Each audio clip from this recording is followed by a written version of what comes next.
Welcome to another Vixavon romance audiobook. We're excited to have you join us. Whether you're into second chance romance, enemies to lovers, fake marriage, or any other trope, Vixavon offers you the chance to escape into stories that will carry you away into heart-pounding romance and gripping characters. While we want to get you the full experience, some parts of this audiobook are abridged to stay abreast of YouTube's community guidelines. If you want the full experience, you can always head to Vixavon Romance and use code VIXA40 to get the unabridged version of this audiobook for 40% off. Now sit back and enjoy the show.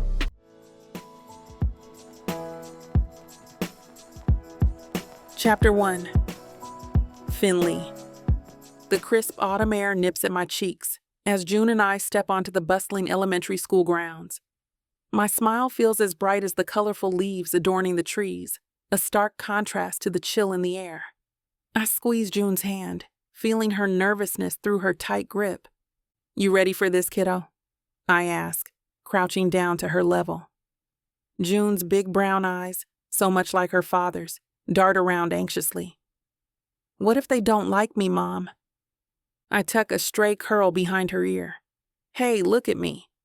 You're amazing, Junebug. They're gonna love you." She bites her lip, unconvinced. "But what if—" "Nuh-uh," I interrupt, tapping her nose. "No what ifs. Remember our motto?" June takes a deep breath. "Be brave, be kind, be you." "That's my girl," I say, standing up. "Now how about we go meet some of your new classmates?" We make our way through the crowd, the chatter of excited kids and parents filling the air. It's so different from the hustle and bustle of Boston, where everyone seemed to be in a perpetual rush. Here, people stop to chat, sharing warm smiles and easy laughter. "Oh my goodness, is this little June?" A woman with a friendly face approaches us. "I'm Mrs. Thompson, the first grade teacher." June shrinks behind me, but I gently nudge her forward. "Say hi, sweetie." "Hi," June mumbles, her eyes fixed on her shoes. Mrs. Thompson crouches down, her voice soft. "I heard you're quite the artist, June. We could use some help decorating our classroom. What do you think?" June's eyes light up and she peeks out from behind me. "Really?" "Absolutely.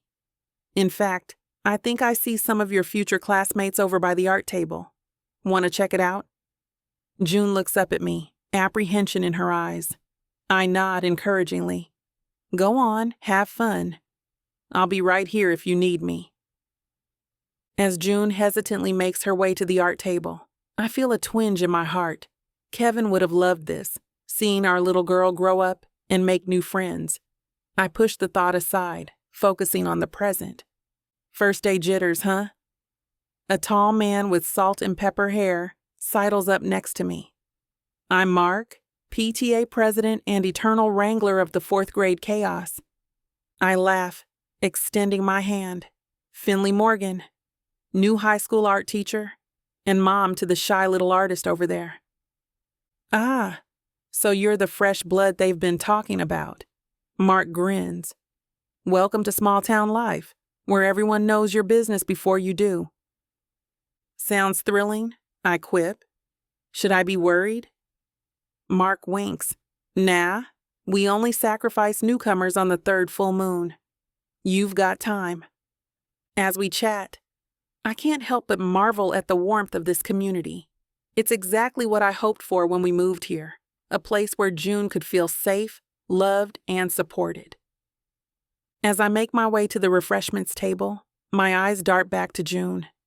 She's inching towards a group of kids, her little hands twisting the hem of her shirt. I'm about to head over when a whirlwind of color and energy crashes into my field of vision.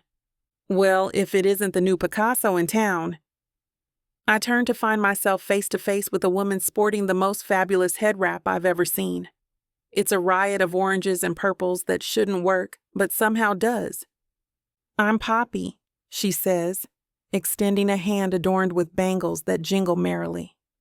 "Owner of Rise and Grind, purveyor of liquid life, and self-appointed welcoming committee. I can't help but grin as I shake her hand. Finley Morgan, new art teacher, and I gesture vaguely at my paint-splattered overalls. Walking canvas, apparently. Poppy's laugh is as vibrant as her appearance. Girl, those overalls are a whole mood. I dig it. She leans in conspiratorially. Between you and me, this spread needs a serious makeover. Who decided beige was an appropriate color for cookies? I snort, eyeing the sad-looking treats. Clearly, someone who's never heard of food coloring. Right? Poppy rolls her eyes dramatically. Next PTA meeting, we're staging a baked goods revolution. You in? Absolutely. I nod, feeling a warmth spread through me. It's been a while since I've clicked with someone so quickly. Though fair warning, my culinary skills are limited to burning water and perfecting the art of takeout. Poppy waves a hand dismissively. Please, that's what my coffee shop's for. You bring the artistic vision, I'll bring the sugar high. As we chat, I can't help but keep glancing over at June. She's made it to the group of kids, but is hovering on the outskirts, her eyes wide and uncertain. Poppy follows my gaze. First day jitters? I sigh. Yeah. She's always been shy, but after Kevin. I trail off, not wanting to dampen the mood. Poppy's hand on my arm is gentle. Hey, it's okay. June's gonna be just fine. Look. I turn to see a little girl with pigtails approach June, offering her a crayon. June hesitates for a moment, then takes it with a small smile. See? Poppy nudges me. Your girl's got this, and so do you. I feel my shoulders relax. Thanks, Poppy. I'm really glad we moved here. Honey, we're glad to have you. Poppy grins. Now, let's see if we can't jazz up these cookies with some of that paint you're wearing. As Poppy and I continue our animated discussion about the merits of edible glitter, a sudden hush falls over the crowd. I follow Poppy's gaze to see what's caused the change in atmosphere. A tall, broad-shouldered man strides through the school gates, his presence commanding attention without trying. His dark hair is slightly mussed, with a touch of gray at the temples, that only adds to his rugged appeal. The perpetual stubble on his jaw gives him a roguish look, but the scowl etched into his face warns anyone against approaching him. That's Beck Sullivan, Poppy mutters under her breath, already smirking. Owns the hardware store. You'll see, he's a good guy, but selective about who he warms up to. I watch as Beck navigates the schoolyard, weaving through the crowd without bothering to slow down. His eyes flick over the cheerful banners and decorations, and I can almost hear his mental groan. His scowl deepens as he walks by, clearly unimpressed. Beck, Poppy calls out, her voice bright and loud enough to stop him in his tracks. He glances over his shoulder, the scowl firmly in place. Poppy, he grunts, turning slightly toward us, though his expression makes it clear he's not in the mood for conversation. What? You're too busy to say hello to an old friend? She teases, unfazed by his mood. I know you love a good school event. He huffs, his mouth twitching slightly as if he's fighting back a sarcastic reply. Love it more than getting my hand caught in a table saw, he mutters. Poppy laughs, clearly enjoying herself. Always the charmer, Beck. Something like that. He deadpans, but he doesn't walk away. Despite the gruff exterior, it's obvious he's used to Poppy's banter and doesn't entirely hate it. Seizing the moment, Poppy gestures to me with a grin. Beck, I want you to meet Finley. She's the new art teacher at the high school. Just moved here. Beck's eyes shift to me, sharp and assessing, though he still doesn't look particularly thrilled to be pulled into introductions. Art teacher, huh? His gaze briefly flicks to my paint-splattered overalls, the corner of his mouth twitching in what could almost pass as amusement. That's me, I reply, offering a smile. Finley Morgan. Beck nods once, his tone neutral but gruff. Beck Sullivan. Poppy chimes in before the silence can settle. Finley's full of great ideas, you know. Bet she'll bring some life to this place. Beck raises an eyebrow, glancing between Poppy and me. This place has plenty of life, he grumbles. Maybe too much. I grin, refusing to let his rough exterior rattle me. Well, I'll try not to overwhelm it. His lips twitch again, but he doesn't respond to the bait. Good luck, he says simply, then gives Poppy a curt nod before continuing his walk through the crowd. As Beck disappears into the throng of parents and kids, Poppy nudges me with her elbow, a mischievous glint in her eyes. Well, what'd you think of Maple Grove's resident grouch? I laugh, still watching Beck's retreating form. I think he's going to be a challenge, I admit. But I do love a challenge. Poppy shakes her head, amused. Oh, honey, you have no idea. As the event winds down, I find myself caught up in the whirlwind of cleanup. My hands are full of crayon stubs and glitter-covered paper when I spot Beck across the schoolyard. He's efficiently folding tables, his movements precise and economical. Without a second thought, I deposit my armful of art supplies in a nearby bin and make my way over. Need a hand? I ask, reaching for the other end of the table he's currently wrestling with. Beck's eyes narrow. I've got it. Come on, 4 hands are better than 2, I insist, grabbing the table anyway. Unless you've got some sort of superhuman table folding powers I don't know about. He sighs, a sound of pure exasperation. Fine. Lift on 3. We work in silence for a moment, the table collapsing between us with a satisfying click. As we move to the next one, I can't help but poke the bear. So, do you always volunteer for cleanup duty? Or did you lose a bet? Beck grunts, not looking up from the table legs he's folding. Someone's got to do it. A man of few words. I nod sagely. Let me guess. You're saving them all up for a rainy day? He finally meets my eyes. You always this chatty when you're doing manual labor? I grin, hefting my end of the folded table. Only on days ending in Y. Where are we taking these? Storage shed. Beck jerks his head towards a small building at the edge of the playground. Think you can manage without starting a stand-up routine? No promises, I quip, following his lead. I've got a killer bit about folding chairs I've been dying to try out. As we stack the tables in the shed, I can't help but notice the way Beck's muscles flex under his flannel shirt. It's distracting, to say the least. So, Beckett, I start, deliberately using his full name. Beck? He corrects automatically. Right, Beck. I continue, undeterred. What's your deal? You seem to know everyone here, but you're about as warm as a popsicle in winter. He pauses, turning to face me fully. My deal? I don't have a deal. I'm just here to help out. Uh-huh. I nod, unconvinced. And the permanent scowl is just for funsies? Beck's jaw tightens. Look, Finley. Finn, I interrupt. Finley, he continues, pointedly ignoring my correction. Not everyone needs to be sunshine and rainbows all the damn time. Some of us prefer to just get things done without all the small talk. I hold up my hands in mock surrender. All right. Message received. But just so you know, a little sunshine never hurt anyone. Before he can respond, I hear June calling for me from across the schoolyard. Mom, can we go home now?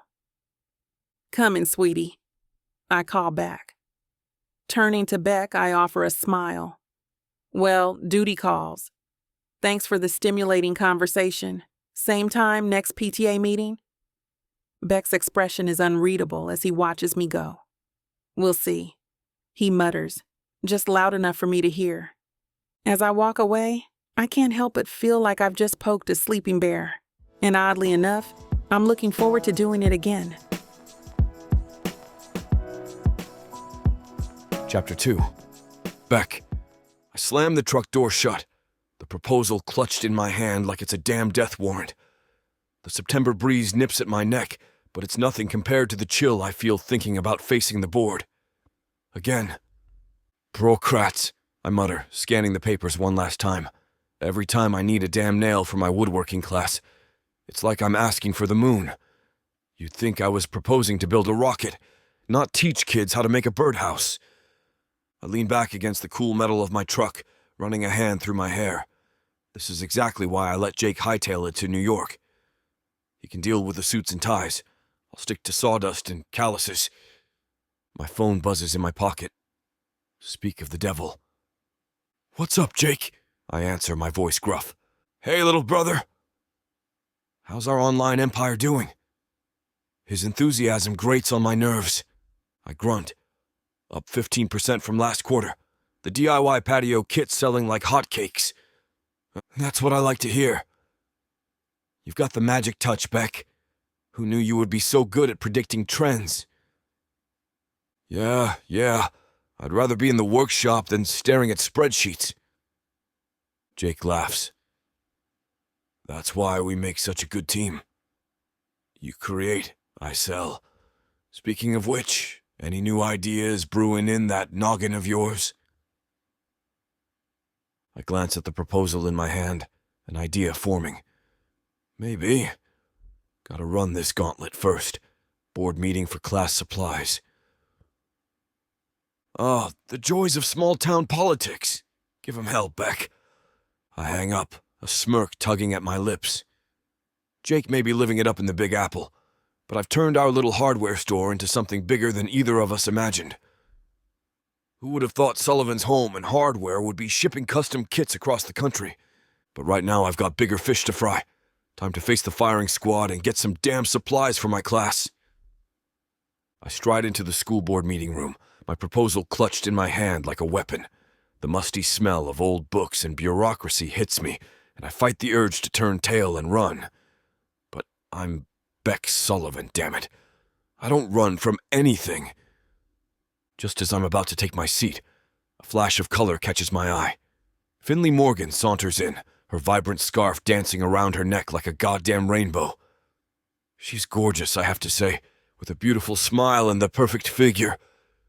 And the way those colors shine against her black skin. My stomach does an annoying little flip. What the hell is she doing here? Hi, Beck! She chirps, waving at me like we're old pals. Fancy seeing you here. I grunt in response, focusing on arranging my papers. Maybe if I ignore her, she'll.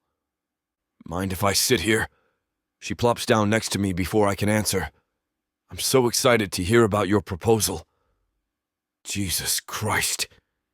I take a deep breath, reminding myself that strangling her with that ridiculous scarf would probably be frowned upon. All right, let's get started, Principal Hawkins announces, mercifully cutting off any further attempts at small talk from Finley. I stand up, my chair scraping against the floor. Ladies and gentlemen of the board, I'm here to discuss the urgent need for new equipment in the woodworking class. I launch into my carefully prepared speech, laying out the benefits of hands-on learning and the potential for student-made projects to generate revenue for the school. But every time I glance up from my notes, I catch Finley's enthusiastic nods and sunny smile. Oh, that's such a wonderful idea, she interjects as I explain my plan for a community garden project. The kids could make birdhouses and planters. I clench my jaw. As I was saying, I continue, shooting her a glare, this initiative would teach valuable skills while... And we could collaborate with the art department! Finley chimes in again, practically bouncing in her seat. Paint the birdhouses, decorate the planters. Miss Morgan, I growl, my patience wearing thin. I appreciate your enthusiasm, but this is a serious proposal. We're talking about budget allocations and safety protocols, not an arts and crafts fair. I watch as Finley leans forward, her eyes sparkling with that unrelenting enthusiasm. But Beck, think about it. Collaborative projects could really bridge the gap between different skills. It's not just about making things look pretty. It's about practical applications outside the classroom. I can see the board members nodding along like they've just been handed a revelation, but I'm not about to let this get out of hand. Keeping my voice steady, I push back my chair slightly and speak up, cutting through the murmurs. Miss. Morgan raises an interesting point, I say, keeping my tone even but firm. However, we're not here to add decoration for the sake of it. We're teaching craftsmanship, precision, and practical skills these kids will use in real life. Principal Hawkins looks at me, his brows slightly raised. So, you're not in favor of collaboration? I lean forward, resting my hands on the table. I'm not against working together, but I know what my students need to learn, and painting over quality work doesn't serve that. We're building things that last. Birdhouses, furniture, and tools. Adding a splash of paint isn't going to make those items any more functional. Finley's smile doesn't waver, but she turns her focus on me, her voice calm but insistent. Beck, it's not just about paint. It's about enhancing the work, showcasing the effort in ways that speak to both craftsmanship and creativity. Imagine these birdhouses, beautifully crafted and designed, painted with care, not just slapped on for decoration. I meet her gaze, refusing to back down. There's a difference between craftsmanship and arts and crafts. I'm teaching the former. Finley's expression softens a little, but her determination remains. I understand your point, but this isn't about devaluing the woodworking. It's about showing these students how to take pride in their work in different ways. Why not test it? One collaborative project for the fall festival. See how it turns out. If it works, great. If not, we go back to your traditional approach. I glance around the table, and it's clear the board members are hooked on her idea. Damn it. They're already imagining the festival stalls full of painted birdhouses. I lean back in my chair, keeping my voice level but strong. Here's the deal. We do one project, a trial run, but I'm in charge of quality control. If anything compromises the integrity of the woodworking, we stop. This isn't just about making things look good. It's about teaching skills that will matter when these kids are out there working with their hands. Principal Hawkins nods, clearly relieved that I'm not shutting it down completely. A fair compromise, Mr. Sullivan. Let's see what the students can do with both of your guidance. Finley lights up, looking like she's won some major victory. Deal! I think we'll be surprised at what they can accomplish together. I nod once, gathering my papers. We'll see. As the meeting breaks up and people start leaving, I catch Finley out of the corner of my eye, still beaming. Just remember, I say, my voice low so only she can hear. This isn't an art class, Finley. My students' work doesn't need any extra frills. She grins wider, undeterred. You might just change your mind after this. I grunt, not letting her optimism get to me. We'll see about that. Just as I'm about to bolt for the exit, Finley's voice catches my ear. She's chatting with a group of teachers, her enthusiasm practically radiating off her in waves. Oh my gosh, can you imagine the possibilities? Finley gushes, her hands moving animatedly. We could have the woodworking students create these beautiful frames, and then my art kids could paint landscapes to go inside them. I pause, my hand on the doorknob. Despite my annoyance, I can't help but listen. That's a fantastic idea, Finn! Mrs. Jefferson, the elderly English teacher, chimes in. We could even incorporate some poetry or short stories to go with the artwork. Yes. Finley claps her hands together. And think about the math applications, too. The woodworking students could calculate the angles and measurements, while the art students work on proportions and perspective. I roll my eyes. Leave it to Finley to turn a simple woodworking project into some kind of academic circus. What about the drama club? Mr. Reeves, the theater teacher, asks. How could we get involved? Finley's eyes light up like she's just won the damn lottery. Oh, Jeff. What if we created set pieces? The woodworking students could build them, and then your drama kids could help design and paint them. It'd be perfect for the spring musical. I snort quietly. Yeah, perfect if you want to turn my workshop into a goddamn Broadway prop shop. Finn, you're a genius, Mrs. Jefferson exclaims. This could really bring the whole school together. I know, right? Finley beams, her smile bright enough to power the whole damn town. And just think of the life skills we'd be teaching. Collaboration, problem solving, time management. I shake my head, torn between irritation and a grudging admiration. As much as I hate to admit it, Finley's got a point. These kids could learn a thing or two about working together. What does Beck think about all this? Mr. Reeves asks, and I freeze, worried I've been caught eavesdropping. Finley's smile falters for just a second before she rallies. Oh, he'll come around. He's just protective of his program. But once he sees how amazing this could be, I'm sure he'll be on board. I scowl at her optimism. She doesn't know me at all if she thinks I'll just roll over and let her paint rainbows all over my carefully structured curriculum. Well, if anyone can convince that grumpy bear, it's you, Finn, Mrs. Jefferson quips. I've heard enough. Gripping my bag tightly, I push through the door, letting it slam behind me. The cool September air hits my face, and I take a deep breath, trying to clear my head. As I stride across the parking lot, Finley's enthusiasm echoes in my mind. Damn it all to hell. Why does her passion have to be so infectious?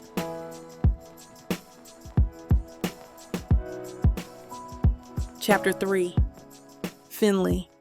I jolt awake to the sound of June's panicked voice. Mom! Mom!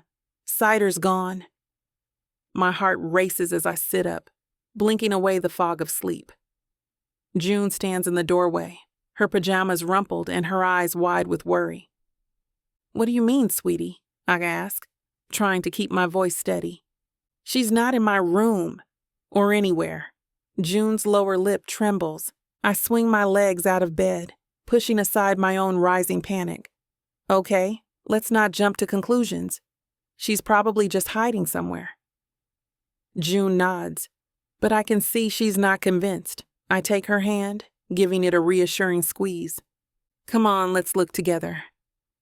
We start in June's room, checking under the bed and in the closet.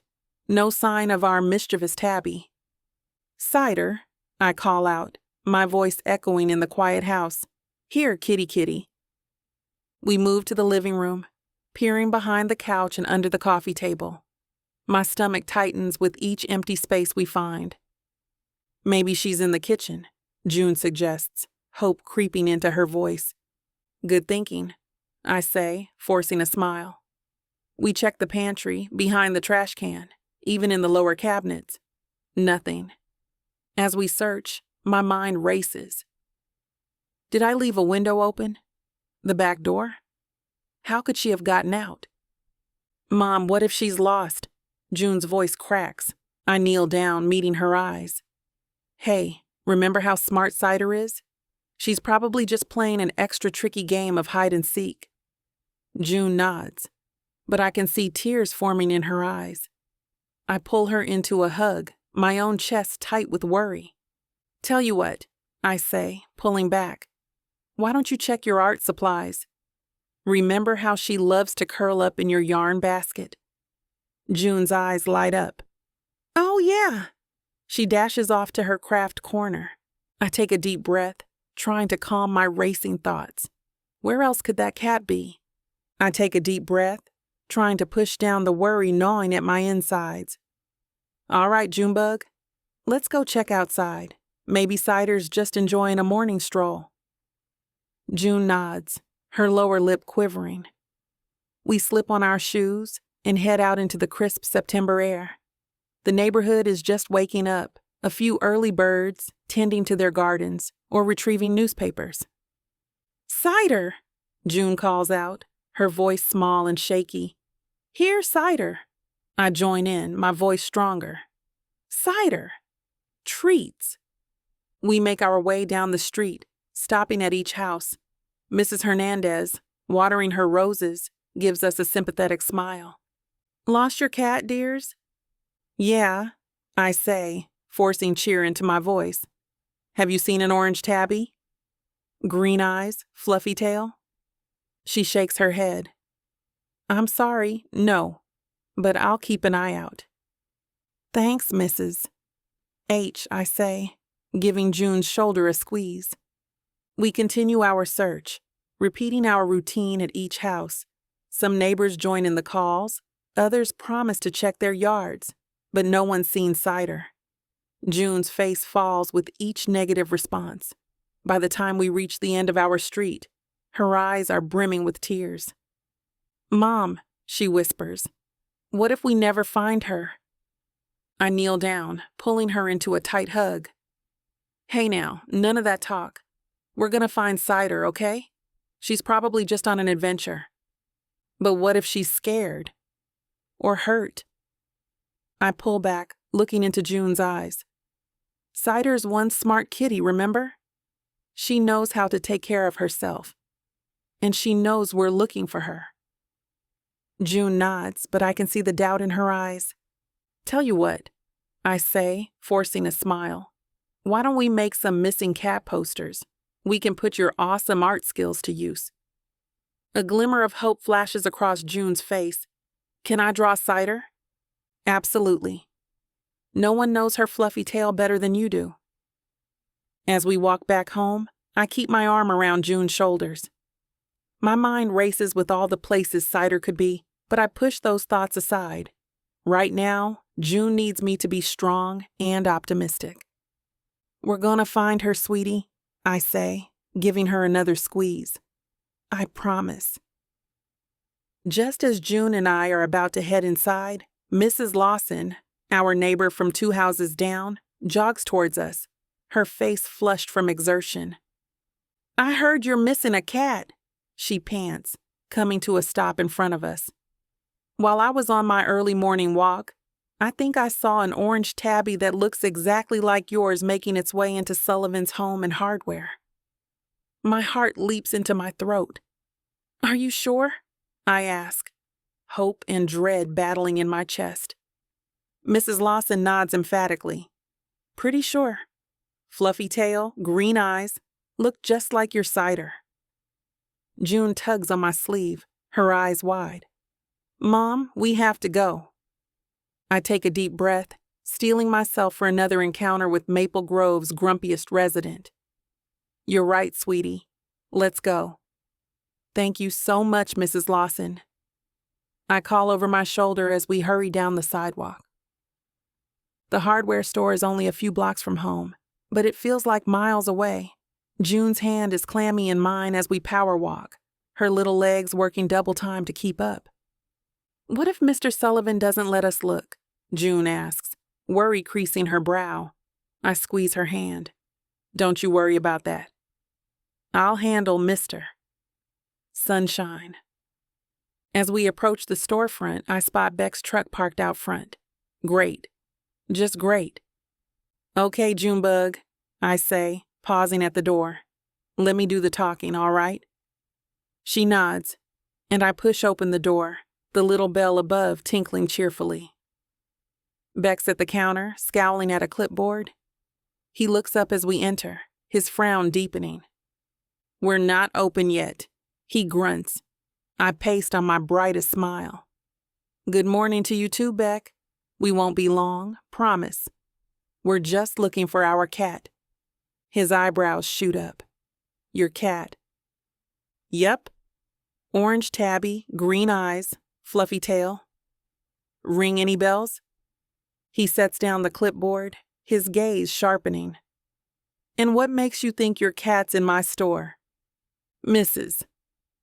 Lawson saw her come in here earlier. We just want to take a quick look around if that's okay. Beck crosses his arms. Fine. We'll find her. But if she's in my stock room, you two are helping me clean up any mess she makes? I glance at June, whose eyes are wide with anxiety beside me. Deal, I say quickly, sensing the urgency in her fidgeting hands. Let's get moving, Beck instructs, stepping past us and gesturing toward the aisles. Check the paint section first. Cats like to climb. You're a peach, I say, unable to hide my surprise at his willingness to help. Come on, June. Let's find our girl. We start our search, calling Cider's name softly as we weave through the aisles. I can feel Beck's presence behind us, a steadying force as he walks close enough to keep an eye on us, his gaze scanning the shelves. Here, kitty kitty, I call, peeking behind a stack of paint cans. Come on out, you little troublemaker. As we round the corner of the paint aisle, I spot a flash of orange perched atop a towering stack of paint cans. My heart leaps. June, look, I whisper, pointing. There sits Cider, regal as a queen on her makeshift throne, tail curled primly around her paws. Her green eyes gleam with mischief. Cider! June cries, her voice cracking with relief as she rushes forward. Whoa there, kiddo, I caution, catching her shoulder. Let's not startle her.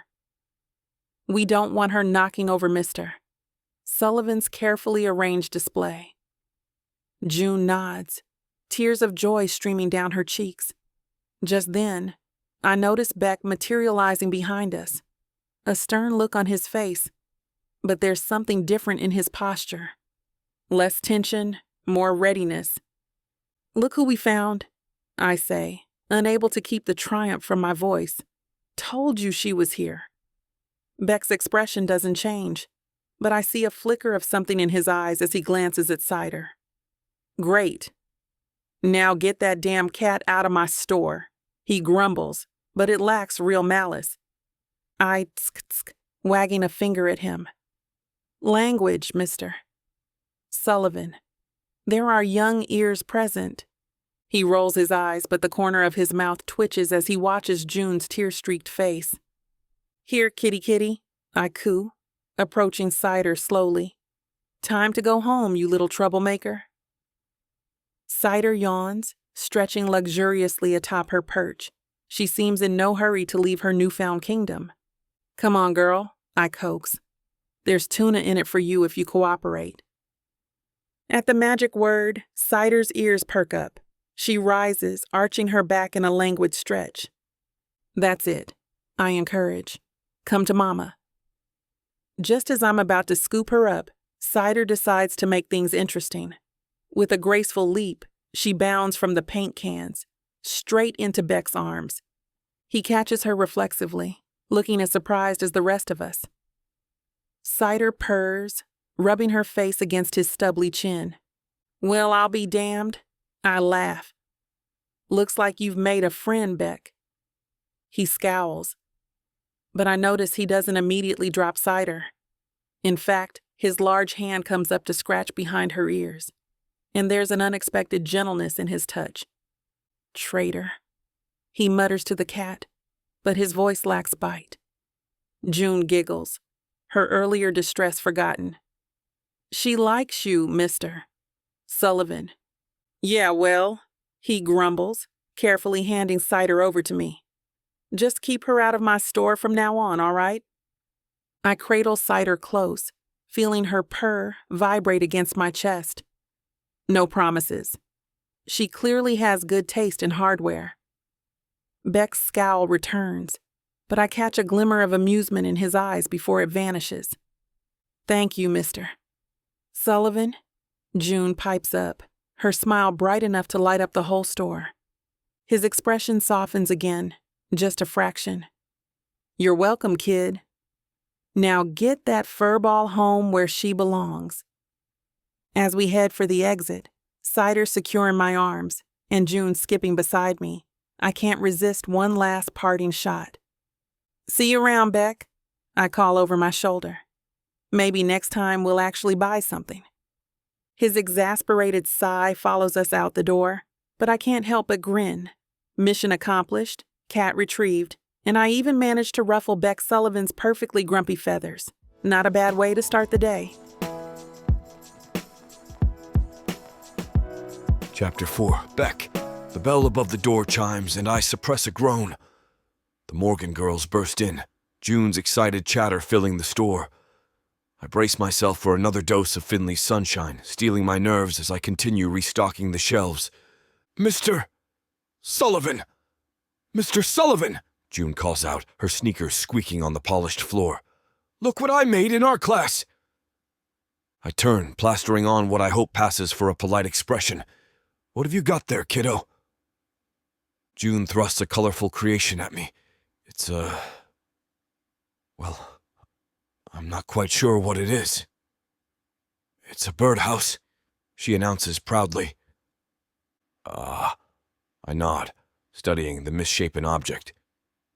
Very creative. Finley appears behind her daughter, that perpetual smile lighting up her face.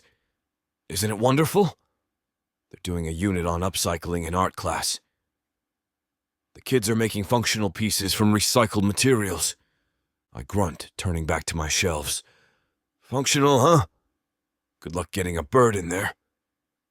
"Oh, come on, Beck," Finley laughs, undeterred by my lack of enthusiasm. "Where's your imagination?" "Left it in my other flannel," I mutter, reaching for another box of nails. June tugs on my sleeve. "We need more supplies, Mr. Sullivan. Can you help us?" I sigh, setting down the box. "What do you need?"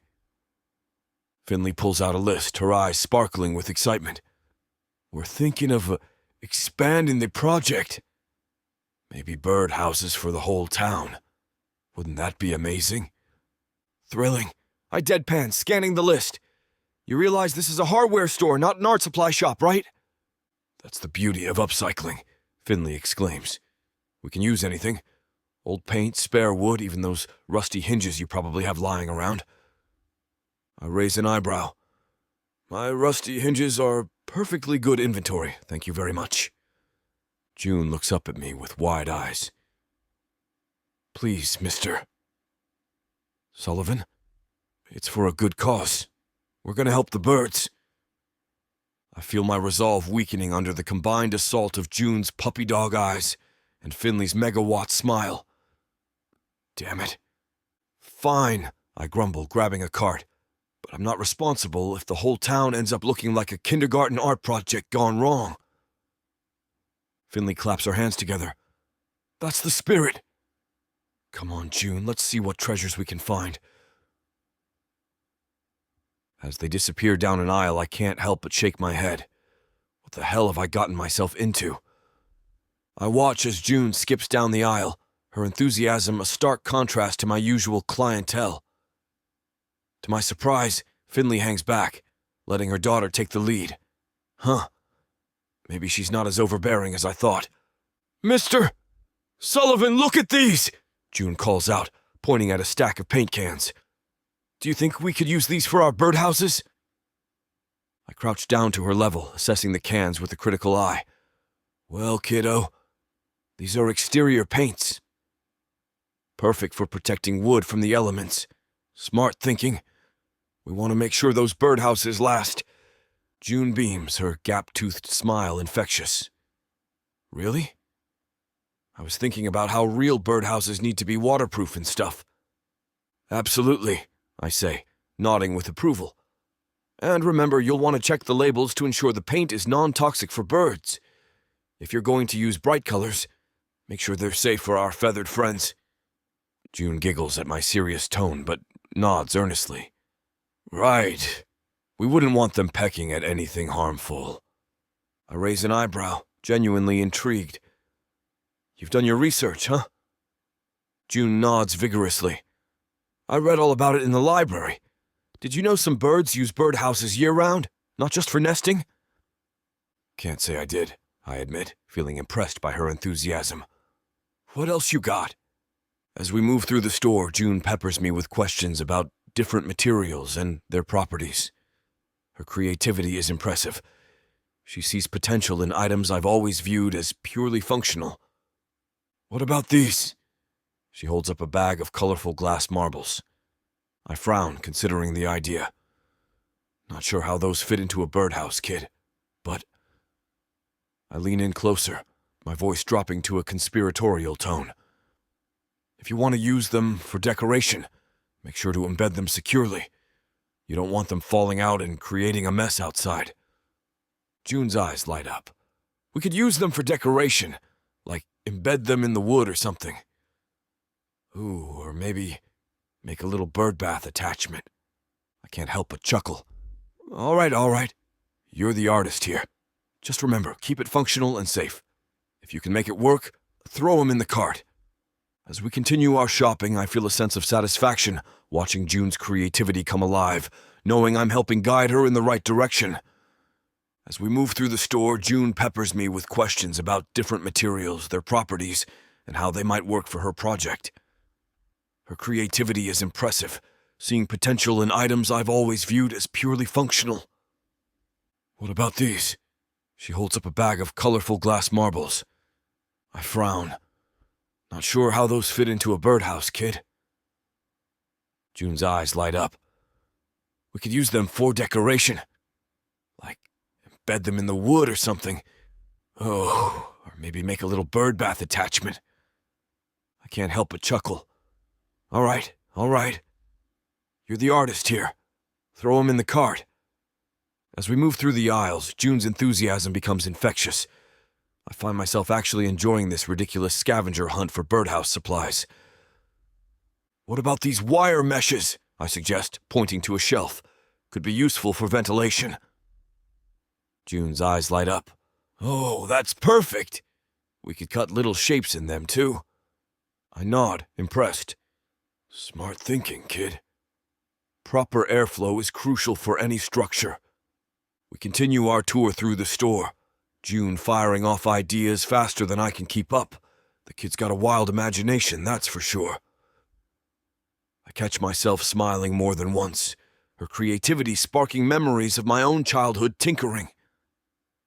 There's something infectious about her enthusiasm, and I find myself actually getting into this ridiculous birdhouse project. Who would have thought I'd be enjoying a Saturday afternoon brainstorming with a pint-sized Picasso? Hey, Mr. Sullivan. June tugs on my sleeve. Do you think we could use these old doorknobs as perches? I crouch down, examining the bin of mismatched knobs. Huh, that's actually pretty clever. Just make sure to sand down any sharp edges. Got it! She grins, scooping a handful into our cart. As I stand, I notice Finley watching us from the end of the aisle. There's a soft smile playing on her lips, her eyes warm with something I can't quite place. Our gazes lock for a moment, and I feel a strange tug in my chest. I quickly look away, clearing my throat. All right, June. What's next on that list of yours? June pulls out a crumpled paper from her pocket. We need something for the roofs, to make them waterproof. I scratch my chin, thinking. How about some of that rubber roofing material? It's lightweight and easy to work with. Ooh, yes. June bounces on her toes. Can we get different colors? I chuckle despite myself. Sure, why the hell not? Let's make these the fanciest damn birdhouses in town. Language, Mr. Sullivan, Finley chides gently, finally joining us. I roll my eyes. They're gonna hear worse at school, trust me. Finley laughs, a sound that's annoyingly musical. Fair point, but maybe we can aim for a slightly higher standard? Don't count on it, I grumble, but there's no real heat behind it. As we head to the roofing section, I find myself sneaking glances at Finley. She's got paint splatters on her overalls and a pencil stuck behind her ear. It's a look that shouldn't work, and yet... I shake my head, banishing the thought. Focus on the task at hand, Sullivan. You've got a store to run and birdhouses to build, apparently. I haul the last of their ridiculous haul onto the counter, eyeing the mishmash of supplies. June bounces on her toes, practically vibrating with excitement as I start ringing everything up. That'll be $87.53, I announce, bracing for the inevitable haggling. But to my surprise, June pipes up instead of her mother. I've got it, mister. Sullivan. She proudly produces a small, glittery wallet from her pocket. I raise an eyebrow. You sure about that, kiddo? That's a lot of birdhouses. June nods vigorously. I've been saving up my allowance for weeks. I wanted to do something nice for the community. Damn. The kid's enthusiasm is infectious, even for a crusty bastard like me. I glance at Finley, who's watching her daughter with pride and something else. Worry? Tell you what, I hear myself saying before I can stop it. We've got a family discount. How about we knock it down to an even 50? June's eyes widen. Really? But we're not family. I shrug, avoiding Finley's gaze. Close enough. You're practically living in my store at this point. Wow. Thanks, Mr. Sullivan, June exclaims, carefully counting out her bills. I busy myself with the register, purposely not looking at Finley. I can feel her eyes on me, probably with that soft, touched expression she gets sometimes. It makes me uncomfortable. Yeah, that's the word. That's very generous of you, Beck, Finley says softly. I grunt, handing June her change. Don't get used to it. I've got a business to run, not a charity. But June's beaming face as she clutches her receipt makes it hard to maintain my gruff facade. Can we start building them right away, Mom? Please? Finley laughs. How about we get all this home first? Then we can plan out our birdhouse empire. As they gather up their bags, I can't help but ask, you need any help with construction? I mean, not that I care, but I'd hate to see good materials go to waste. Finley's smile is annoyingly bright. Why, Beck Sullivan? Are you offering to help with an art project? I scowl. I'm just offering my expertise. Gotta make sure you're not wasting perfectly good supplies. Finley says, clearly not buying it. Well, we'd be happy to have your expertise. Wouldn't we, June? June nods enthusiastically. Yeah, you can be our foreman, Mr. Sullivan. I roll my eyes. Great. Just what I always wanted. As they head for the door, Finley turns back. Thanks again, Beck, really. I wave her off. Yeah, just don't let it get around town. I've got a reputation to maintain. Chapter 5. Finley. The aroma of freshly ground coffee beans envelops me as I sink into the plush armchair I rise and grind. My gaze drifts to June, her brow furrowed in concentration as she tackles her math homework at a nearby table. The afternoon sun streams through the windows, casting a warm glow on her dark curls and black skin. Poppy saunters over, a steaming mug in each hand. One caramel latte for the coolest art teacher in town, she announces, setting it down in front of me. You're a lifesaver, I say, wrapping my hands around the warm ceramic. I swear, these kids are going to be the death of me. Who knew 7th graders could have so many opinions on color theory? Poppy chuckles, sliding into the seat across from me. Speaking of opinionated folks, she says, a mischievous glint in her eye, I hear you and Beck had quite the showdown at the board meeting. I roll my eyes but can't help the smile tugging at my lips. That man is impossible. You'd think I suggested painting the Mona Lisa on his precious lumber, not adding a splash of color to birdhouses. Poppy hums, stirring her coffee. And yet, I heard he gave June quite the discount on her project supplies. I shrug, trying to appear nonchalant. He probably felt bad for scaring her cat up onto those paint cans. Right. Poppy nods, her tone far too innocent. So you two seem to be running into each other a lot lately? I narrow my eyes at her. Poppy Sinclair, are you fishing for gossip? She gasps, pressing a hand to her chest in mock offense. Me? Never. I'm just making conversation about our local grumpy lumberjack. I can't help but laugh. He's hardly a lumberjack. More like a very surly hardware store owner with an inexplicable aversion to joy. Poppy says, leaning forward. And how do you feel about this surly hardware store owner? I take a long sip of my latte, buying time. He's interesting, I admit finally. frustrating as hell, but there's something about him. I can't quite put my finger on it. Poppy's eyes light up, and I realize I've said too much. "Oh, honey," she drawls. "I think you might be putting your finger on it sooner than you think." I let out an exaggerated groan, slumping back in my chair. "Oh, no, you don't. We are not going down that road.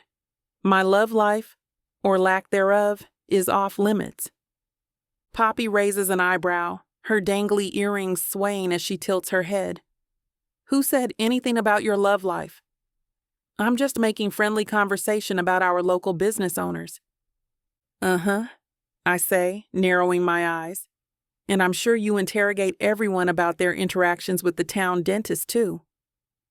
"Well, now that you mention it." Poppy starts, a mischievous glint in her eye. I hold up a hand, laughing despite myself. "Nope. I'm changing the subject. You want to hear about the disaster that was my attempt at teaching perspective drawing to a bunch of sugar-high 7th graders? Poppy leans back, crossing her arms. "Fine, deflect all you want. But don't think this conversation is over." "Oh, it's definitely over," I say, taking a sip of my latte. "Now, picture this. 25 kids, a giant box of donuts someone's well-meaning parents sent in, and me, foolishly thinking I could harness their creative energy." As I launch into the tale of flying erasers and upside-down cityscapes, I can't help but feel grateful for Poppy's friendship. She listens, laughing at all the right moments, and I find myself relaxing. It's nice having someone to share these moments with, even if she is a little too interested in my non-existent love life. And that's how I ended up with a mural of what can only be described as an acid trip version of Main Street on my classroom wall. I finish, gesturing dramatically. Poppy wipes tears of laughter from her eyes. "Oh man, I would pay good money to see that." "Trust me, it's a sight to behold," I say, grinning. "I'm thinking of submitting it to MOMA. Could be the next big thing in abstract art." As I'm about to launch into another hilarious classroom anecdote, a sudden crash shatters the calm atmosphere of rise and grind. I whip my head around to see June, her eyes wide with shock, staring at the puddle of hot chocolate spreading across the table and dripping onto the floor. "Oh no," she mumbles, her voice trembling. I'm on my feet in an instant, grabbing a handful of napkins from the dispenser. "No worries, sweetie," I chirp, my voice deliberately light and breezy. "Accidents happen. We'll have this cleaned up in a jiffy." June's lower lip quivers as I start mopping up the spill. "I'm so sorry, Mom. I didn't mean to." Hey, I interrupt, giving her a reassuring smile. "Remember what we always say? Mistakes are just happy little accidents, waiting to become art." Poppy appears at my side, armed with a mop and a fresh mug of hot chocolate. "Exactly," she chimes in, winking at June. "And this particular accident? It's giving me ideas for a new fall drink. How does tabletop mocha splash sound?" A small giggle escapes June's lips, and I feel a wave of relief. "That sounds gross," she says, her embarrassment slowly fading. "Gross? Or avant-garde?" I counter, dramatically waving a chocolate-soaked napkin like a paintbrush. "Quick, June, grab your sketchbook. We need to capture this masterpiece before it disappears." June rolls her eyes, but I can see the smile tugging at the corners of her mouth. "Mom, you're so weird." Weird? Or wonderfully whimsical? I strike a pose, one hand on my hip, the other still clutching the dripping napkins. "Definitely weird," Poppy stage whispers to June, who bursts into full-blown laughter. As we're mopping up the last of the spill, the bell above the door chimes. I glance up, my laugh at Poppy's latest quip dying in my throat as I spot Beck striding in. His presence fills the room, all broad shoulders and brooding intensity. Poppy catches my eye, her eyebrows doing a suggestive little dance. I snort, shaking my head at her antics. Don't you start, I warn under my breath. What? She whispers back, the picture of innocence. I didn't say a word. Your eyebrows said plenty, I retort, stepping back to survey our cleaning handiwork. My foot hits a slick patch, and suddenly I'm airborne. The world tilts, my arms pinwheeling as I brace for impact. Instead of the hard floor, I collide with something solid and warm. Strong hands grip my upper arms, steadying me. I look up, right into Beck's stormy gray eyes. They're so close I can see flecks of blue in them, like chips of sky peeking through storm clouds. My breath catches in my throat. You okay?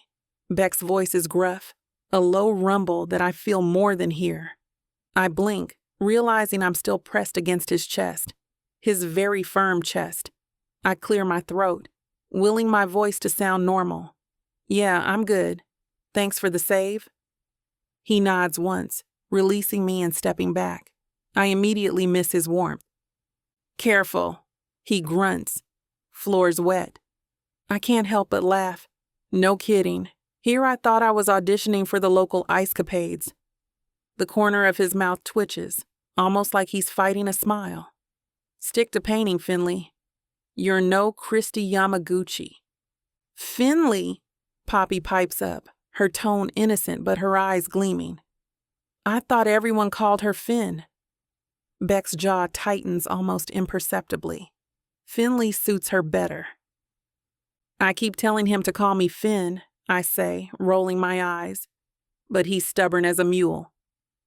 Pot, meat kettle, Beck retorts, crossing his arms.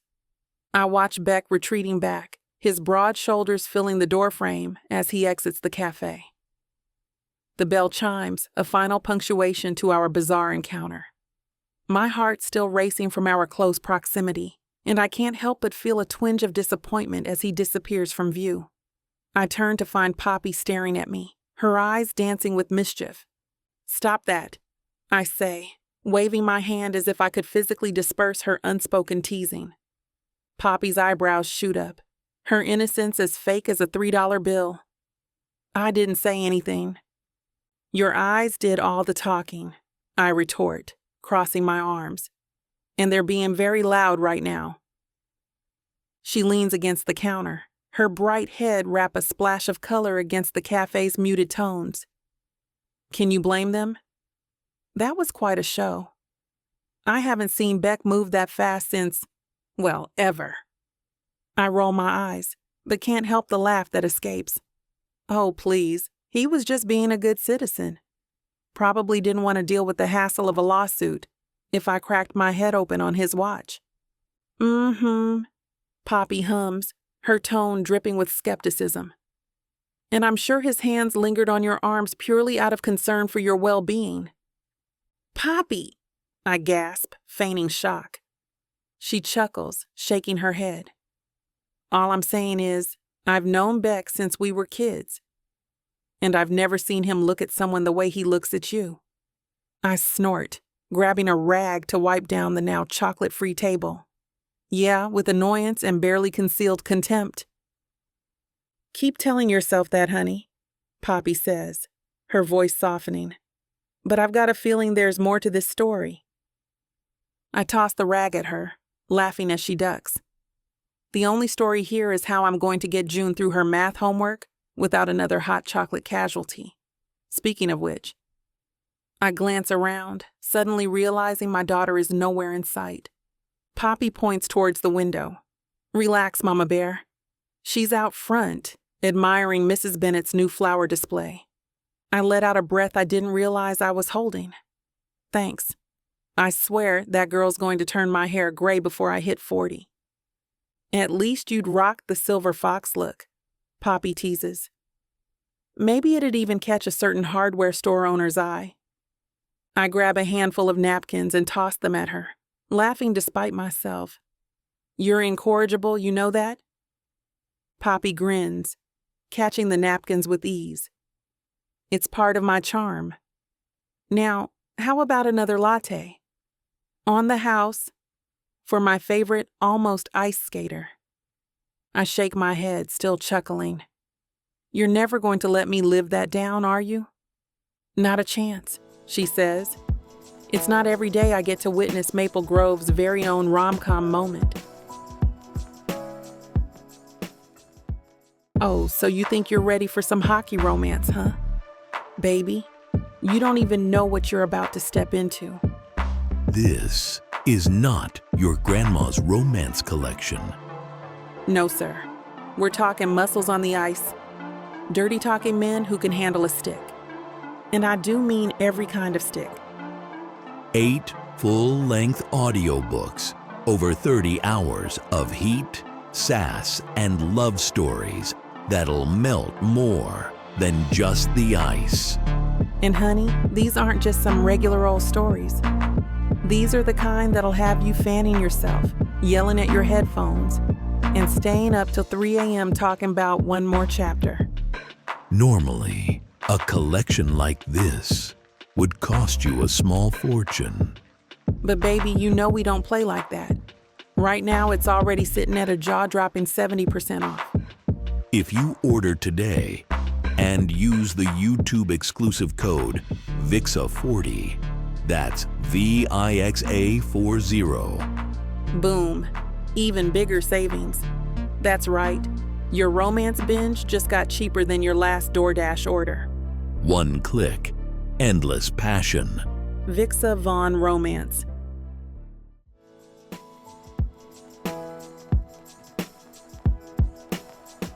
Chapter 6. Beck, I'm perched on a ladder, screwing in the last spare bulb for the store sign. The metal's cool under my fingers, a stark contrast to the warmth of the September sun on my back. As I finish, my eyes drift to the faded lettering of Sullivan's Home and Hardware. Memories flood back, sharp and vivid. Gramps used to stand behind that counter, his weathered hands sorting nails and offering advice. I'd sit on a stack of lumber, legs swinging, watching him work his magic. Back then, this place was just a humble shop. Nothing like the empire I've built it into. A wistful smile tugs at my lips. You'd be proud, old man, I mutter, running a hand through my hair. Good morning. Jesus Christ! I jerk, nearly toppling off the ladder. My hand shoots out, gripping the metal rung as I steady myself. Heart pounding, I glare down at the source of the cheerful greeting. Finley stands below, grinning up at me like she didn't just nearly give me a heart attack. Her bright yellow sweater is an assault on my eyes this early in the morning. Are you trying to kill me, woman? I growl, my knuckles white on the ladder. She laughs, the sound light and airy. Sorry, Beck. Didn't mean to startle you. Just wanted to say hi. I grunt, carefully making my way down. There are safer ways to do that, like, I don't know, waiting until I'm not 10 feet off the ground. Where's the fun in that? She quips, her eyes twinkling with mischief. As my feet hit solid ground, I turn to face her, crossing my arms. What brings you here, Finley? Store's not open yet. Oh, I was just passing by and saw you up there. Thought I'd see if you needed any help. I snort. Thanks, but I think I have a better handle on this. I'll have you know I'm excellent at changing light bulbs, she retorts, putting her hands on her hips. I'm practically a light bulb changing champion. Right, I drawl, unable to keep the amusement from my voice. And I'm the Tooth Fairy. She gasps in mock surprise. You are? Where's your tutu? Despite myself, I feel the corner of my mouth twitch. Damn it. I school my features back into a scowl. Don't you have somewhere to be? Rainbows to paint or kittens to rescue? Lucky for you, I'm free as a bird at the moment, she replies. Though I could occupy myself with that sign of yours. It's definitely in need of some TLC. I glance up at the sign, following Finley's gaze. The faded lettering does look a bit worse for wear, but it's nothing a coat of paint can't fix. I've been meaning to get around to it, just haven't found the time. It's fine, I grumble, turning back to her. I'll get to it eventually. Finley's eyes light up like she's just won the damn lottery. Oh, come on, Beck. Let me help. I could give it a whole new lease on life. I raise an eyebrow. You offering to slap some paint on it? She shakes her head, curls bouncing. No, no. I'm talking about a full restoration. We could incorporate some local imagery, maybe add a vintage touch to really make it pop. I pinch the bridge of my nose. Christ, Finley. It's a hardware store sign, not the Sistine Chapel. Exactly. She claps her hands together. It's the perfect canvas. Think about it. We could showcase some of Maple Grove's history, maybe even feature some of your best-selling items. Her enthusiasm is giving me a headache. Look, I appreciate the offer, but it'll be great for business, she interrupts, her smile widening. People will come from miles around just to see it. You'll be the talk of the town. I snort, because that's exactly what I want. She ignores my sarcasm, barreling on. I could get my art students involved. It'd be a fantastic community project. Finley, come on, Beck. What do you have to lose? I look at her, all bright-eyed and bushy-tailed, practically vibrating with excitement. It's too damn early for this level of perkiness. But I know that look. She's not going to let this go. Fine, I growl, throwing my hands up in defeat. You can restore the sign. But I get final approval on the design. Got it? Her smile could power the whole damn town. Deal. You won't regret this, Beck. It's going to be amazing. I roll my eyes. Yeah, just try not to go overboard with the rainbows and unicorns, all right? She laughs, the sound light and infectious. No promises, but I'll try to keep it hardware appropriate. I watch as Finley steps back, her eyes narrowing as she studies the sign. Her head tilts, and I can practically see the gears turning in that overactive brain of hers. You know, she says, tapping her chin, we could really make this pop while still keeping its charm.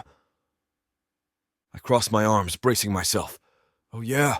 How's that? She turns to me, eyes sparkling. Well, first off, we keep the vintage lettering style.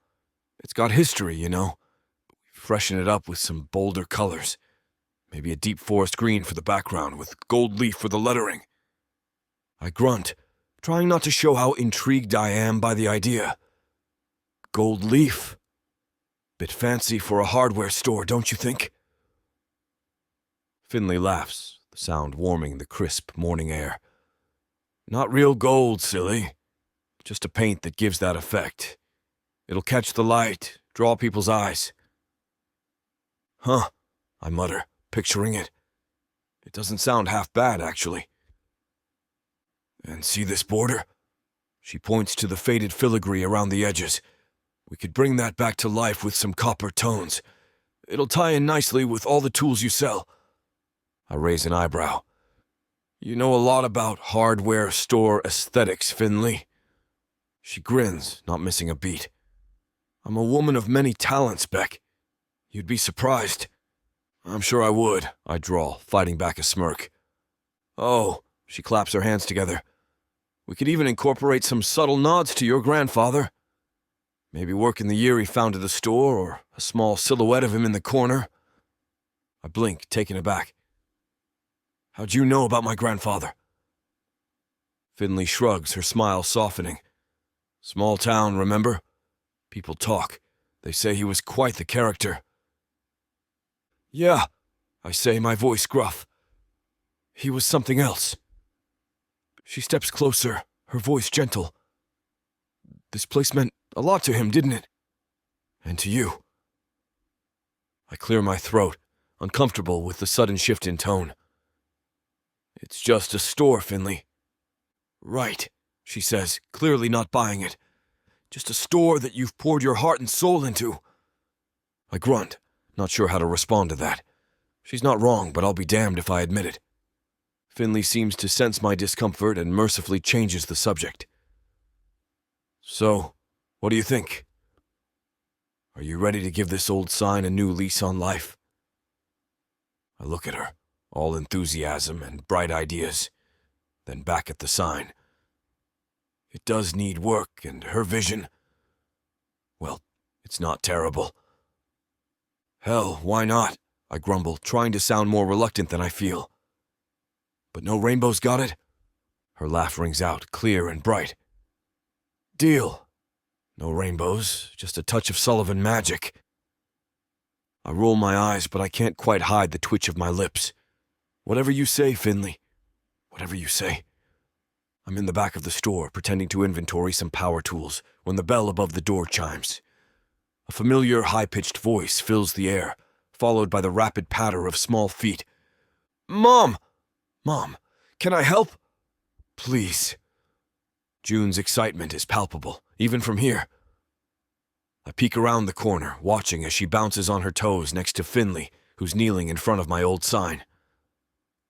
Of course, sweetie, Finley says, her voice warm and patient. But remember, we have to be careful. This is Mr. Sullivan's special sign. I snort, but as I watch Finley guide June's small hand, showing her how to hold the brush, something tugs at my chest. Like this, Mom? June asks, her tongue poking out in concentration as she applies a careful stroke of gold paint. Perfect, honey, Finley praises. You're a natural. I lean against the doorframe, arms crossed, watching them work. Finley's got paint smudged on her cheek, and her curls are held back by a bandana that's seen better days. But there's something about the way she moves, confident and graceful, that catches my eye. Damn, I mutter, shaking my head. What the hell am I thinking? Mr. Sullivan! June spots me and waves enthusiastically, nearly knocking over a paint can in the process. Careful there, kid, I say, stepping forward to steady the can. Don't want to ruin all your hard work. Finley looks up, a smile spreading across her face. Come to check on our progress? I shrug, trying to appear nonchalant, just making sure you're not turning my sign into a rainbow explosion. June giggles. No rainbows, mister. Sullivan promise. Good, I grunt, but I can feel the corner of my mouth twitching. A few minutes pass, the two of them completely engrossed, but then Finley bites her lip, frowning at a smudge near the edge of the design. Uh-oh, she murmurs, glancing at June. I think we might have messed up a little. I push off the door frame, walking over before I can talk myself out of it. Let me see. Finley steps aside, handing me the brush. We overdid the corner. Any tips, mister? Expert? I kneel down beside the sign, eyeing the smudge. It's not too bad, I say, softer this time. I grab a clean rag and dip it lightly in the thinner. You just have to be a little more careful, that's all. June watches me closely, her eyes wide. Like this, I murmur, my voice lowering as I gently dab at the mistake, smoothing out the edges. You don't need to rush. Slow and steady, light pressure. Let the brush do the work. Finley leans closer, watching my hand move with a quiet intensity, and for a second, everything feels calm. Too calm. There, I say, handing the brush back to June, careful to keep my tone easy. Can I keep helping, mister? Sullivan? June asks, looking up at me with those big eyes of hers. I promise I'll be super careful now. I look at her eager face, then at Finley's hopeful expression. Something warm unfurls in my chest, and for once, I don't try to push it away. Of course, kid, I say, my voice gruffer than I intend. You're doing a fine job. The smile that lights up June's face is almost blinding. She turns back to the sign with renewed enthusiasm, and Finley mouths a silent, "Thank you," over her head. I nod, suddenly feeling out of place in my own store. I'll, leave you to it then. As I turn to go, Finley's voice stops me. You know, Beck, you could always join us. I bet you've got some stories about this place that would really bring the sign to life. I hesitate, looking back at them. June nods eagerly, and Finley's smile is warm and inviting. Maybe later, I say, surprising myself. I've got some work to do first. Chapter 7. Finley. I bounce into the classroom, my arms laden with supplies and my mind buzzing with excitement. The bell rings, and I can't help but grin as my students file in, their faces a mix of curiosity and sleepy indifference. All right, everyone. Today, we're diving into something special, I announce, clapping my hands together. We're going to create art that tells the story of Maple Grove. A collective groan ripples through the room. I catch sight of Zach in the back row, his eyes already glazing over. Challenge accepted. Before you all fall asleep on me, let me explain, I say, winking at Zach. This isn't your grandma's history lesson. We're talking local legends, town secrets, and maybe even a ghost story or two. That perks them up. I start laying out materials on each desk, canvas, paints, and an assortment of unconventional items I've collected around town. Miss Morgan, pipes up Emily, eyeing a rusty old key I've placed on her desk. What's this for? Excellent question, I beam at her. That, my dear Watson, is a mystery for you to solve. Each of you has an object with a story. Your job is to uncover that story and bring it to life through your art.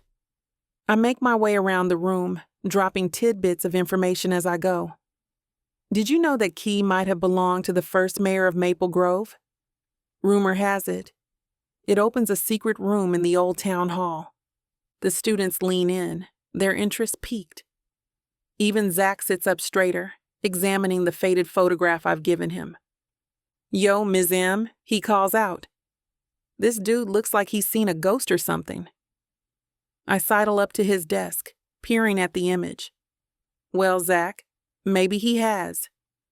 That photo was taken the night of the Great Maple Grove Blackout of 1952. Some say strange things happened in the dark that night. Zach's eyes widen, and I can practically see the gears turning in his head. For real?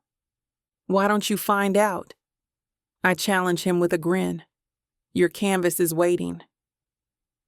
As I step back, I watch the energy in the room shift. Paintbrushes are grabbed, colors mixed, and conversations buzz with speculation and excitement. Emily is already sketching out an ornate door, while Zach has dived headfirst into a moody atmospheric piece. I circulate, offering encouragement and dropping more local history tidbits. The room is alive with creativity, and I can't help but feel a surge of pride. This is why I teach, to see that spark of inspiration ignite in young minds. As I weave through the maze of desks, my heart swells with pride at the creativity bursting from every corner. The scratching of pencils and swish of paintbrushes create a symphony of artistic expression. I pause behind Zach, who's hunched over his canvas, completely engrossed. How's it coming along, Zach? I ask, peering over his shoulder. He jumps slightly, then grins. Check it out, Miss M. I'm painting the ghost of Maple Grove past. I chuckle, admiring his eerie rendition of the town square shrouded in darkness. Spooky. I love it. As I move on, a snippet of conversation catches my ear. I slow my pace, curiosity piqued. Dude, mister. Sullivan's class is lit, whispers Emily to her table mate. We're building birdhouses next week. Her friend nods enthusiastically. I know, right? He's kind of scary, but in a cool way. Like, he doesn't take any crap, but he really knows his stuff. I raise an eyebrow, intrigued. Beck Sullivan, the perpetually scowling hardware store owner, a favorite teacher. This I have to hear. Remember when Jake messed up his measurements? Emily continues. I thought Mr. Sullivan was gonna lose it, but he just went, measure twice, cut once, kid. Now fix it. Yeah, and then he showed Jake exactly what he did wrong. Didn't sugarcoat it, but Jake actually got it after that. I can't help but smile. Who would have thought? The town grump, inspiring students with his no-nonsense approach. He's got mad skills, too. Another student chimes in. Did you see that cabinet he made for the front office? Sick craftsmanship. My mind flashes to the beautifully carved piece I'd admired just yesterday. I'd assumed it was an antique, not realizing it was Beck's handiwork. As I continue my rounds, the students' excited chatter about Beck's class follows me. It's clear his straightforward style and obvious passion for his craft have made an impact. Maybe there's more to Maple Grove's resident grouch than meets the eye. I find myself looking forward to our next encounter, wondering if I'll catch a glimpse of this hidden side of Beck Sullivan. The thought brings an unexpected warmth to my chest, which I quickly attribute to professional curiosity. Nothing more. I'm circulating the room, offering encouragement and advice, when a familiar orange blur catches my eye. My heart leaps into my throat as Cider, our mischievous feline escape artist, saunters in through the open window like she owns the place. Oh no, I mutter under my breath, but it's too late. The classroom erupts in a swarm of excited squeals and coos. Kitty! Aw, she's so cute. Can I pet her? All right, everyone, settle down, I call out, trying to wrangle the sudden chaos. Let's not scare our unexpected visitor. I make a beeline for the window, hoping to usher Cider back out before she can cause more disruption. But my cat, true to form, has other ideas. She leaps gracefully from the windowsill, weaving between desks and legs with the agility of a furry ninja. Cider, come here, you little troublemaker, I plead, crouching down and holding out my hand. She gives me a look that can only be described as smug before darting under Emily's chair. Miss Morgan, she's so adorable, Emily gushes, reaching down to scratch Cider's ears. I straighten up, realizing this isn't a battle I'm going to win. Time for Plan B. You know what? Let's work with this unexpected development. Who's up for an impromptu lesson on pet portraits? The suggestion is met with enthusiastic nods and grins. Even Zach, who moments ago was engrossed in his spooky town square, perks up. All right, team, new challenge. Capture Cider in all her feline glory. But here's the twist. I want you to incorporate her into the Maple Grove stories you were already working on. How do we do that? Asks Jake, looking puzzled. I tap my chin, thinking on my feet.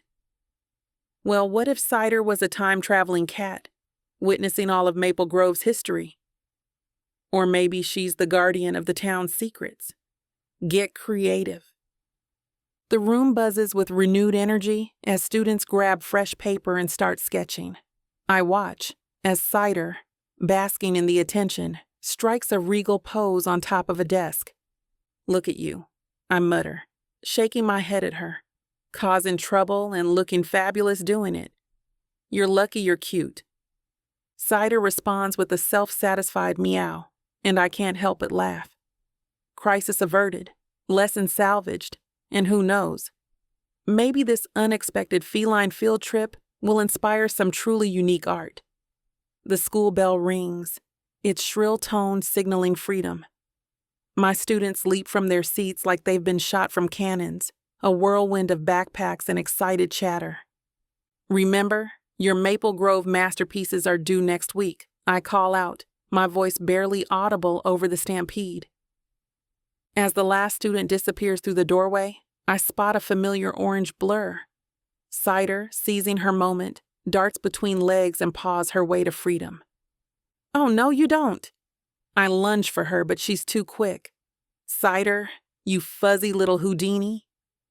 I chase after her, my paint-splattered overalls flapping as I run. The hallway's a maze of lockers and lingering students, and Cider weaves through it all, like she's auditioning for Mission Impossible Feline Edition. Excuse me? Pardon me. Cat on the loose, I call out, dodging a group of giggling freshmen. Cider rounds a corner and I follow, my curls bouncing with each step. I'm so focused on my escaped cat that I don't see the solid wall of flannel until it's too late. Thud! I collide with something warm and decidedly human. Strong hands steady me, and I look up into a pair of familiar, irritated eyes. Finley, Beck grunts, his perpetual scowl firmly in place. "What the hell are you doing?" I open my mouth to explain, but Cider chooses that moment to meow smugly from her new perch atop a nearby trophy case. "That," I say, pointing at my feline fugitive. "I'm chasing that." Beck's eyes follow my finger, and for a split second his scowl softens. "Is that amusement?" "Your cat's in my woodshop class now?" he asks, raising an eyebrow. I can't help but grin. Well, she's always been crafty. Maybe she's branching out into carpentry. Beck snorts, a sound that's almost like a laugh. That's one way to get more students in my class. "Oh?" I tilt my head, recalling the overheard conversation from earlier. "I heard your class is already pretty popular. Something about you being scary, but in a cool way?" His eyes widen slightly, caught off guard. "Who told you that?" "Teacher's secret," I wink, enjoying his discomfort.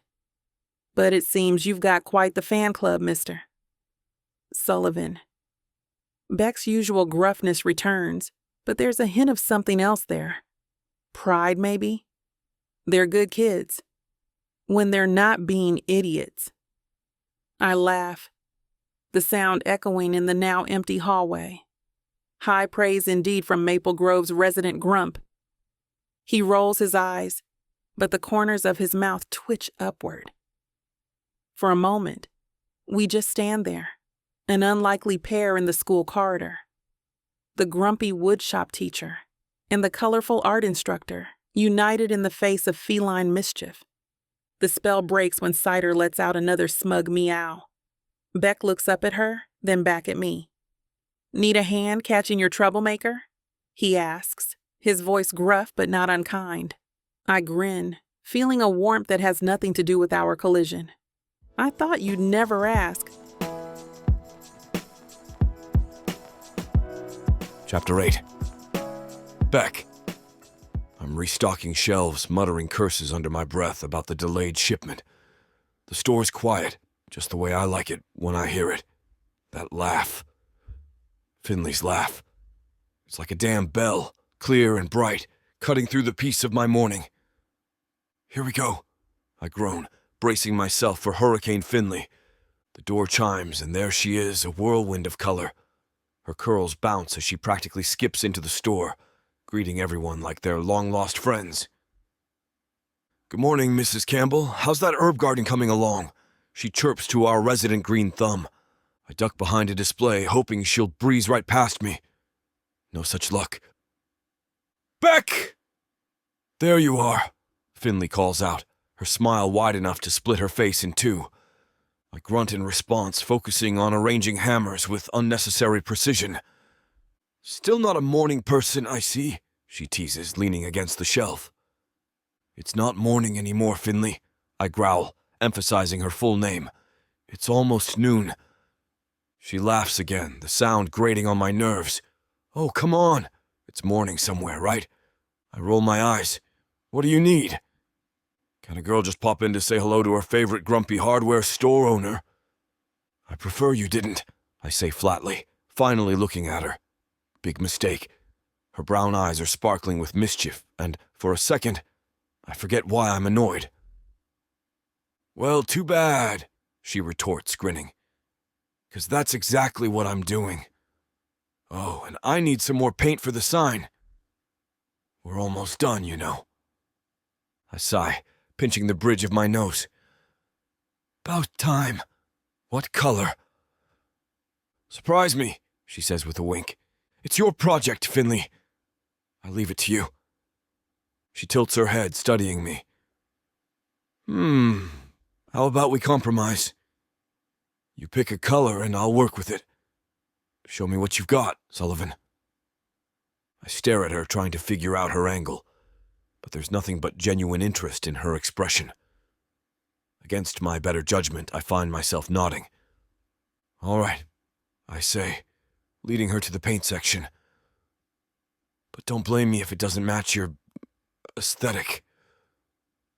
Finley's laugh follows me down the aisle, and I try to ignore the way it makes the corner of my mouth twitch upward. I'm scanning the paint swatches, trying to find something that won't clash with Finley's Technicolor dreams, when I hear raised voices from the front of the store. Just what I need today. "What's going on?" Finley asks, her head tilting like a curious puppy. I grunt, focusing on the colors. I don't bother with town gossip.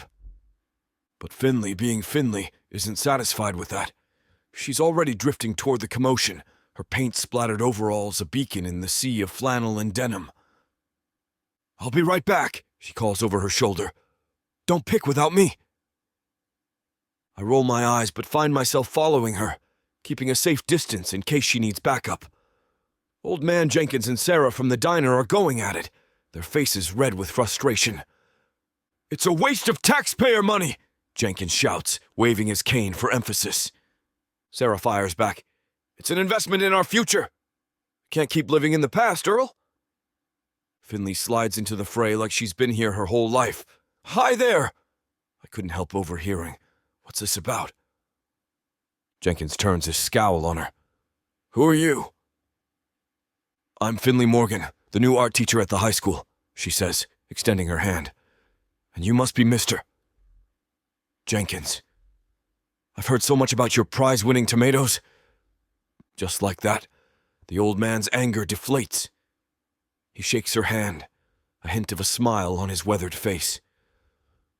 "Well, they are something special."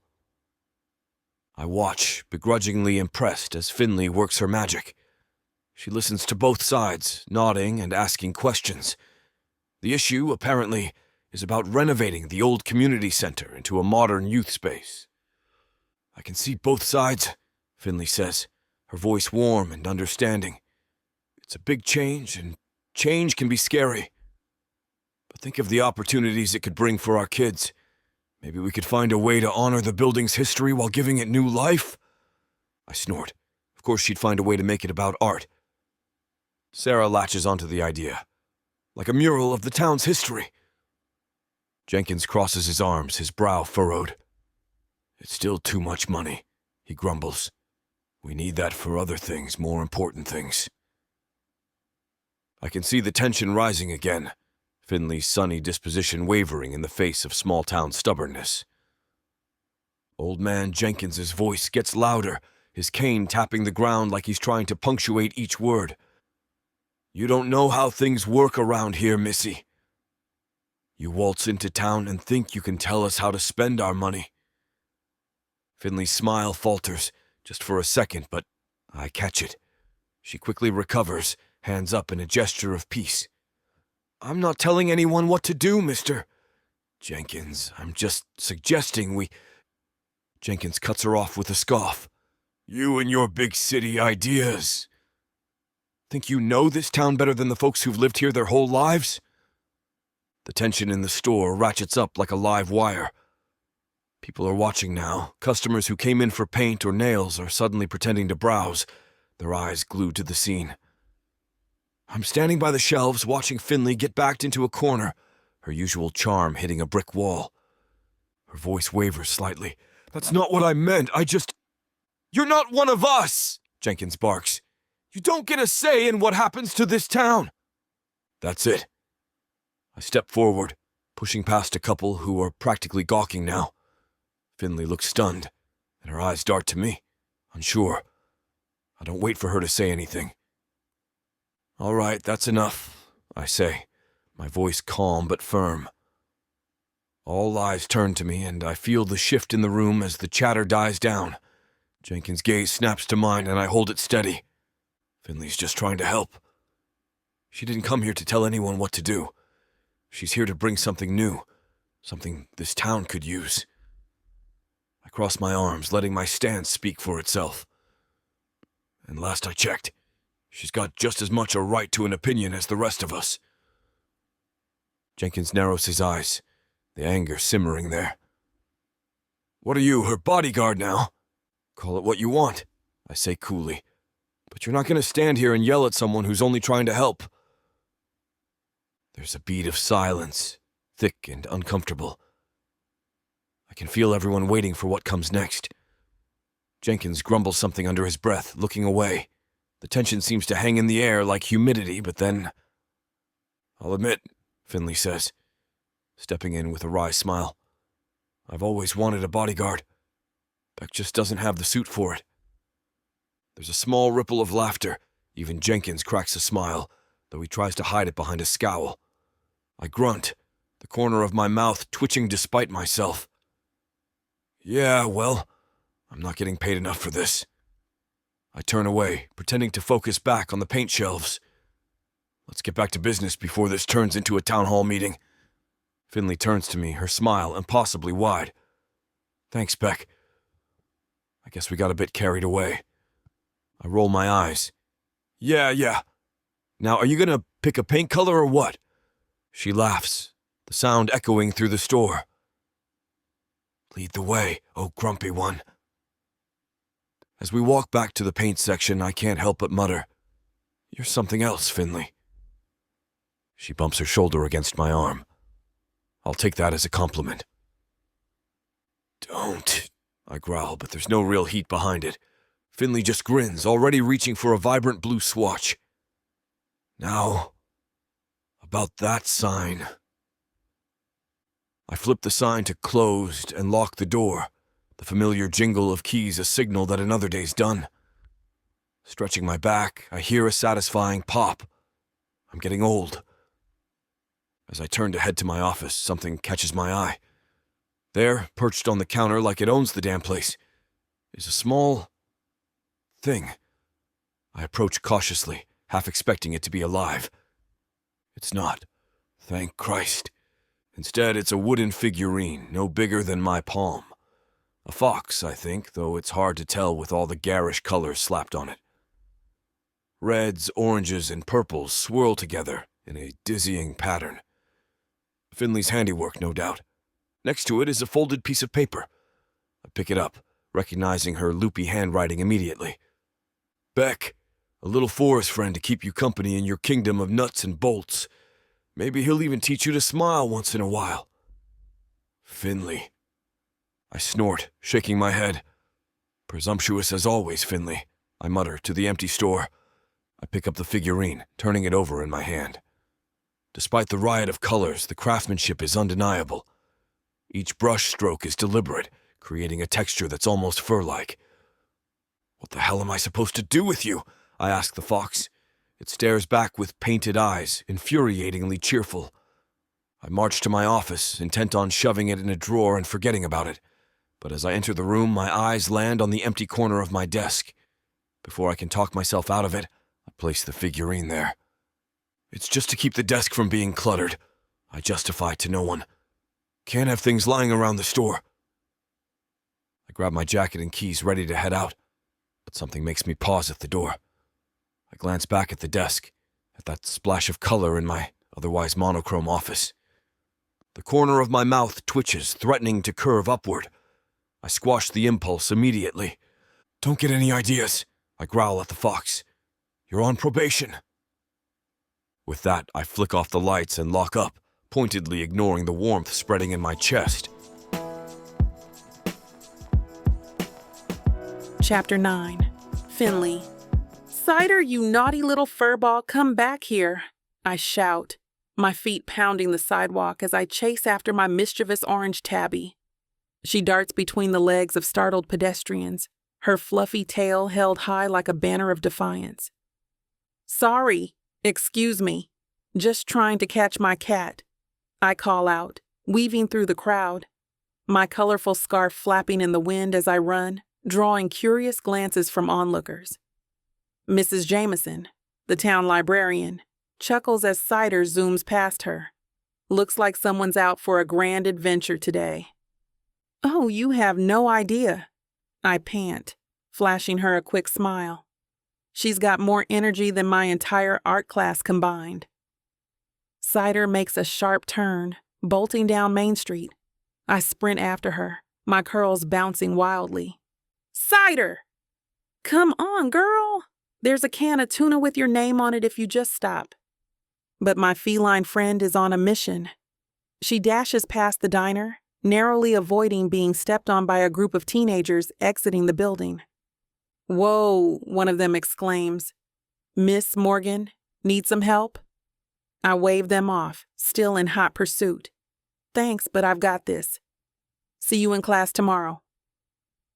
As I round the corner, panting and out of breath, I spot Cider sitting primly in front of Sullivan's Home and Hardware, looking for all the world like she's been waiting for me this whole time. Her tail swishes back and forth, and she gives me a look that says, "What took you so long?" My heart sinks as I realize where we've ended up.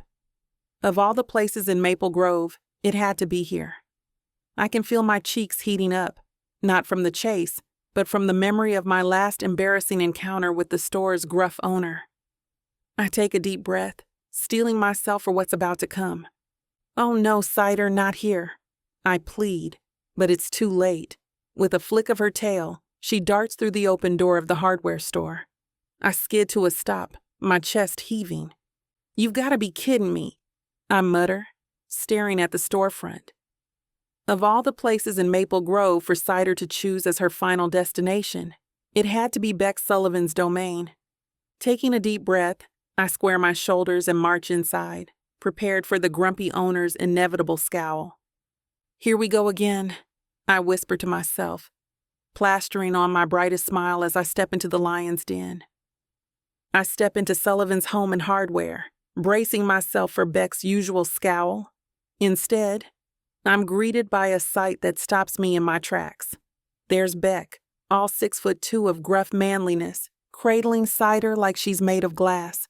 His large hands look almost comically gentle as they stroke her orange fur. Our eyes meet, and I feel a surprising flutter in my chest. It's probably just relief that Cider's safe, right? "Looks like you've made a new friend," I say, trying to keep my voice light despite my racing heart. Beck shrugs but doesn't stop petting Cider. "She's not so bad. For a cat." I raise an eyebrow. High praise indeed, coming from you. He ignores my comment, focusing on scratching behind Cider's ears. "It's okay if she wants to hang out here. She's not hurting anything." "That's kind of you," I start, then pause. The sight of Beck with my cat is oddly appealing, but I shake off the thought. Really though, I should take her home. I don't want her to be in the way of your customers. Beck looks up, his dark eyes meeting mine. "She's fine, Finley. Quit worrying so damn much." I can't help but laugh. "Me? Worry? I think you've got us confused, Mr. Grumpy Pants." He rolls his eyes, but I swear I see the ghost of a smile on his lips. "Sure, but the cat can stay if she wants. As tempting as it is to leave her here and give you a furry assistant, I really should get her home. June will be worried sick," I say, reaching out to take Cider from Beck's arms. As my fingers brush against his calloused hands, an unexpected jolt of electricity zips through me. My breath catches, and I find myself staring at where our skin meets. The warmth of his touch lingers, sending a shiver down my spine. I look up, meeting Beck's intense gaze. My usual sunny smile falters, replaced by something softer, more vulnerable. For a moment, I forget how to breathe. Beck's brow furrows slightly. "What?" he asks, his gruff voice tinged with curiosity. I blink, suddenly aware of how close we're standing. "Nothing." I fumble, my usual eloquence deserting me. Just grateful to have her back in one piece. My arms tighten around Cider, her soft, warm body a comforting presence as she purrs contentedly, blissfully unaware of the tension crackling like static electricity between Beck and me. I take a step back. The need for distance is suddenly urgent. I close my eyes for a moment, trying to clear my head, to shake off the weight of the moment. The air feels thick, and I can still feel the heat of Beck's gaze lingering on me, making it harder to think straight. "Thanks for catching her," I manage, my voice a little shakier than I'd like. "She's got a talent for finding trouble." Beck shrugs, his broad shoulders shifting under his flannel shirt. "Wasn't hard. She waltzed in like she owned the place." I can't help but laugh. the sound breaking some of the tension. That sounds like Cider. She's got more confidence than sense sometimes. Reminds me of someone else I know, Beck mutters, the corner of his mouth twitching. I'm choosing to take that as a compliment, I retort, feeling more like myself. Beck rolls his eyes, but I swear I see a hint of amusement in them. Of course you would. I shift Cider in my arms, preparing to leave. Well, thanks again. I should get this little troublemaker home before she decides to redecorate your store. As I turn to go, Beck's voice stops me. Finley. I look back, surprised by the softness in his tone. Yes? He hesitates, then shakes his head. Never mind. Just keep a better eye on your cat, all right? I grin, unable to resist one last jab. Ah, Beck, if I didn't know better, I'd think you were worried about us. Well, good thing you know better. He growls, but there's no real heat in it.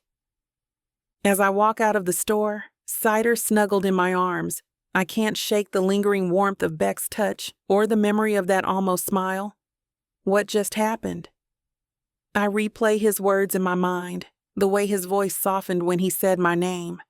It felt like a glimpse of something deeper, something hidden beneath that gruff exterior.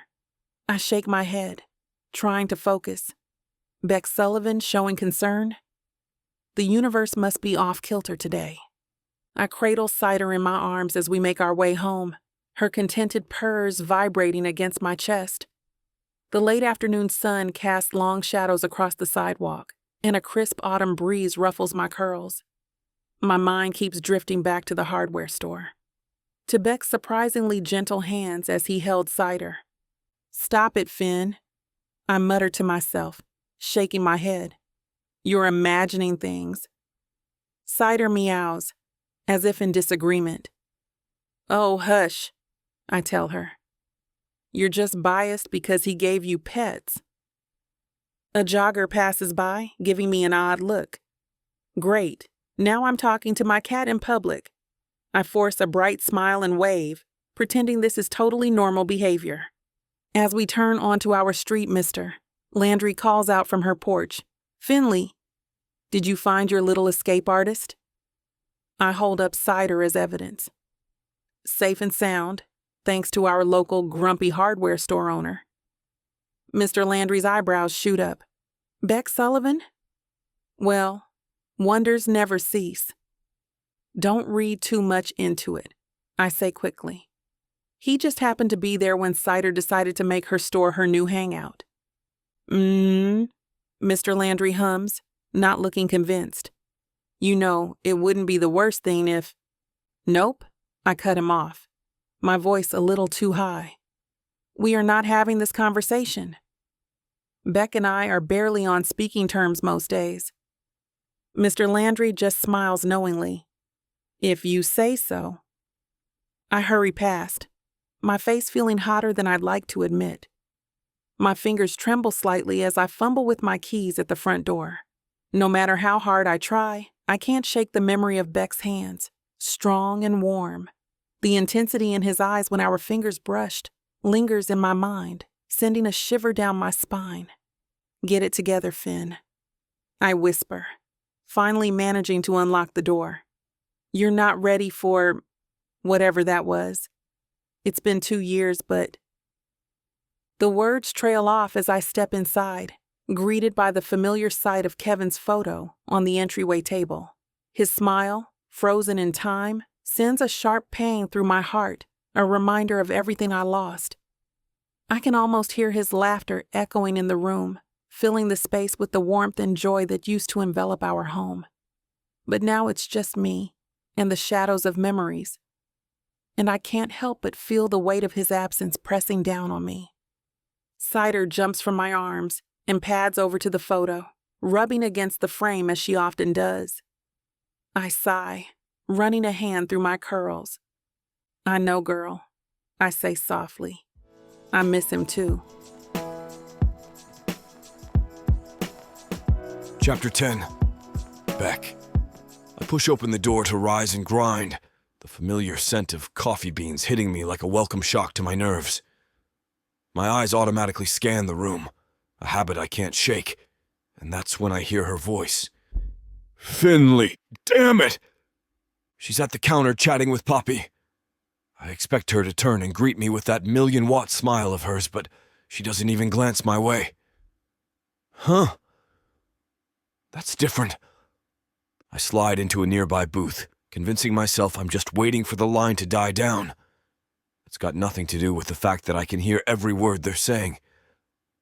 I lean back against the worn vinyl seat, trying to appear nonchalant while stealing glances at Finley and Poppy. My fingers tap against the table, betraying my impatience. Yeah, right. Like I could pretend I'm not eavesdropping when her voice cuts through the air, bright and infectious. I curse under my breath, annoyed at how much I want to hear her voice. I don't know, Poppy, Finley sighs. It's just complicated.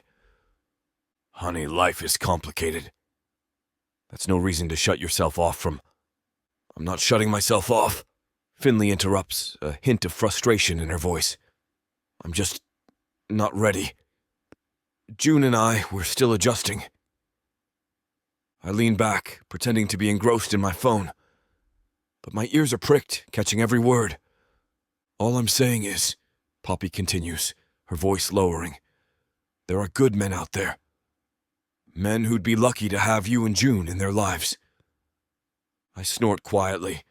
Good luck finding one of those in this town. I appreciate that, really, Finley says. But right now, I need to focus on June. And my students. And not on dating. There's a pause, and I risk a glance up. Finley's stirring her coffee, her usual sunny expression replaced by something more pensive. It's unsettling, seeing her without her usual blinding smile. All right, Poppy concedes. I'll back off. But promise me you'll at least think about it? Finley laughs, a soft sound that's nothing like her usual exuberant chuckle. I promise to think about thinking about it. How's that? I'll take it, Poppy says, and I can hear the grin in her voice. I shift in my seat, suddenly feeling like I've overheard something I shouldn't have. It's none of my damn business if Finley wants to date or not. So why do I feel this weird twinge in my gut? The server sets down my coffee and I grunt a thanks, my eyes barely flicking up from the newspaper spread out in front of me.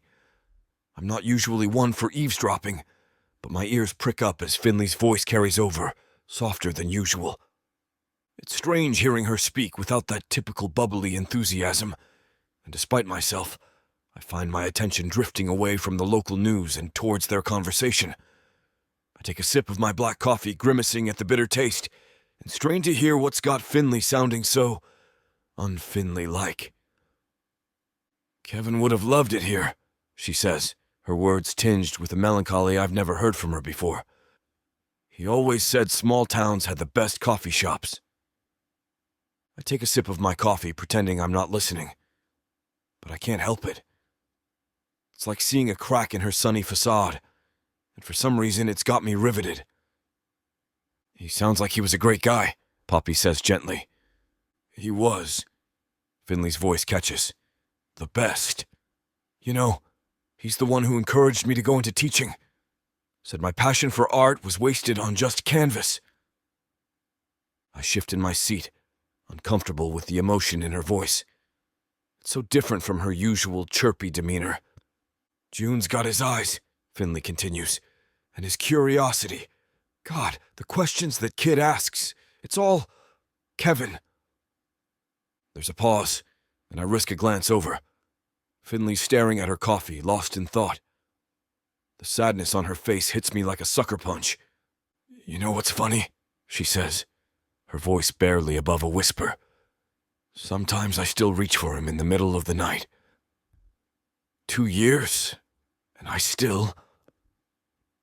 She trails off, and I have to look away. My chest feels tight, and I don't like it one bit.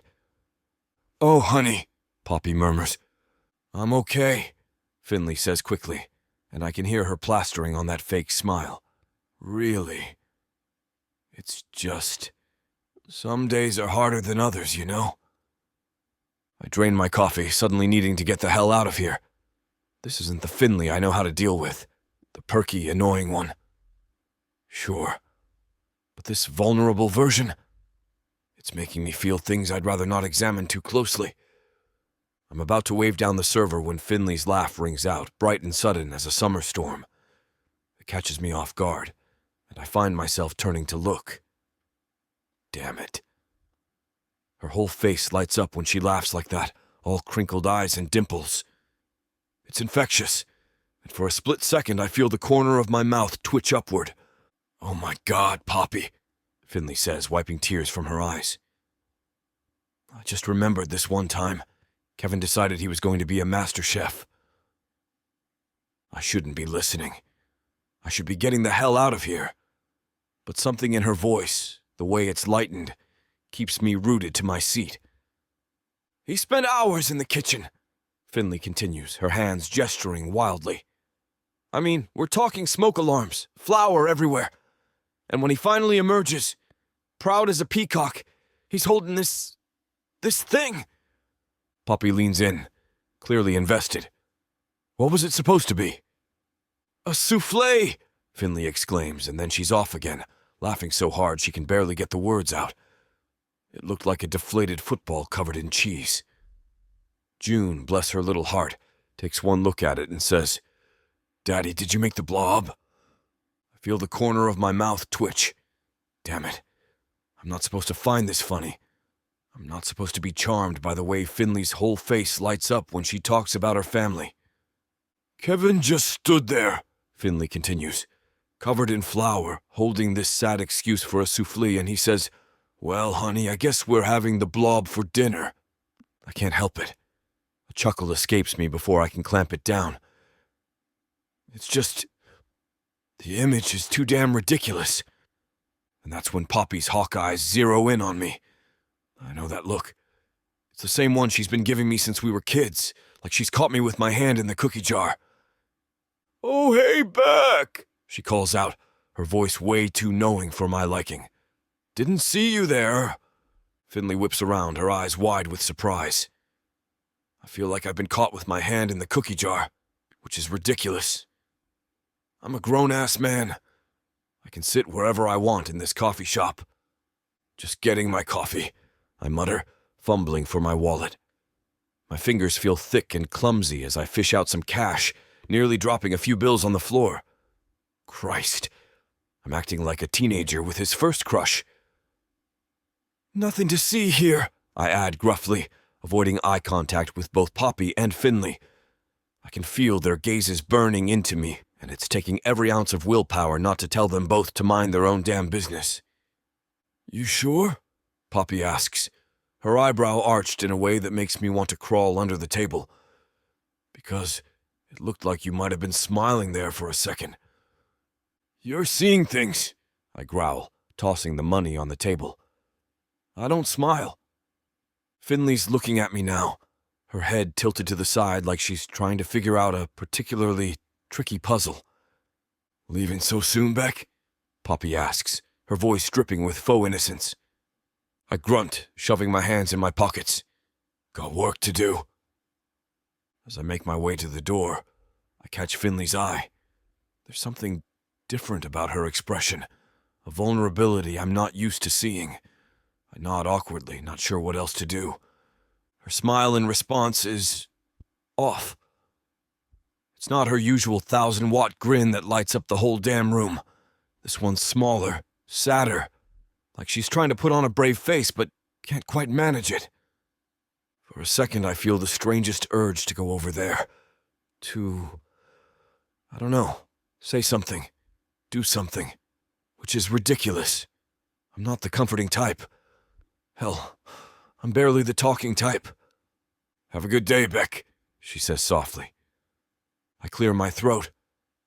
Yeah, you too, Finley. I push open the door, the bell jingling overhead. The cool air hits me and I take a deep breath. What the hell was that back there? Since when do I give a damn about Finley Morgan's feelings? I shake my head, trying to clear it. I've got work to do. No time for whatever this is. But as I walk down the street, I can't shake the image of that sad smile. It sticks with me, nagging at the back of my mind like a splinter I can't quite reach. Danger, desire, secrets that could kill. Ooh, baby, you already know I'm staying for this ride. 8 full-length audiobooks. Stories tangled with mystery, betrayal, and the kind of passion you can't outrun. Oh, these heroes? They'll pin you to the wall 1 second and save your life the next. Talk about multitasking. Assassins, billionaires, men with dangerous pasts, and women strong enough to match them, secret for secret. Right now, you're snatching this up at a wild 70% off. 8 stories, endless passion, a love worth dying for. Click the link and buckle up, honey. 'Cause this ain't just romance. The Romantic Suspense Audiobook Bundle. Love has never been this dangerous. Vixavon Romance.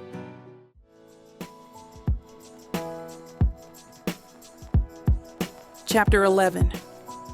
Finley. I meander down the quiet hallway, my mind buzzing with ideas for my next art project. The scent of sawdust tickles my nose, and I realize I've wandered near Beck's woodworking classroom. Curiosity piqued. I tiptoe closer, peeking through the small window in the door. Inside, a group of second graders huddles around workbenches, their tiny hands gripping sandpaper and wooden blocks. And there, in the midst of it all, is Beck. Gone is his perpetual scowl, replaced by, is that a smile? Remember, kids. His deep voice carries through the door. Slow and steady wins the race. You can't rush perfection. A little girl with pigtails raises her hand. Mr. Sullivan, I can't get my edges smooth. I expect Beck to brush her off, but to my surprise, he kneels beside her. Let's take a look, Sarah. Sometimes the wood grain can be tricky. He guides her small hands, demonstrating the proper technique. There you go. Feel that? Nice and smooth now. Sarah beams, proudly holding up her block. I did it. You sure did, kiddo. Great job. I lean closer, fascinated by this softer side of Beck. He moves from student to student, offering encouragement and gentle corrections. His patience seems endless, a stark contrast to his usual gruff demeanor. A boy at the back of the class sniffles, clearly frustrated with his project. Beck notices immediately, heading over with long strides. What's the matter, buddy? I messed it up, the boy mumbles, lower lip trembling. Beck crouches down, examining the wooden block. Nah, you didn't mess up. You just found a way that doesn't work. That's how we learn. Really? Absolutely. Now, let's figure out how to fix it together, okay? The boy nods, wiping his nose on his sleeve. Beck grabs a piece of scrap wood, demonstrating a technique to salvage the project. Within minutes, the boy's frown has transformed into a look of determination. I find myself smiling, warmth spreading through my chest. Who knew the town grump had such a gentle touch with kids? It's surprisingly attractive. Wait, what? I shake my head, banishing the thought. This is Beck we're talking about. Grumpy, frustrating Beck.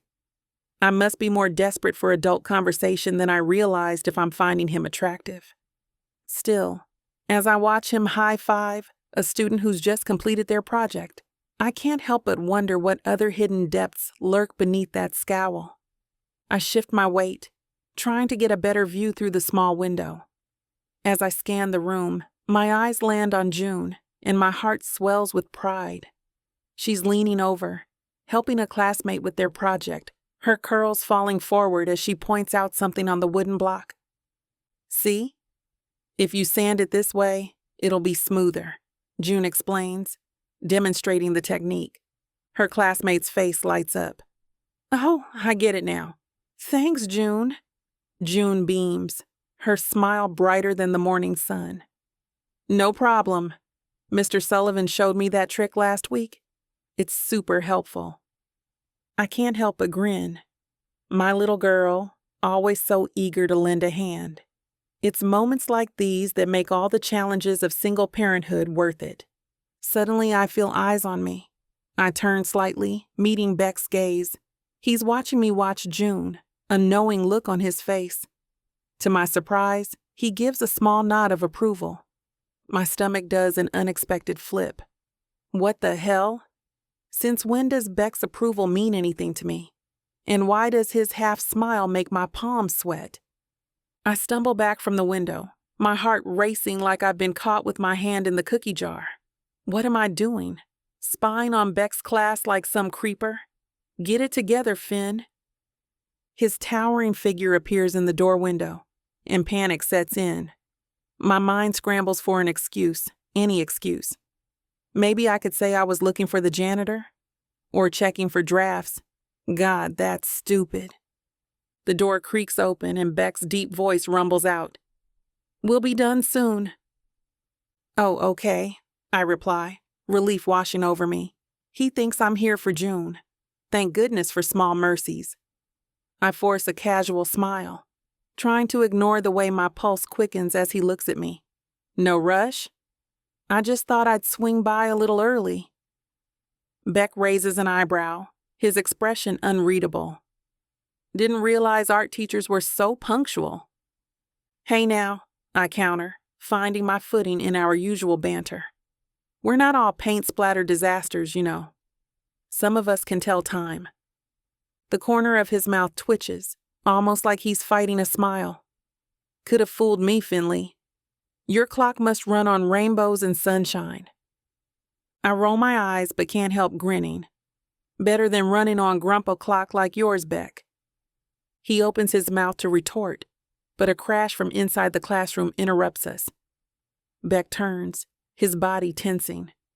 Duty calls, Beck quickly says before turning back into the classroom. I watch him go, my heart still racing from our brief encounter. Through the window, I see him stride purposefully towards the source of the crash. A young boy stands frozen, surrounded by scattered wood blocks and tools.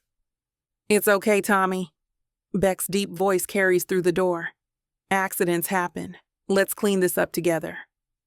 I can't help but smile as I watch Beck and the students work together to restore order. It's a side of him I never expected to see. Patient, kind, almost gentle. The thought sends an unexpected jolt through me. The rest of the class flies by, and soon enough, June bounds out of the room, her backpack bouncing against her shoulders. Mom! Did you see what I made? She thrusts a small wooden box into my hands, her eyes shining with pride. Wow, sweetie!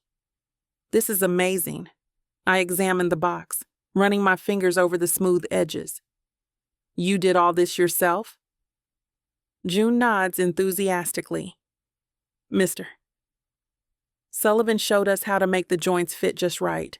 It was tricky, but he said I did a great job. I glance up to see Beck locking the classroom door, his broad shoulders filling out his flannel shirt in a way that's suddenly very distracting. Speaking of Mr. Sullivan, I say, my voice a little too bright, I think we should thank him for the lesson. We approach Beck, and I clear my throat. That was quite a class, Beck. You really have a way with the kids. He shrugs, his usual scowl settling back into place. Just doing my job. But I catch it, that tiny flicker in his eyes. Pride. It's there for just a moment before he blinks it away. Well, you're doing it exceptionally well, I press on, unable to let it go. June hasn't stopped talking about your class all week. You've really inspired her. Beck's eyes soften almost imperceptibly as he looks at June. She's got a good eye for detail. Makes my job easier. June beams at the compliment, and I feel a surge of affection for this gruff man who's bringing out the best in my daughter. Maybe you could give me some pointers sometime, I say, surprising myself with the offer. My art students could benefit from learning some woodworking techniques. Beck raises an eyebrow, the ghost of a smirk playing at his lips. You sure you can handle a little sawdust in your paint, Finley? I laugh, the tension between us easing. I think I can manage. Who knows? Maybe I'll even teach you a thing or two about color theory. Don't push your luck, he growls, but there's no real heat behind it. As we step away from the classroom, the hallway seems to shrink. Beck's towering presence fills the space, his broad shoulders nearly brushing against the lockers. I'm hyper-aware of his proximity, the scent of sawdust and something uniquely him tickling my nose. We fall into step, walking side by side. June skips ahead, lost in her own world of woodworking dreams. As we round the corner, my hand accidentally brushes against Beck's. A jolt of electricity shoots up my arm, and I nearly trip over my own feet. Whoa, careful there, Beck rumbles, his hand instinctively reaching out to steady me. Our eyes lock, and my usual sunny smile falters. I feel exposed, vulnerable. A shy glance replaces my typical bravado, and I catch a flicker of something in Beck's eyes. Surprise? Confusion? He looks flustered, his perpetual scowl softening for a fraction of a second before he catches himself. Watch where you're going, Finley. Can't have you face-planting in the hallway. Right, I mumble, heat creeping up my neck. Wouldn't want to ruin my reputation as the graceful art teacher. Beck snorts, but it lacks its usual derision. Graceful? Is that what you call knocking over an entire display of paint cans last week? Hey! That was Cider's fault, and you know it, I protest, finding my footing in our usual banter. We lapse into an awkward silence, the air between us thick with unspoken tension. I rack my brain for something clever to say, but my usual wit fails me. So, Beck starts, then stops, looking as uncomfortable as I feel. Yeah? I prompt, hating how eager I sound. He opens his mouth, closes it, then tries again. Your clock's still running on rainbows and sunshine? I blink, thrown by the clumsy attempt at humor. What? You know from earlier, he mutters, running a hand through his hair. Forget it. It was stupid. No, I remember, I say quickly, not wanting him to retreat behind his grumpy facade. And yes, it is. Much better than your grumpa clock. We share an awkward chuckle, both of us floundering in this strange new territory. June, bless her observant little heart, chooses that moment to cut in. Mom, can we stop for ice cream on the way home? I think I deserve a treat after all that hard work. Relief washes over me. Of course, sweetie. You definitely earned it. I turn to Beck, grateful for the distraction. Well, we should get going. Thanks again for everything. He nods, his usual gruff demeanor sliding back into place. Anytime. See you around, Finley. As June and I head towards the exit, I can't shake the feeling that something has shifted between Beck and me, and I'm not entirely sure how I feel about it. Chapter 12. Beck.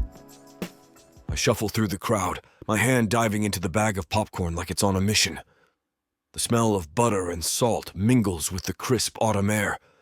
Families and couples spread out on blankets, their chatter a constant hum beneath the crackle of my snacking. Excuse me, I grunt, sidestepping a group of giggling teenagers. My eyes scan the grassy area, searching for a spot that isn't too crowded or too close to the speakers. That's when I spot them. Finley's bright yellow sweater stands out like a beacon in the sea of muted fall colors. She's kneeling next to June, who's got her face buried in her hands. Even from here, I can see the kid's shoulders shaking. I hesitate, my feet rooted to the spot. This isn't my problem. should find a seat and mind my own damn business. But something tugs at me, a feeling I can't quite name. Oh, screw it, I mutter, shoving my free hand into my pocket. My fingers brush against the soft cotton of my handkerchief. Before I can talk myself out of it, I'm striding over to them. Finley looks up as I approach, her usual sunny smile replaced by a worried frown. "Oh, Beck," she says, her voice soft. "I didn't expect to see you here." I clear my throat, suddenly aware of how awkward I must look looming over them. "Yeah, well, thought I'd see what all the fuss was about." I nod towards June. "Everything okay?" I crouch down, my knees popping in protest. Finley's eyes meet mine, surprise swimming in their depths. "It's the movie," she explains, her voice low. It reminded June of her nightmares, about losing her dad. "Damn," I mutter, then wince. "Sorry, I mean..." June lifts her head, her face a mess of tears and snot. "I keep dreaming he's there, but then he's not," she hiccups. "And I can't find him anywhere. It's so dark and scary and..." Her words dissolve into fresh sobs. I reach into my pocket, pulling out my handkerchief. It's old and worn, but clean. I offer it to June, who takes it with trembling fingers. "Hey, kid," I say, my voice gruffer than I intend. I clear my throat and try again. "You know, I used to have dreams like that too." June sobs quiet, her eyes wide as she looks at me. "You did?" I nod, settling myself more comfortably on the grass. "Yeah, when my old man passed." Finley's hand rests on June's shoulder, but her gaze is fixed on me, curiosity written across her features. "I dream I was in the hardware store," I continue, the memory rising unbidden. "Everything would be normal, you know? Dad would be behind the counter, telling me to organize the nails or something, but then I'd turn around and he'd be gone. The whole place would go dark like someone flipped a switch." June nods vigorously, twisting the handkerchief in her hands. "That's how it feels. Like everything goes dark all at once." "Yeah, exactly like that," I agree, surprised by how easily the words come. "But you know what? One night, the dream changed." "It did?" June leans forward, her tears forgotten. "Yep. Instead of going dark, the store lit up like a Christmas tree. And there was my dad, grinning like an idiot, covered head to toe in paint." A giggle escapes June's lips, the sound startling in its suddenness. Why was he covered in paint? I lean in, as if sharing a secret. Turns out, in my dream, he decided the store needed some color. So we went to town with every can of paint we had. June's giggle turns into a full-blown laugh, and I find myself chuckling along with her. "Did he really do that?" she asks, her eyes shining with mirth now instead of tears.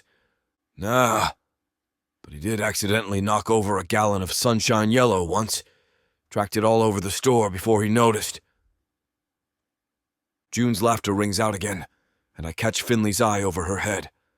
The smile she gives me is soft, warm, and does something funny to my chest that I decide not to examine too closely. I watch as June's giggles subside, her small frame relaxing against Finley. The kid's got my handkerchief clutched in one hand, the popcorn bag in the other. Quite the pair they make. Finley's fingers card through June's curls, gentle and soothing. It's mesmerizing, the way her hand moves, like she's painting invisible masterpieces on her daughter's scalp. I catch myself staring and quickly avert my gaze, but not before Finley's eyes meet mine. Clearing my throat, I gesture to the popcorn bag. "You two want some more of that? Nothing makes a movie better than good snacks."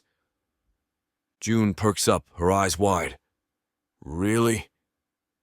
"Can we, Mom?" Finley hesitates, that sunshine smile of hers dimming a bit. "Oh, Beck, that's kind of you, but..." "It's not a big deal," I cut in, already standing. My knees pop in protest, reminding me I'm not as young as I used to be. "What's your poison, kid? More popcorn? candy? Those nasty nachos with the radioactive cheese? June giggles again, and I find myself grinning despite my best efforts. Sour Patch Kids, she declares. And a blue slushie. I raise an eyebrow at Finley. That okay with you, Mom? She sighs, but there's a hint of a smile playing at her lips. I suppose. But just this once, okay? You got it. I nod, shoving my hands in my pockets. Be right back. As I turn to leave, I hear June's excited whisper. Mom, did you hear his story? About his dad and the paint? I pause, curiosity getting the better of me. Finley's voice is soft, warm like honey. I did, sweetheart. That was very nice of Mr. Sullivan to share that with you. Yeah, June agrees. Do you think my dreams will change like his did? There's a pause. I can almost picture Finley's thoughtful expression. I think they might, honey. And even if they don't, you know what? What? You've got me. And I'll always be here to hold you when you wake up scared. I swallow hard, a lump forming in my throat. Christ, when did I become such a sap? Shaking my head, I stride towards the concession stand, determined to focus on the task at hand. Sour Patch Kids and a blue slushie. Right, I can handle that. The credits roll, and I find myself oddly reluctant for the night to end. June bounces up, her energy seemingly unaffected by the late hour. Mr. Sullivan, do you have more fun stories? She chirps, her eyes wide with excitement.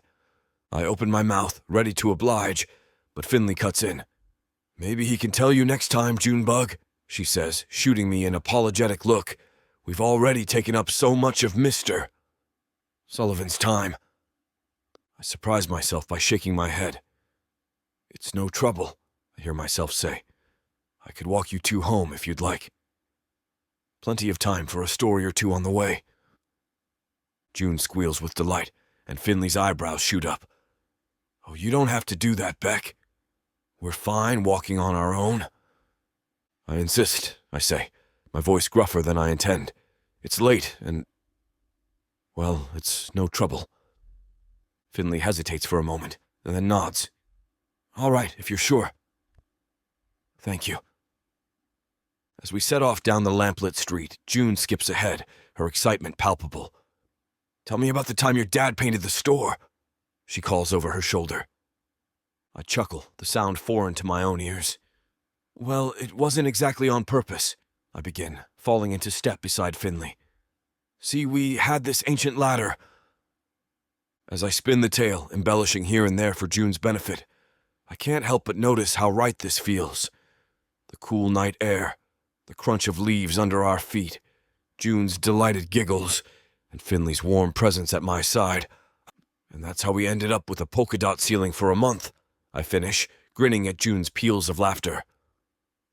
Your dad sounds like he was really fun, she says, her voice wistful. I nod, a lump forming in my throat. Yeah, he was something else. Finley's hand brushes against mine, so light I almost think I imagined it. Thank you for sharing that, Beck, she says softly. It means a lot to June, and to me. I grunt, suddenly uncomfortable with the sincerity in her voice. It's nothing, I mutter, shoving my hands in my pockets. As we approach their house, a strange feeling settles in my gut. It's warm, comfortable, like slipping on a well-worn flannel shirt. I shake it off, annoyed at my own sentimentality. Well, this is it, Finley says, her voice soft in the quiet night. Thank you again, Beck. For everything. I grunt, shoving my hands deeper into my pockets. Don't mention it. June yawns, her earlier energy finally waning. Good night, Mr. Sullivan, she mumbles, leaning heavily against her mother's side. Night, kid, I reply, my voice gruffer than I intend. Try not to let those dreams get to you, yeah? She nods, a sleepy smile on her face. I'll remember the paint story. Finley chuckles, the sound light and musical in the still air. Come on, Junebug. Let's get you to bed. I watch as they climb the porch steps, Finley fumbling with her keys. The porch light flickers on, bathing them in a warm glow. It's a picture-perfect moment, like something out of those cheesy Hallmark movies my sister-in-law loves. Good night, Beck, Finley calls over her shoulder, her smile bright even in the dim light. I raise a hand in farewell, my usual gruffness failing me. Night, Finley. The door closes behind them with a soft click, and I'm left standing on the sidewalk like an idiot. I turn to leave, but something makes me glance back. Through the front window, I catch a glimpse of Finley helping a sleepy June up the stairs, their shadows moving across the wall. It hits me then, a realization that knocks the wind out of me. This feels right. Not just right, but perfect. Like puzzle pieces clicking into place. Ah, damn, I mutter, running a hand through my hair. This is not what I signed up for. I'm Beck Sullivan, the town grump. I don't do warm and fuzzy feelings.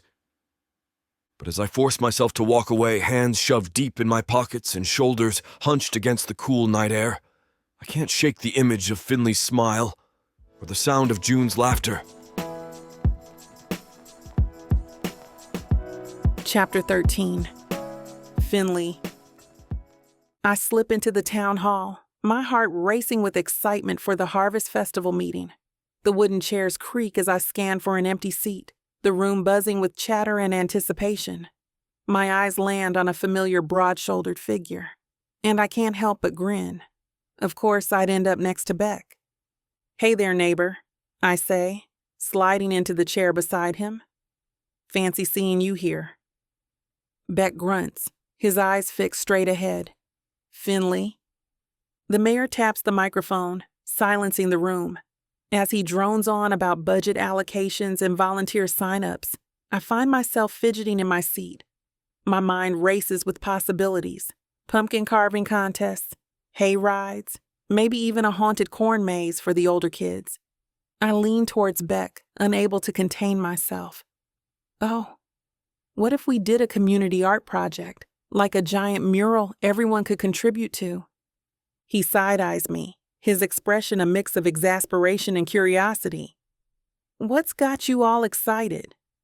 "Who wouldn't be?" I whisper back, gesturing at the room around us. There's so much we can do for the Harvest Festival. I have so many ideas. Beck's frown deepens, but I catch a glimmer of something in his eyes.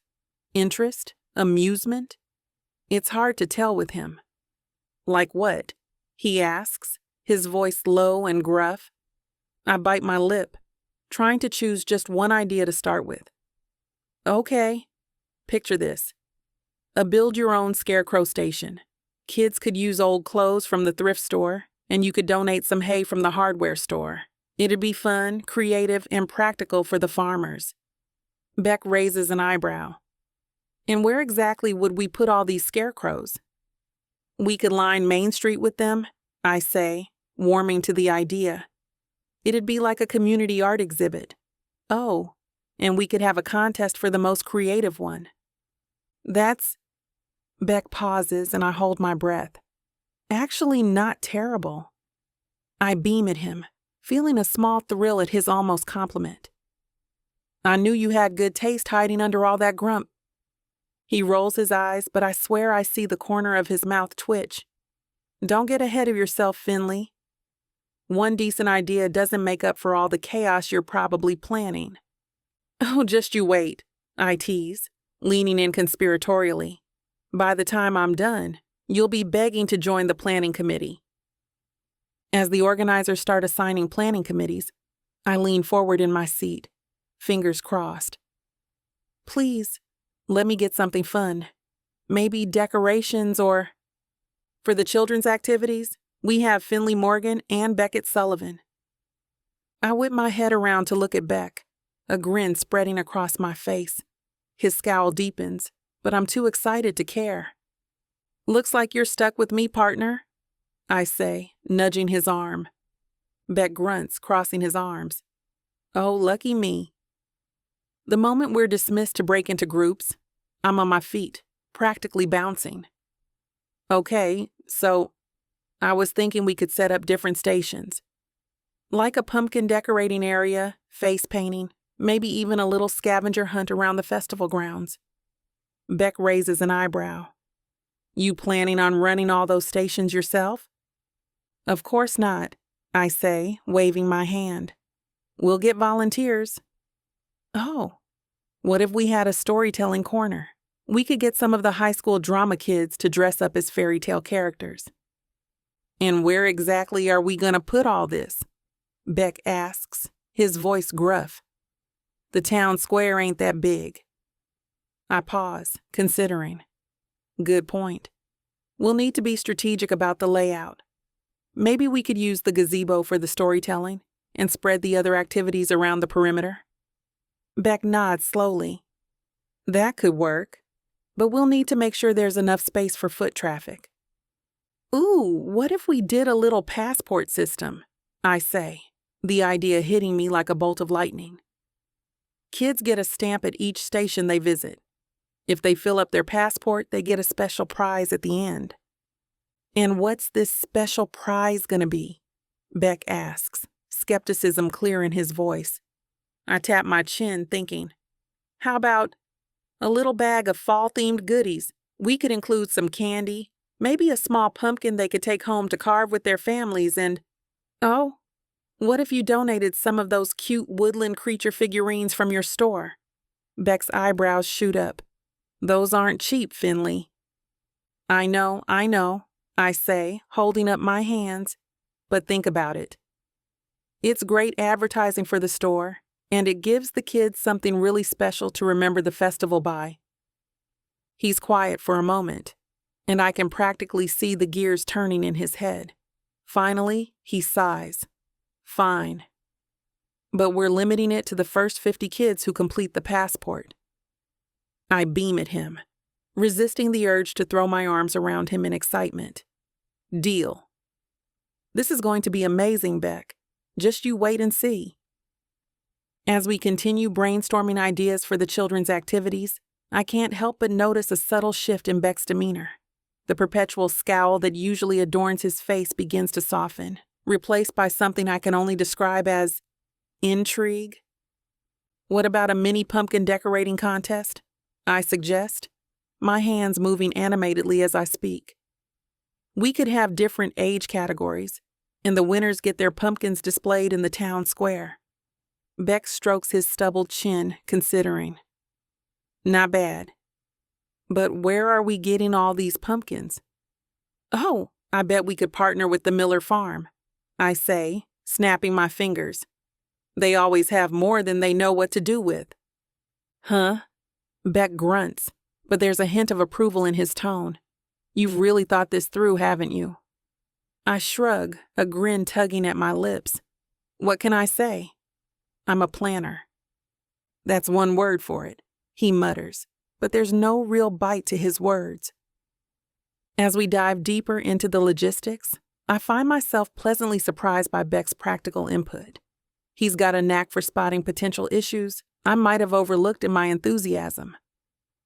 We'll need more volunteers for the face painting station, he points out. Can't have the line backing up into the other activities. Good call. I nod, jotting it down in my notebook. Maybe we could recruit some of the high school art students. I bet they'd love the experience. Beck's eyebrows raise slightly. Not a bad idea, Finley. Those kids could use some real-world practice. I glance up, caught off guard by the hint of warmth in his voice, and that's when I see it. A smile. A real, genuine smile that transforms his entire face. The corners of his eyes crinkle, and suddenly he looks years younger, almost handsome. My breath catches in my throat, and I quickly look back down at my notes, my heart hammering inexplicably. What the hell was that? You okay there? Beck's gruff voice snaps me back to reality. I clear my throat, plastering on my sunniest smile. Yep. Just, thinking about how much fun this is going to be. For the kids, I mean. Beck grunts, but I swear I see that smile lingering at the corners of his mouth. Let's not get ahead of ourselves. We've still got a lot of work to do. Right? I nod, trying to ignore the warmth spreading through my chest. Back to business. So, about that scavenger hunt. As the meeting adjourns, I gather my notes, still buzzing with excitement. Beck stands, stretching his long frame, and I can't help but notice the way his flannel shirt pulls across his broad shoulders. Well, that was not terrible, he says, his gruff voice tinged with something almost like approval. I grin up at him. High praise coming from you, Beck. I'm touched. He rolls his eyes, but I catch the hint of a smile tugging at his lips. Don't let it go to your head, Finley. We've still got a hell of a lot of work to do. Oh, I know, I say, falling into step beside him as we head towards the exit. But that's the fun part, isn't it? Taking all these ideas and making them real? Beck snorts. You've got a weird definition of fun. I laugh, nudging his arm with my elbow. Come on, admit it. You're at least a little excited about the scarecrow contest. I admit nothing, he grumbles. But there's no sting behind his words. As we reach the door, I fumble with my oversized tote bag, trying to stuff my notebook inside without dropping everything. Shoot, can you hold this for a second?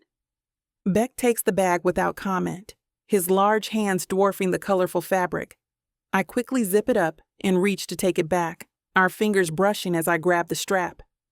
A jolt of electricity shoots up my arm, and I freeze, my eyes snapping up to meet Beck's. For a moment, we're both completely still, the air between us suddenly thick with something.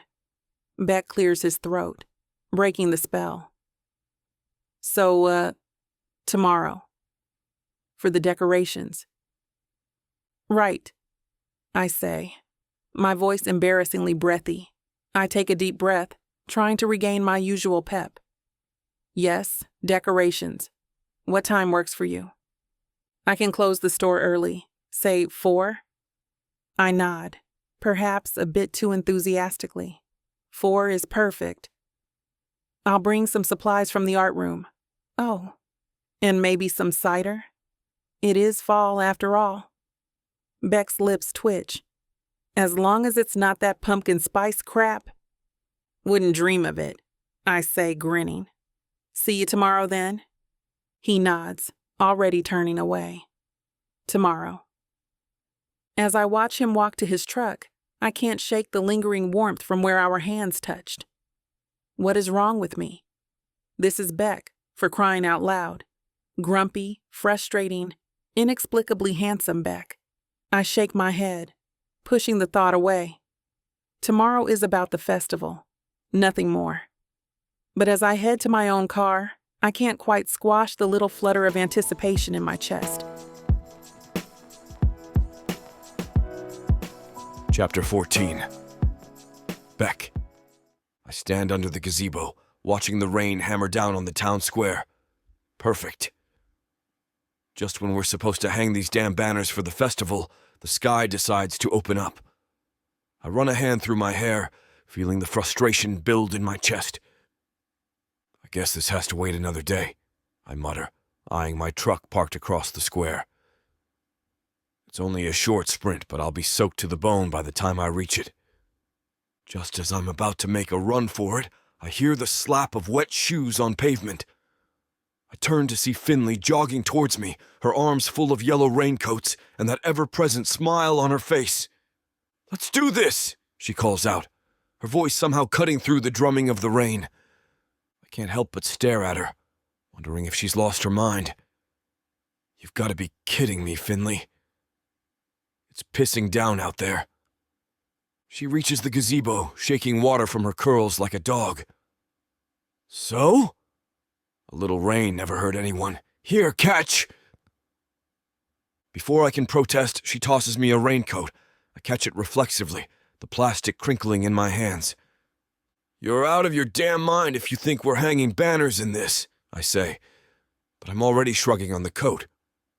Something about her enthusiasm is infectious, even if I'd never admit it. Finley grins, zipping up her own coat. Come on, Beck. Where's your sense of adventure? I must have left it in my other jeans, I deadpan, but I'm moving towards the pile of banners we'd left under the gazebo. You know, these are going to be soaked through in minutes, right? She's already grabbing the other end of the first banner. So we'll work fast. Ready? I sigh, knowing I'm fighting a losing battle. Fine. But when we both end up with pneumonia, I'm blaming you. We dash out into the rain, the banner stretched between us.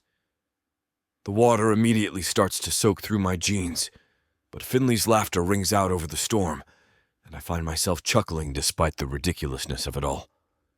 We're soaked to the bone within minutes, but Finley's laughter is infectious.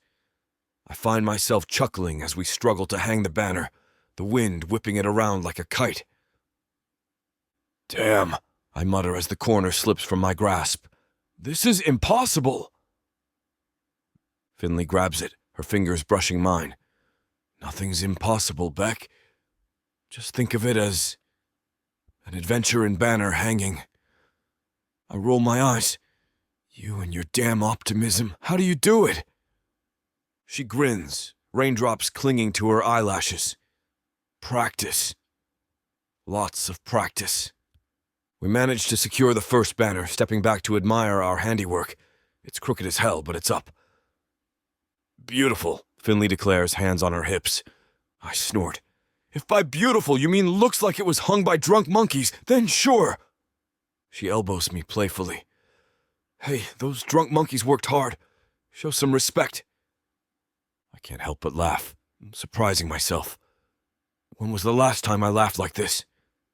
We move on to the next banner, our movements more synchronized now. Finley hums a tune I don't recognize, her voice barely audible over the rain. What's that song? I ask, curiosity getting the better of me. She looks surprised. Oh, just something my mom used to sing when it rained. Rain, rain, go away. Come again some other day. Huh. My mom always said, rain, rain, stick around, wash these damn kids right out of town. Hey, Finley bursts out laughing, nearly dropping her end of the banner. Beck Sullivan, was that a joke? I didn't know you had it in you. I shrug, fighting a smile. Don't get used to it. As we work, I find myself watching Finley. The way she moves with such enthusiasm, even in this miserable weather. The way her smile never falters, even when the wind nearly knocks her off her feet. You're staring, she says, catching me off guard. Just wondering if you're part duck, I retort. Normal people don't enjoy getting soaked like this. She winks. Who says I'm normal? I watch Finley stretch up on her tiptoes, reaching for the top of the banner. The rain's coming down in sheets now, making everything slick as hell. I open my mouth to tell her to be careful, but it's too late. Her foot slips on the wet pavement and she starts to fall backward. Without thinking, I lunge forward, my arms wrapping around her waist. I catch her just before she hits the ground, pulling her against my chest. Finley, I mutter, my heart racing. You okay? She looks up at me, raindrops clinging to her eyelashes. Our faces are inches apart, and I can feel her breath on my cheek. For a moment, we just stare at each other, the rain forgotten. I'm fine, she says, her voice barely above a whisper. Thanks to you. I realize I'm still holding her, and quickly set her on her feet. Let's get you out of this rain, I say gruffly, trying to ignore the warmth I felt with her in my arms. I guide her towards the gazebo, one hand on the small of her back. She's limping slightly, and I feel a pang of worry. You're hurt, I say, frowning. It's nothing, she insists, but I can see the pain in her eyes. Like hell it is, I growl. Without warning, I scoop her up into my arms. Beck, she yelps, her arms automatically wrapping around my neck. What are you doing? Carrying you, I say matter-of-factly. Can't have you making it worse by walking on it. She laughs, the sound sending an unexpected shiver down my spine. My hero, she teases. I roll my eyes, but I can feel the corner of my mouth twitching upward. Don't let it go to your head, I mutter. We reach the gazebo, and I set her down gently on the bench. Kneeling in front of her, I examine her ankle. Does this hurt? I ask, pressing gently. She winces. A little. I look up at her, concern etched on my face. Are you all right? Our eyes lock, and suddenly, the world around us seems to fade away. The pounding of the rain on the gazebo roof becomes a distant echo. All I can focus on is Finley's warm brown eyes, filled with an emotion I can't quite name. I'm okay, she says softly, her hand resting on my shoulder. Really? I nod, unable to look away. A drop of water falls from her hair onto her cheek, and without thinking I reach up to brush it away. My hand lingers on her face, and I feel her lean into my touch. Time seems to stand still as we gaze at each other, the rain forgotten. I'm suddenly aware of how close we are, of the warmth of her skin under my hand. My heart's pounding in my chest, and for once in my life, I'm at a loss for words. The moment stretches, taut as a bowstring, and I'm acutely aware of every point where Finley and I connect. Her hand on my shoulder, my fingers on her cheek. The air between us crackles with something I can't name, something that scares me. Then I hear it. The squelch of rain boots on wet pavement, followed by a cheerful voice that cuts through the tension like a knife. Mom! Mr. Sullivan, I brought hot chocolate. June's voice snaps me back to reality. I jerk away from Finley, nearly stumbling in my haste to put some distance between us. What was I thinking? June appears at the gazebo's entrance, her yellow raincoat a bright spot against the gray day. She's clutching a cardboard carrier with 3 steaming cups, her face beaming with pride. I saw you guys working in the rain, so I asked Poppy to make some hot chocolate, she explains, oblivious to the moment she's interrupted. She even put extra marshmallows in yours, mister. Sullivan. She said you looked like you could use some sweetness in your life. I snort, grateful for the distraction. Poppy needs to mind her own damn business. Beck, Finley admonishes, but there's a hint of amusement in her voice. Language. Right, I mutter, running a hand through my wet hair. Thanks, kid. That was thoughtful of you. June hands out the cups, and I wrap my hands around the warmth, desperate for something to focus on other than Finley's proximity. So how's the decorating going? June asks, peering out at the half-hung banners flapping in the wind. I grimace. About as well as you'd expect, given the weather. It's an adventure, Finley chimes in, her voice warm with that infernal optimism. Right, Beck? I grunt non-committally, taking a sip of the hot chocolate to avoid answering. It's rich and sweet, with a hint of cinnamon that warms me from the inside out. Your mom slipped, I say to June, desperate to change the subject. Might want to take a look at her ankle. June's eyes widen with concern. Mom! Are you okay? I'm fine, sweetie, Finley assures her, shooting me a look that's part exasperation, part something else I can't quite read. Mister. Sullivan caught me before I could fall. Wow, June says, looking at me with newfound admiration. You're like a superhero, mister. Sullivan? I choke on my hot chocolate. I'm no hero, kid. Just happened to be in the right place at the right time. Still, Finley says softly, her eyes meeting mine over the rim of her cup. Thank you, Beck. There's a warmth in her gaze that makes my chest tighten. I look away, unable to handle the intensity of it. Don't mention it, I mutter. Chapter 15. Finley. I dip my brush into the vibrant blue paint, carefully adding details to the ocean backdrop. The auditorium's quiet, save for the soft swish of brush strokes and Beck's occasional grumbling. He's been oddly distant tonight, his usual gruff comments few and far between. You missed a spot, Beck mutters, pointing to a corner of the set piece. Thanks, Eagle Eyes. I tease, reaching up to touch up the area. What would I do without you here to supervise? He grunts, focusing intently on sanding a wooden prop. The silence stretches between us, punctuated only by the scrape of sandpaper on wood. The door swings open, and Poppy breezes in, the scent of fresh coffee wafting behind her. "Cavalry's here," she announces, brandishing a tray of steaming cups. "Oh, thank God," I sigh, setting down my brush. "You're a lifesaver, Poppy." She grins, handing me a cup. "Anything for my favorite artist." "How's it going in here?" I glance at Beck, who's barely acknowledged Poppy's arrival. Slow but steady. Beck's been a big help, even if he won't admit it. Poppy raises an eyebrow, following my gaze. "Uh-huh. I see, mister. Sunshine is in rare form tonight."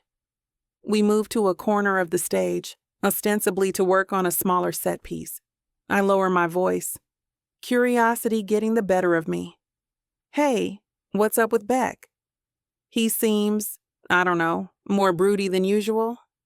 Poppy sighs, her usual cheerful expression softening. "It's a tough time of year for him. His brother left town around this time, years ago." "Left town?" I echo, surprised. I didn't even know he had a brother. "Yeah, older brother. Took off for New York, leaving Beck to deal with everything here."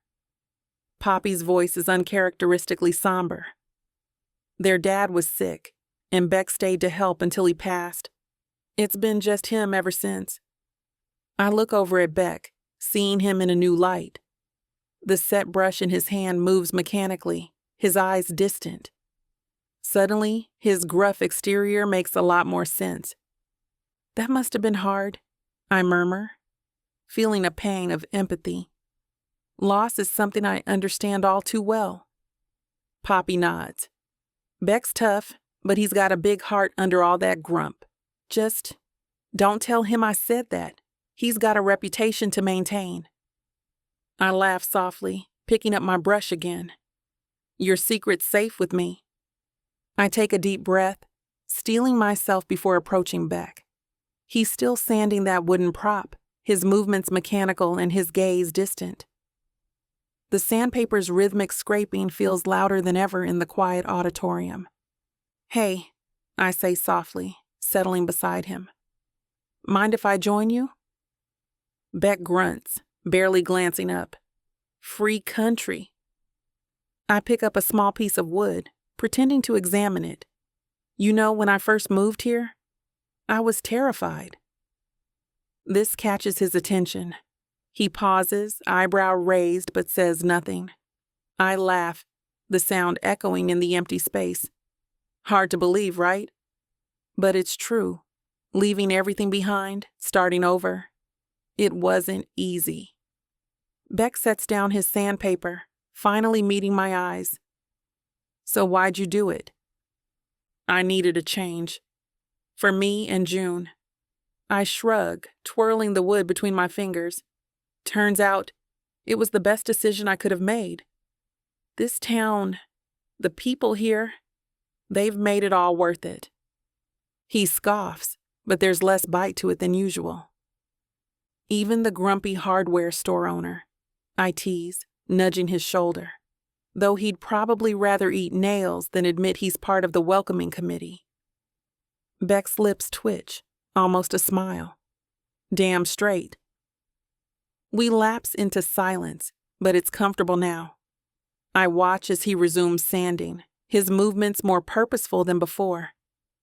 "You know," he says suddenly, voice gruff, "maybe this town needed something new." "Someone new." I blink, surprised by the admission. "Yeah?" He nods, not meeting my eyes. Place was getting stale. Set in its ways. He pauses, then adds so quietly I almost miss it. "Maybe I needed it too." The weight of his words hangs between us. I resist the urge to push further, sensing he's already said more than he intended. Instead, I pick up another piece of wood and some sandpaper, Well, in that case, how about you show me how to do this properly? Can't have the set falling apart mid-performance. Beck snorts, but there's a warmth in his eyes that wasn't there before. All right, Finley. Let's see what you've got. As he starts explaining the finer points of wood sanding, I can't help but smile. It's a small step, but it feels like the beginning of something important. The auditorium doors burst open, and June comes bounding in, her backpack bouncing with each step. Mom! Mr. Sullivan. I finished my homework super fast so I could help. I can't help but smile at her enthusiasm. That's great, sweetie. We could definitely use an extra pair of hands. Beck looks up from his sanding, his expression softening almost imperceptibly. Well, if it isn't the pint-sized Picasso. Come to add some color to this dreary place?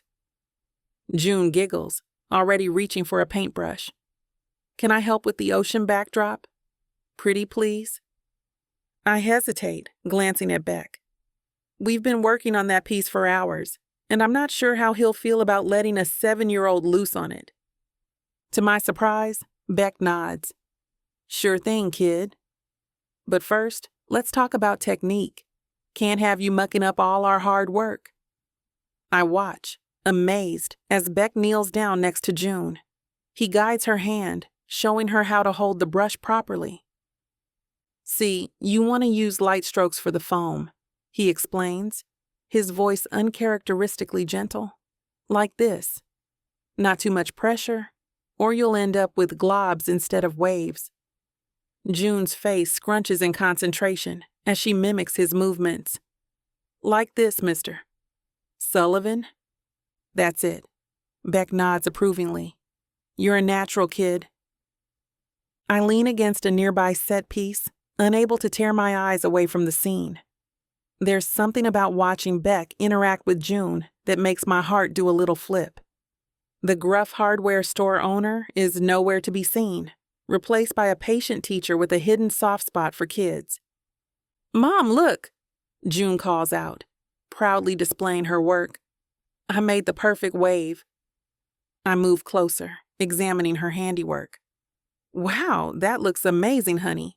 Mr. Sullivan's a good teacher, huh? Beck straightens up, clearing his throat. Just passing on what I know. Can't have shoddy craftsmanship in my town, even if it is just a school play. I catch his eye, raising an eyebrow. Oh, so it's your town now?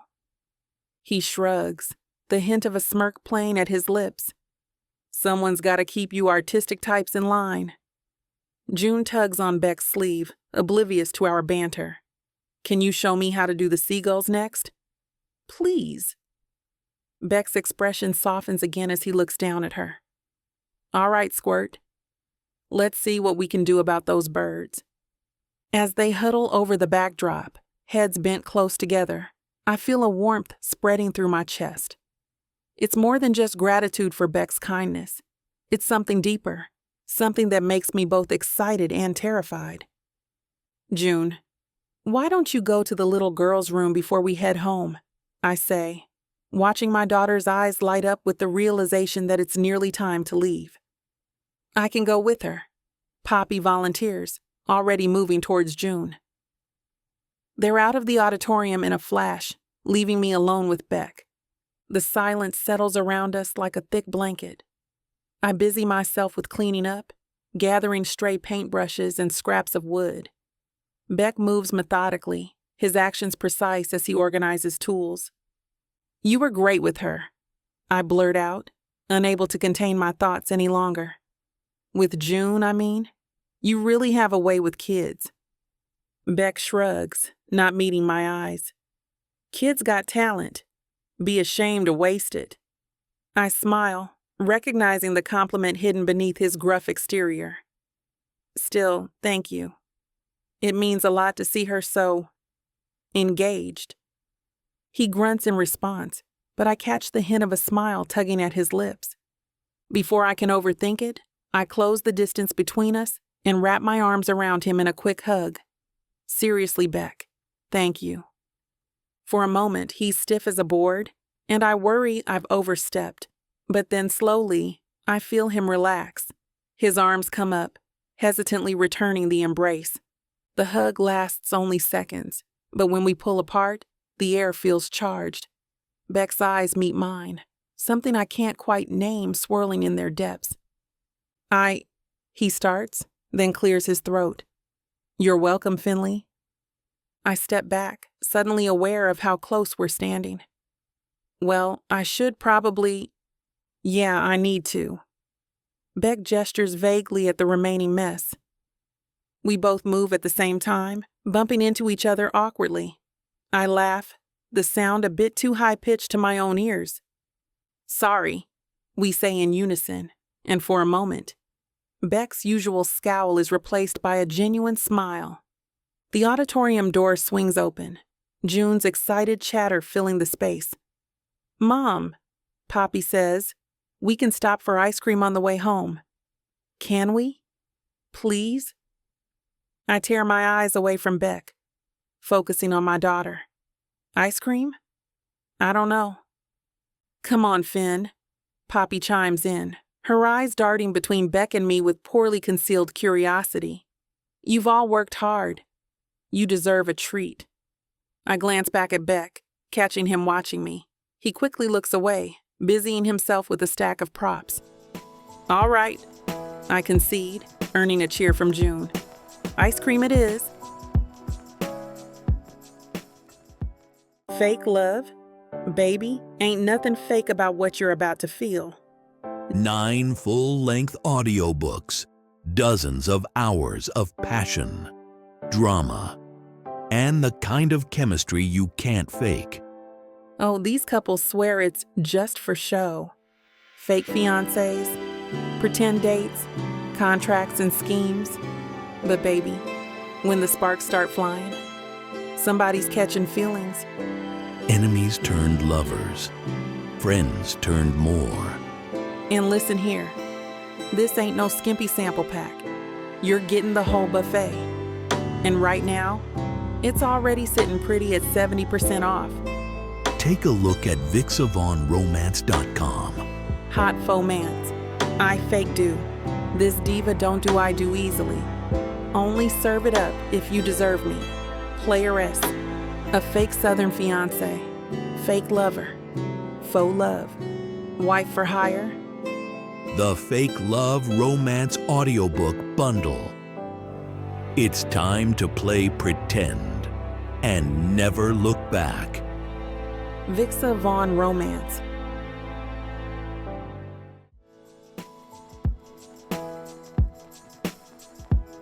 Chapter 16. Beck, I'm hunched over a clipboard squinting at the tiny numbers on a box of washers when the stockroom door swings open. A beam of light cuts through the dimness, and with it comes a burst of color that can only mean one thing. Finley Morgan. Knock, knock! Her cheerful voice bounces off the metal shelves. Anyone home? I grunt, not bothering to look up. Store's closed, Finley. Oh, I know. She breezes past me, the scent of lavender and paint thinner trailing in her wake. But I'm on a mission. Art supplies, remember? You said I could pick them up after hours, Damn. I did say that, didn't I? Fine. List's on the counter. Grab what you need and go. But of course she doesn't. Instead, she peers over my shoulder, close enough that I can feel the warmth radiating off her. Inventory, huh? Looks like a real party in here. I step away, putting some distance between us. It's thrilling. You should try it sometime. I would, but all this excitement might be too much for me. She grins, eyes sparkling with mischief. How about I help instead? 2 heads are better than 1, right? No thanks, I've got a system. She glances around the cluttered room, eyebrow raised. Clearly.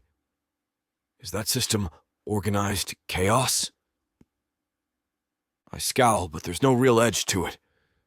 You got a problem with my methods? Not at all. She holds up her hands in mock surrender. I'm sure there's a method to your madness. Speaking of which, She snatches the clipboard from my hands, nimble fingers flipping through the pages. Oh, ha ha!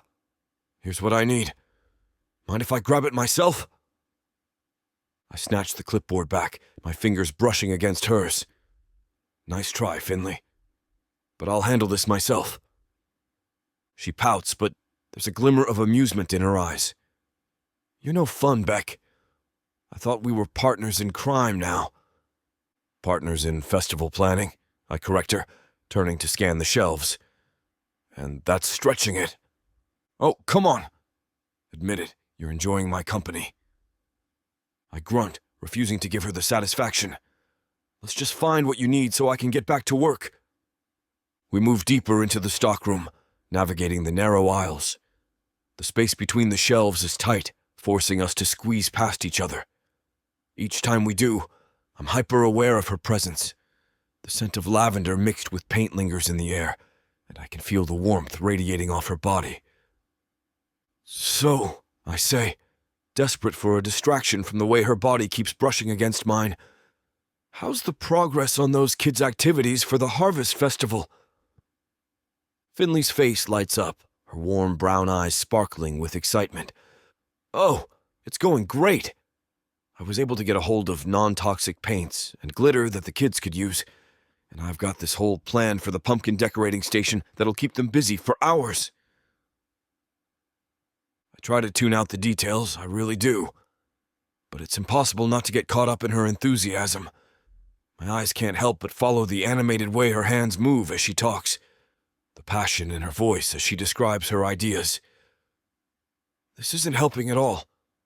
If anything, it's making it harder to ignore how drawn I am to her. I grunt and nod, hoping she doesn't notice how distracted I am by her presence in this tight space. Maybe you could help build some small wooden frames for their artwork? She looks at me expectantly. I blink, caught off guard. Yeah, sure, whatever. Fantastic. She beams at me, and I feel a warmth in my chest that has nothing to do with the cramped space.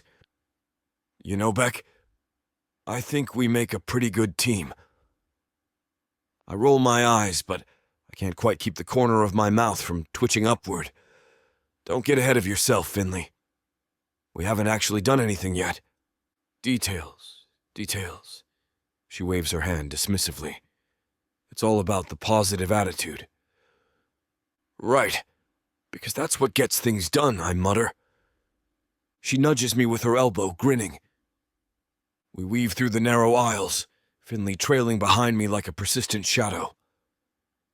Her constant chatter fills the stockroom, a stark contrast to the usual silence. I can't remember the last time I heard so much noise in here. It's almost refreshing. Almost. Ooh, what's in here? She reaches for a box on a high shelf, her eyes sparkling with curiosity. Don't... I start, but it's too late. The shelf wobbles precariously, and before I can react, a cascade of metal parts rains down. The clatter echoes through the room, a cacophony of chaos. It's like an avalanche of nuts, bolts, and who knows what else. Damn! I lunge forward, instinctively reaching for Finley. My heart's pounding in my chest as I move to shield her from the falling debris. She stumbles backward, her eyes wide with surprise. I catch her just as she's about to fall, my arms wrapping around her waist. The momentum spins us, and suddenly we're face to face, our bodies pressed together. Time seems to stand still. I'm acutely aware of every point of contact between us, her hands gripping my biceps, my arms around her waist, our chests rising and falling in sync. The scent of lavender envelops me, mixed with something uniquely Finley. Her warm brown eyes lock with mine, and I see a flicker of... something. Surprise. Embarrassment. Or maybe... Finley starts, her voice barely above a whisper. I'm sorry, I didn't mean to. It's fine.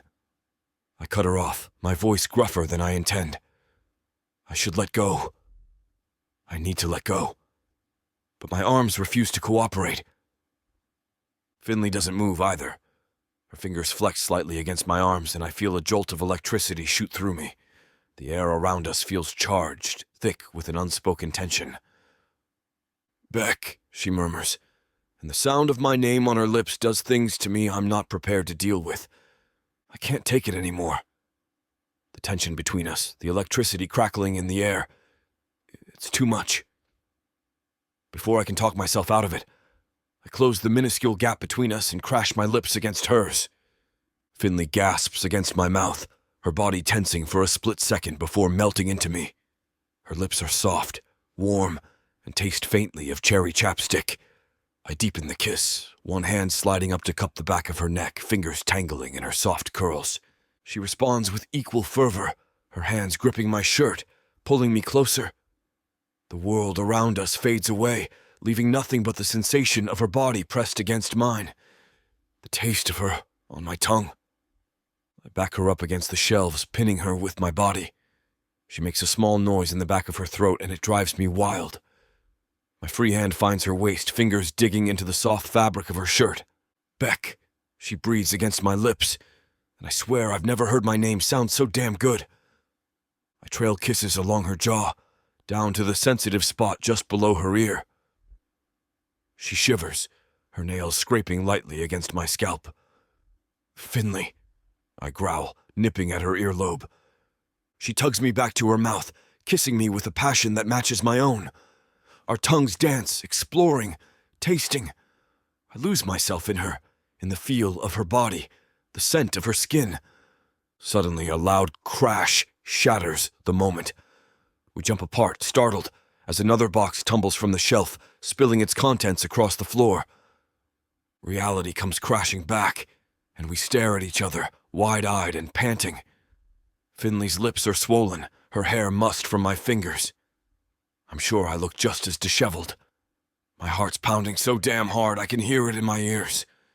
I should go," Finley stammers, her voice husky. She smooths down her shirt, avoiding my gaze. "June will be home soon, and I need to." She trails off, looking everywhere but at me. "Right." I nod, running a hand through my hair. "Of course. The supplies." I gesture vaguely at the scattered boxes, trying to regain some semblance of control. But all I can think about is how good she felt pressed against me. "I'll get them another time," she says quickly, already backing towards the door. "I'm sorry about the mess. I'll help clean up tomorrow, I promise." She's flustered, her words coming out in a rush. Before I can respond, she's gone, the stockroom door swinging shut behind her. The silence she leaves in her wake is deafening. I stand there for a moment, staring at the closed door, my mind reeling. What the hell just happened? And more importantly, how am I supposed to pretend it didn't? "Damn," I mutter, leaning back against the shelves. My lips still tingle from her kiss, my body humming with unfulfilled desire. What the hell just happened? I close my eyes, replaying the moment in my mind. The softness of her lips, the warmth of her body, the little sounds she made. Christ, I'm in trouble. Chapter 17. Finley. I wake with a start, my heart racing as if I've just run a marathon. The memory of Beck's lips on mine floods my senses, and I can almost feel the warmth of his body pressed against me in that dimly lit stockroom. I groan and bury my face in my pillow, trying to shake off the lingering sensation. "Get it together, Finn," I mutter to myself, sitting up and running a hand through my messy curls. The alarm clock blinks 5:47 a.m. at me, way too early for this emotional roller coaster. I pad to the bathroom, splashing cold water on my face in a futile attempt to clear my head. My reflection stares back at me, eyes wide and conflicted. "What are you doing?" I ask my mirror self. It's been 2 years. You're allowed to feel something, but the guilt creeps in, as insidious as the excitement. Kevin's face flashes in my mind, his kind eyes and easy smile. My stomach twists. "It's too soon," I whisper, gripping the edge of the sink. "Isn't it?" The house creaks, and I jump. half expecting to see Kevin's ghost judging me from the doorway. Instead, it's just Cider, meowing for her breakfast. I scoop her up, burying my face in her fur. What do you think, girl? Am I crazy for feeling this way? Cider purrs, completely unhelpful. I set her down and start the coffee maker, the familiar routine grounding me. As the rich aroma fills the kitchen, I lean against the counter, my mind racing. Okay, Finn, let's break this down, I say to myself, ticking off points on my fingers. 1, Beck is grumpy but kind. 2, that kiss was wow. 3, June likes him. 4, you're definitely not ready for this. 5, you kinda wanna be. The coffee maker beeps, jolting me out of my thoughts. I pour a cup, the warmth seeping into my hands, steadying me. Mom? June's sleepy voice calls from the hallway. Why are you talking to yourself? I freeze, caught red-handed in my mental gymnastics. Just practicing for a class presentation, sweetie. Want some breakfast? As I busy myself with June's cereal, I can't help but wonder how I'm going to face Beck today. The festival preparations loom ahead, promising hours of close proximity and loaded glances. I take a deep breath, steeling myself. One day at a time, Finn, I murmur. One day at a time. I grip the steering wheel, my knuckles white against the dark leather. The usual morning chatter from June is a distant hum, drowned out by the thoughts in my head. Mom, did you hear me? June's voice cuts through my daze. I blink, forcing a smile. Sorry, sweetie. What were you saying? I asked if Mr. Sullivan will be helping with our birdhouse project today. The mention of Beck sends a jolt through me. Oh, I'm not sure. Maybe? June tilts her head, her eyes narrowing. Are you okay? I'm fine, I say too quickly. Just thinking about the festival preparations. Uh-huh, June replies, clearly unconvinced. We pull into the school parking lot, and I spot Beck's truck parked near the entrance. My stomach does a backflip. I take a deep breath, trying to calm my nerves. It's just Beck, I tell myself. The same grumpy, infuriating man I've known for months. So why does the sight of his beat-up truck make my heart race? Okay, kiddo, I say, unbuckling my seatbelt. Ready for another exciting day of learning? June rolls her eyes. Mom, you're so cheesy. As we walk towards the entrance, I see Beck talking to a group of students. His deep voice carries across the yard, and I feel my cheeks warm at the memory of that voice whispering my name. Crap, I mutter, quickly steering June in the opposite direction. Mom, isn't the art room that way? Yes, but I just remembered I need to grab something from the supply closet first. We round the corner and I breathe a sigh of relief. Crisis averted. But as I turn to head down another hallway, I catch Beck's eye. He's watching me, his expression unreadable. I quickly look away, my heart pounding. June, sweetie, I say, my voice higher than usual. Why don't we take the scenic route today? June looks at me like I've grown a second head. The scenic route? Mom, it's a school hallway. Right, of course. I laugh nervously. I just mean, let's go this way instead. I guide her down a different corridor, away from Beck and the confusion swirling in my chest. As we walk, I try to focus on June's chatter about her upcoming science project, but my mind keeps drifting back to the stockroom, to Beck's arms around me, to the feeling of his lips on mine. Get it together, Finn, I mutter to myself. What? June asks. Nothing, sweetie. Just thinking out loud. I force a smile as we approach June's classroom, my heart still racing from our near encounter with Beck. Here we are, kiddo. Ready to conquer the day? June stops short of the door, her brow furrowing as she looks up at me. Mom, are you okay? You've been acting weird all morning. My smile falters for a moment. I crouch down to her level, smoothing a stray curl behind her ear. Just a lot going on right now, sweetie. Okay, but you've been talking to yourself and taking weird routes through the school, June persists, her eyes narrowing. That's not normal, even for you. I can't help but chuckle at her astute observation. Caught red-handed, huh? Mom just woke up on the wrong side of the bed today. No biggie. June doesn't look convinced. Is this about the festival? Because if you're stressed, I can help more. I'm good at organizing things, you know. I know you are, my little type A, I say, tapping her nose affectionately. But don't worry about me. I've got this under control. If you say so, June replies, her tone skeptical. She glances at the classroom door, then back at me. You sure you're okay? I stand up, gently coaxing her towards the entrance. Positive. Now go on. Show 'em what you've got, Einstein. June rolls her eyes but allows herself to be guided inside. Okay, see you later. Looking forward to it. I call after her, my forced cheeriness slipping as soon as she's out of sight. I lean against the wall, closing my eyes and taking a deep breath. The guilt of keeping secrets from June weighs heavily on me. We've always been open with each other, especially since Kevin died. But how can I explain something I barely understand myself? Get it together, Finn, I mutter, pushing off the wall. You've got a whole day of awkward encounters ahead of you. As I steel myself for whatever the day might bring, I can't help but wonder how I'm going to face Beck without combusting on the spot.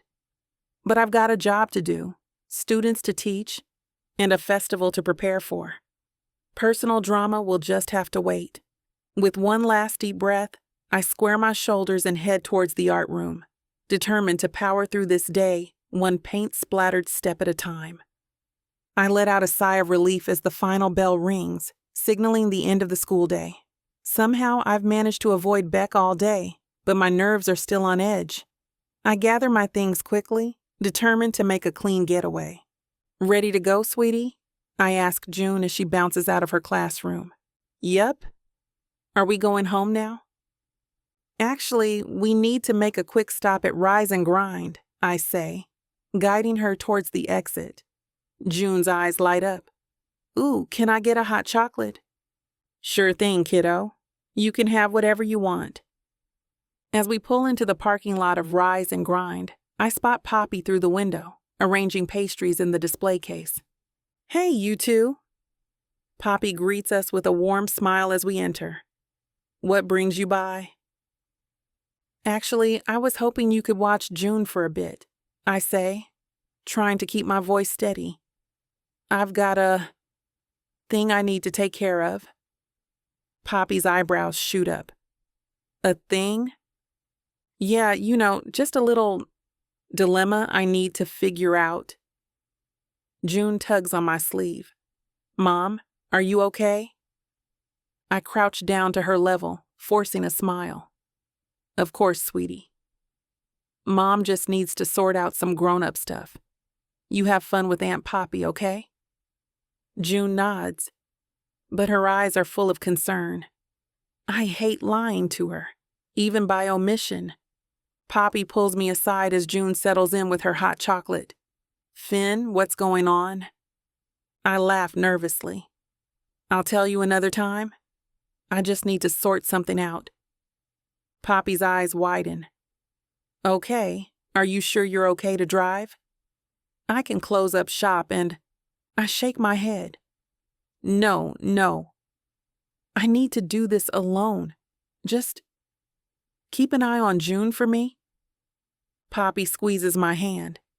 Of course. Take all the time you need. The drive to the cemetery feels both endless and far too short. My mind races, replaying the kiss with Beck over and over. Guilt gnaws at my insides, mixing with a confusing cocktail of nervousness and shame. By the time I pull up to Kevin's grave, My hands are shaking so badly I can barely turn off the ignition. I sit there for a moment, trying to steady my breathing, but my heart refuses to slow down. This isn't how I imagined my day going when I woke up this morning. Hell, this isn't how I imagined my life going when I moved to Maple Grove. Yet here I am, about to have a conversation with my late husband about kissing another man. I sink to my knees in front of the headstone, tracing the familiar letters of his name. "Hey, Kev," I whisper. "I could really use your advice right now." The silence that follows is deafening. I take a deep breath, willing the words to come. "I kissed someone," I finally say. Or he kissed me. I don't know. It just happened. And now I'm so confused. I feel guilty, like I'm betraying you. But at the same time, I trail off, tears welling up in my eyes. "Remember when we first met? You spilled coffee all over my art portfolio, and I was so mad. But then you looked at me with those puppy dog eyes and offered to buy me dinner to make up for it." I chuckle softly, the memory bittersweet. I fell for you right then and there. I take a deep breath, steadying myself. I never thought I'd feel anything like that again. Never wanted to. But now, the image of Beck's face flashes in my mind, and my heart does a little flip. It's followed immediately by a wave of guilt. Is it okay to want that again? I ask the silent stone. To feel that spark, that excitement? Because I do, Kev. But it scares the hell out of me. I lean back, looking up at the sky. It's a brilliant blue, the kind of day Kevin would have loved. I'm not ready to let you go. I don't think I ever will be. Not completely. But my heart, it feels like it's waking up, like it's ready for something new. The tears come faster now. I don't know what to do, Kev. I love you. I'll always love you. But I think I might be falling for someone else too. I sit there for a while longer, letting the tears fall, letting the conflicting emotions wash over me. It's messy and painful and confusing, but it also feels like the first step towards something new. Something that doesn't erase the past, but builds on it. A gentle breeze rustles the leaves around me, and I can almost hear Kevin's voice telling me to follow my heart. I take a shaky breath, feeling a weight lift from my shoulders. I think I'm ready, I whisper, to open my heart again. I'll always love you, Kev. But I think it's time to let someone else in too. As I stand up, I feel a sense of peace wash over me. I'm not betraying Kevin's memory by moving forward. I'm honoring it by living the life he'd want for me. I touch the headstone one last time.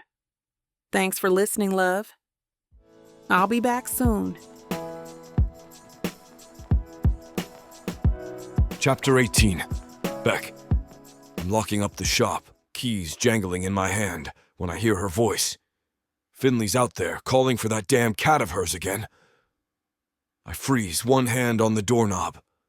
Maybe if I'm quick enough, I can make it to my truck before she spots me. Cider! Come on, you furry menace! Her voice is closer now.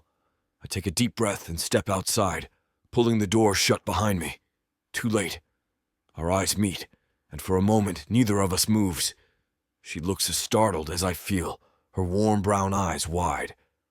"Oh," she says, her usual sunny smile faltering. "Hi, Beck."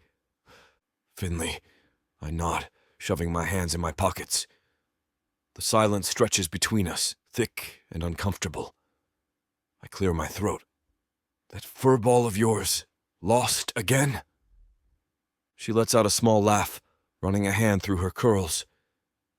"Yeah, she's developed a taste for adventure lately. I swear, one of these days I'm going to put a GPS tracker on her collar." I snort. "Might be easier to just build her a cat-sized prison." "Don't tempt me," she says, a hint of her usual spark returning to her eyes. I shift my weight, glancing at my truck. I should go. I've got inventory to do, orders to process, but something keeps my feet planted firmly on the sidewalk. You, need any help looking? The words are out of my mouth before I can stop them. Finley blinks, surprise evident on her face. Oh, sure. If you don't mind. I mean, you probably have things to do. Nah, it's fine. I cut her off, already regretting my offer but unable to take it back now. Where'd you last see the little terror? She points down the street. She was heading towards the park, I think. But she's quick. Could be anywhere by now. I nod, setting off in that direction. After a moment's hesitation, Finley falls into step beside me. The silence between us is charged, filled with unspoken words and the memory of that kiss in the stockroom. So, I say, desperate to fill the quiet, any new escape artist tricks Cider's picked up lately? Finley chuckles. Well, she's figured out how to open the kitchen window. Caught her halfway out yesterday morning, looking smug as anything. Despite myself, I feel a smile tugging at the corners of my mouth. Clever little thing, isn't she? Too clever for her own good, Finley agrees. She glances at me, a softness in her eyes that makes my chest tighten. Thanks for helping, Beck. You didn't have to. I shrug, uncomfortable with her gratitude. Yeah, well, can't have that furball causing havoc all over town, can we? We make our way through the neighborhood, the silence between us thick enough to cut with a knife. Finley's presence beside me is like a live wire, crackling with unspoken tension.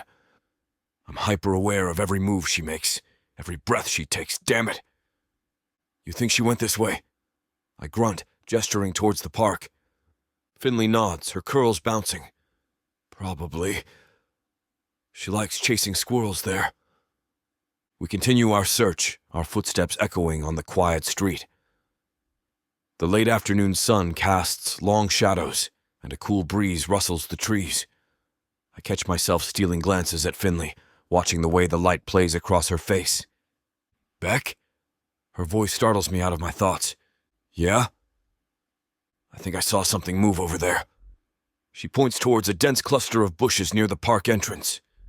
We approach cautiously, and sure enough, there's a flash of orange fur darting between the leaves. Cider! Finley calls out, her voice a mix of relief and exasperation. I crouch down, trying to get a better look. Come here, you little troublemaker, I mutter. Finley kneels beside me, reaching out to part the branches. Here, kitty kitty, she coaxes. Our hands brush as we both reach for the same spot, and it's like a jolt of electricity. We jump apart, eyes meeting for a brief, charged moment. Sorry, Finley mumbles, tucking a stray curl behind her ear. It's fine, I grunt, focusing intently on the bush. Just then, Cider decides to make her grand escape, bolting out from the other side of the bush. Finley lets out a surprised laugh, and before I know it, we're both on our feet, giving chase. We round the corner of the school building, panting and out of breath. The playground comes into view, and there, in the middle of a half-constructed scarecrow, is a familiar orange ball of fur. Jesus Christ, I mutter, shaking my head. Your cat's got a flair for the dramatic, Finley. Finley lets out a breathless laugh. Oh, Cider, what have you gotten yourself into now? We approach the tangled mess of cat and decorations. Cider meows pitifully, her green eyes wide and pleading. Fake leaves and bits of burlap cling to her fur, and a small pumpkin sits precariously atop her head like some kind of bizarre hat. Hold on, you little troublemaker, I say, reaching out to steady the pumpkin before it can fall. How the hell did you manage this? Finley kneels beside me, her fingers working to untangle a strand of twine from Cider's tail. She's got a talent for finding the most ridiculous situations possible. Our hands brush as we work, and I feel that same jolt of electricity from earlier. I clear my throat, focusing intently on freeing a leaf from Cider's whiskers. You know, Finley says, her voice light but with an undercurrent of something I can't quite place. We make a pretty good team, cat wrangling and all. I grunt noncommittally, not trusting myself to speak. The memory of our kiss flashes through my mind and I push it away, determined to focus on the task at hand. Almost got it, I mutter, gently untangling the last bit of twine. All right, you furry menace, you're free. Cider lets out an indignant meow as Finley scoops her up, hugging the cat close despite the mess of leaves and burlap still clinging to her fur. Oh, honey, Finley coos, laughing. You look ridiculous. I can't help but chuckle, the absurdity of the situation finally hitting me. Your cat, I say, shaking my head, is a walking disaster. Finley grins, her eyes sparkling with mirth. But she's our walking disaster, right? The word our hangs in the air between us, loaded with unspoken meaning. I swallow hard, suddenly very aware of how close we're standing. Yeah, I say gruffly, reaching out to pluck a stray leaf from Cider's ear. Guess she is. We stand there for a moment, surrounded by the remnants of the fall decoration, neither of us quite sure what to say next. The tension from earlier has eased, replaced by something softer, more uncertain. Finally, I clear my throat. We should, probably clean this up. Finley nods, setting Cider down and reaching for a scattered pile of fake leaves. Right. Can't leave the playground looking like autumn threw up all over it. I snort, bending to pick up the fallen pumpkin. There's an image. As we work to reassemble the scarecrow, stealing glances at each other when we think the other isn't looking, I can't help but wonder what the hell I'm getting myself into. But watching Finley laugh as she untangles a string of lights from Cider's tail, I find I don't really mind.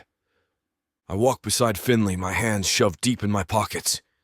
The silence between us is thick, filled with unspoken words and the lingering memory of that kiss. Christ, what was I thinking? Our hands bump as we navigate a narrow stretch of sidewalk. This time, neither of us pulls away immediately. The brief contact sends a jolt through me and I clench my jaw, fighting the urge to reach out and take her hand properly. So, I start, my voice gruffer than I intended. I clear my throat and try again. About the other night. I'm sorry about that.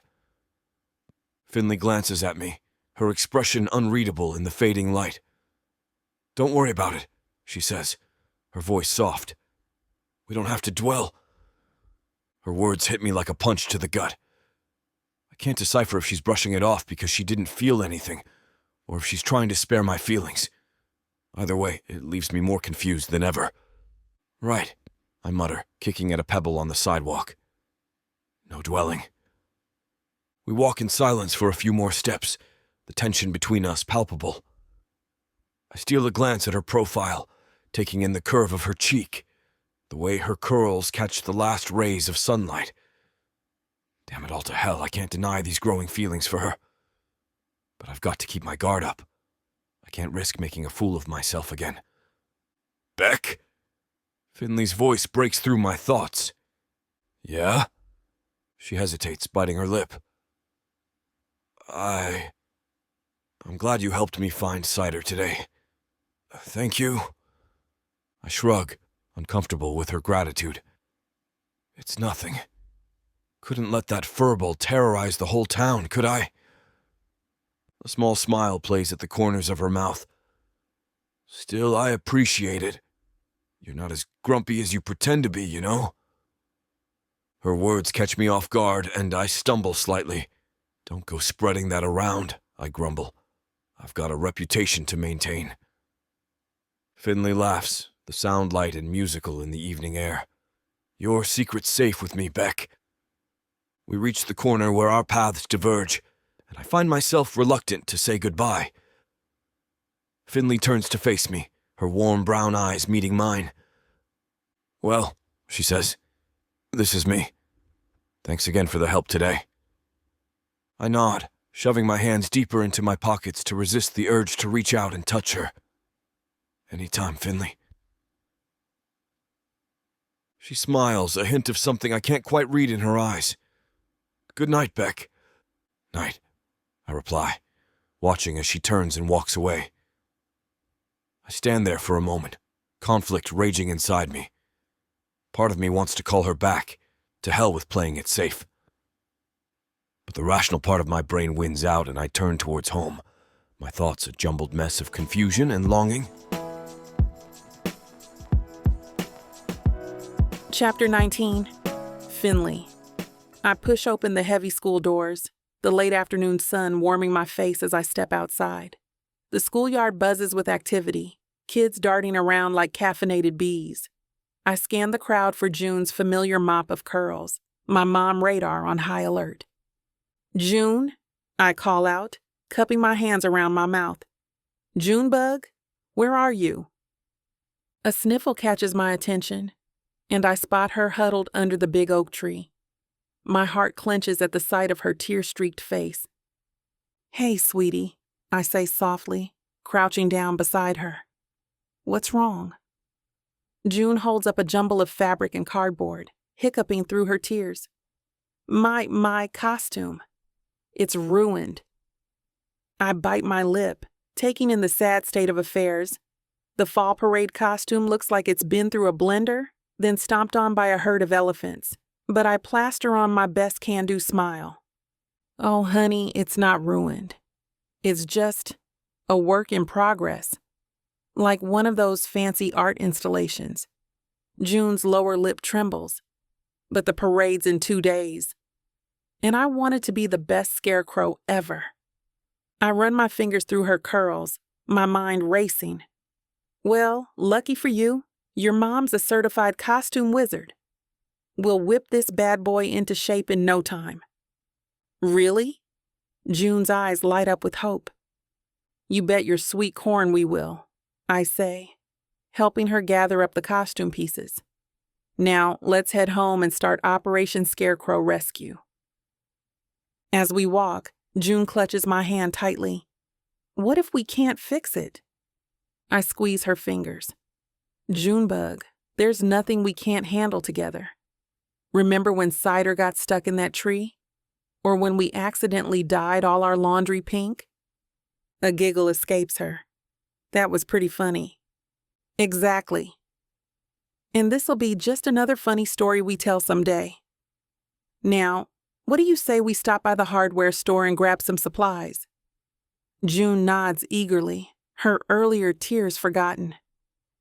As we change course, heading towards Sullivan's, I can't help but feel a flutter of excitement at the thought of seeing Beck again. But I quickly push that thought aside. Right now, it's all about June and her costume. Everything else can wait. The bell above the door jingles as June and I step into Sullivan's Home and Hardware. The familiar scent of sawdust and metal fills my nose, and I spot Beck's broad shoulders behind the counter. He's deep in conversation with an older gentleman, his brow furrowed in concentration.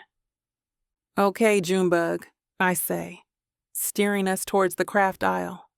"Let's see what we can find to save your costume." June clutches the tattered remains of her scarecrow outfit. "But Mom, the hat's all smooshed, and the straw's falling out everywhere." I crouch down, meeting her worried gaze.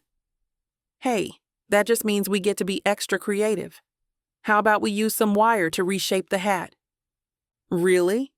June's eyes widen. "Can we make it pointy like a witch's hat?" I grin, grabbing a spool of wire. "Absolutely.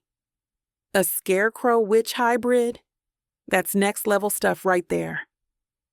As we browse, I can't help but sneak glances at Beck. His deep voice carries across the store, and I find myself straining to catch snippets of his conversation. "Mom!" June tugs at my sleeve. "What about the pants?"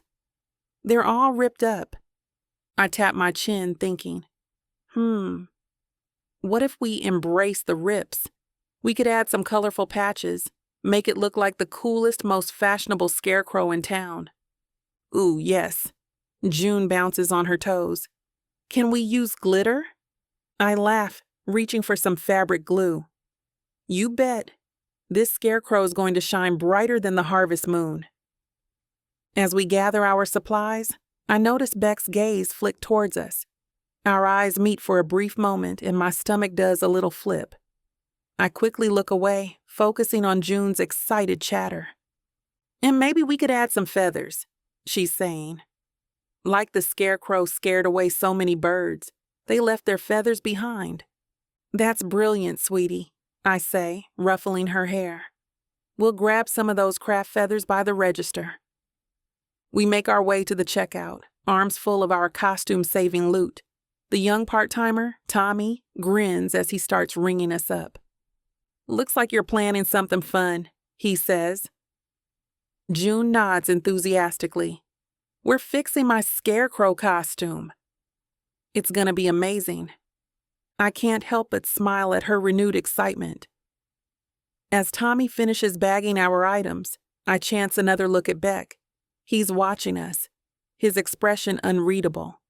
I offer a small nod, which he returns with a slight tilt of his head. "Ready to go create some costume magic?" I ask June as we head for the door. "You bet," she chirps. "This is going to be the best scarecrow ever." As we step outside, I can't shake the feeling of Beck's eyes on my back, but I push the thought aside. Right now, it's all about June and her costume. Everything else can wait. As soon as we burst through the front door, June's excitement is contagious. She's practically vibrating with energy, her earlier tears forgotten. "Mom, can we use the dining table?" "It's bigger, and we can spread everything out." I laugh, kicking off my shoes. "Sure thing, kiddo. Just let me grab some extra supplies from my art stash." June races to the dining room, her arms full of our hardware store haul. I hear the rustle of bags and the clatter of materials hitting the table as I head to my studio. "Don't start without me," I call over my shoulder. "I won't," June promises, but I can hear the impatience in her voice. I'm rummaging through my supplies when the doorbell rings. Frowning, I glance at the clock. We weren't expecting anyone. "I'll get it," June shouts, and I hear her feet pounding towards the door. "June, wait." I rush after her, but she's already swinging the door open. My breath catches in my throat. Beck stands on our porch, looking decidedly uncomfortable, a battered toolbox in his hand.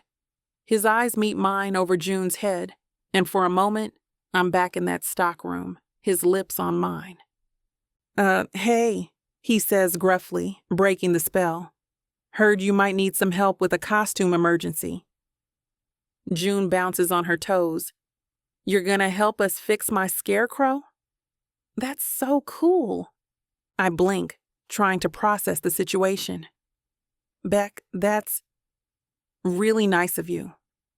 But you didn't have to do anything," he interrupts, then winces. "Sorry, didn't have to do anything." But from what I heard at the store, it seemed like a real emergency. His eyes lock with mine, and I feel a flutter in my stomach. I nod, stepping back to let him in. "Well, yeah. We're a little in over our heads. Thanks." June grabs Beck's free hand, tugging him towards the dining room. "Come on. I'll show you what we're working with. It's a real mess, but Mom says we can make it even better." I follow them, watching as June chatters away, explaining her grand vision for the costume. Beck listens intently, nodding at all the right moments. It's a side of him I haven't seen before, and it makes my heart do a little turn.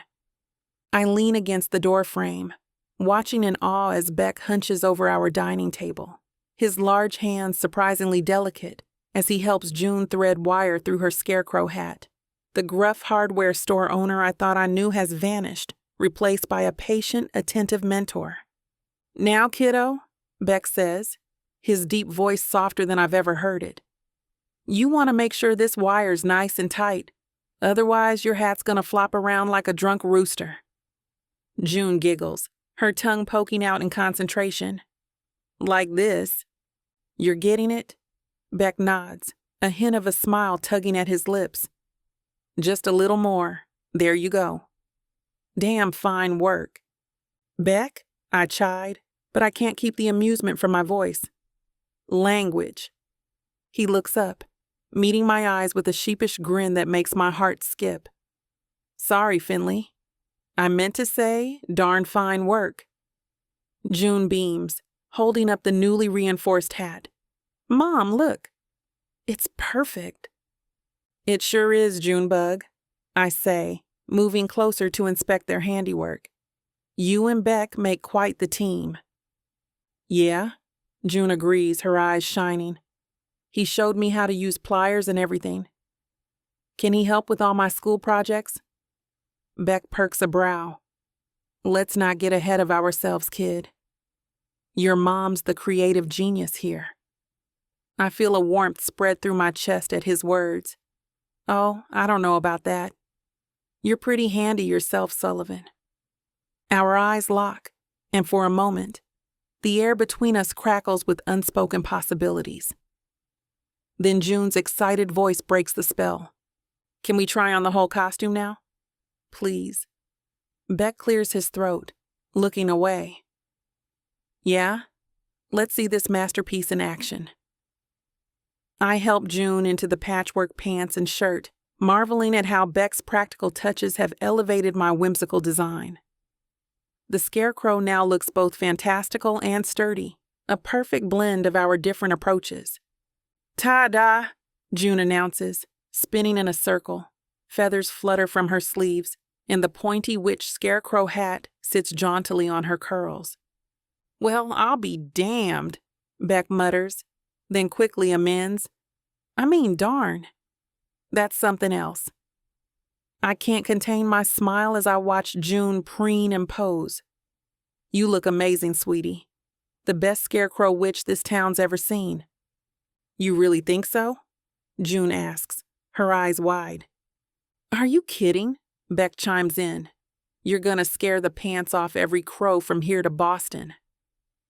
June launches herself at Beck, wrapping her arms around his waist. Thank you, Mr. Beck. You're the best. I watch as Beck pats her back, his usual gruffness melting away entirely. When he looks up at me, there's a softness in his eyes I've never seen before. Our shared smile feels like a promise, a glimpse of something deeper than I'd ever dared to hope for. Chapter 20. Beck. I step into the school gymnasium, the cheerful decorations assaulting my senses like a rainbow threw up everywhere. Christ, it's like walking into a unicorn's fever dream. The scent of popcorn and cotton candy mingles with the underlying smell of sweat and floor wax.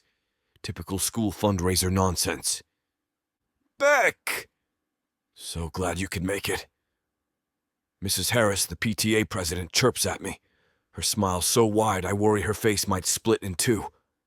Yep, I grunt, nodding curtly. No need to encourage more small talk. I scan the room, looking for a quiet corner to hide in until I can make a graceful exit. Instead, my eyes land on Finley across the crowded gym. Damn. She's laughing with a group of parents, her smile lighting up her whole face. The woman's practically glowing, for Christ's sake. It's annoying how captivating she is, how she draws people in like moths to a flame.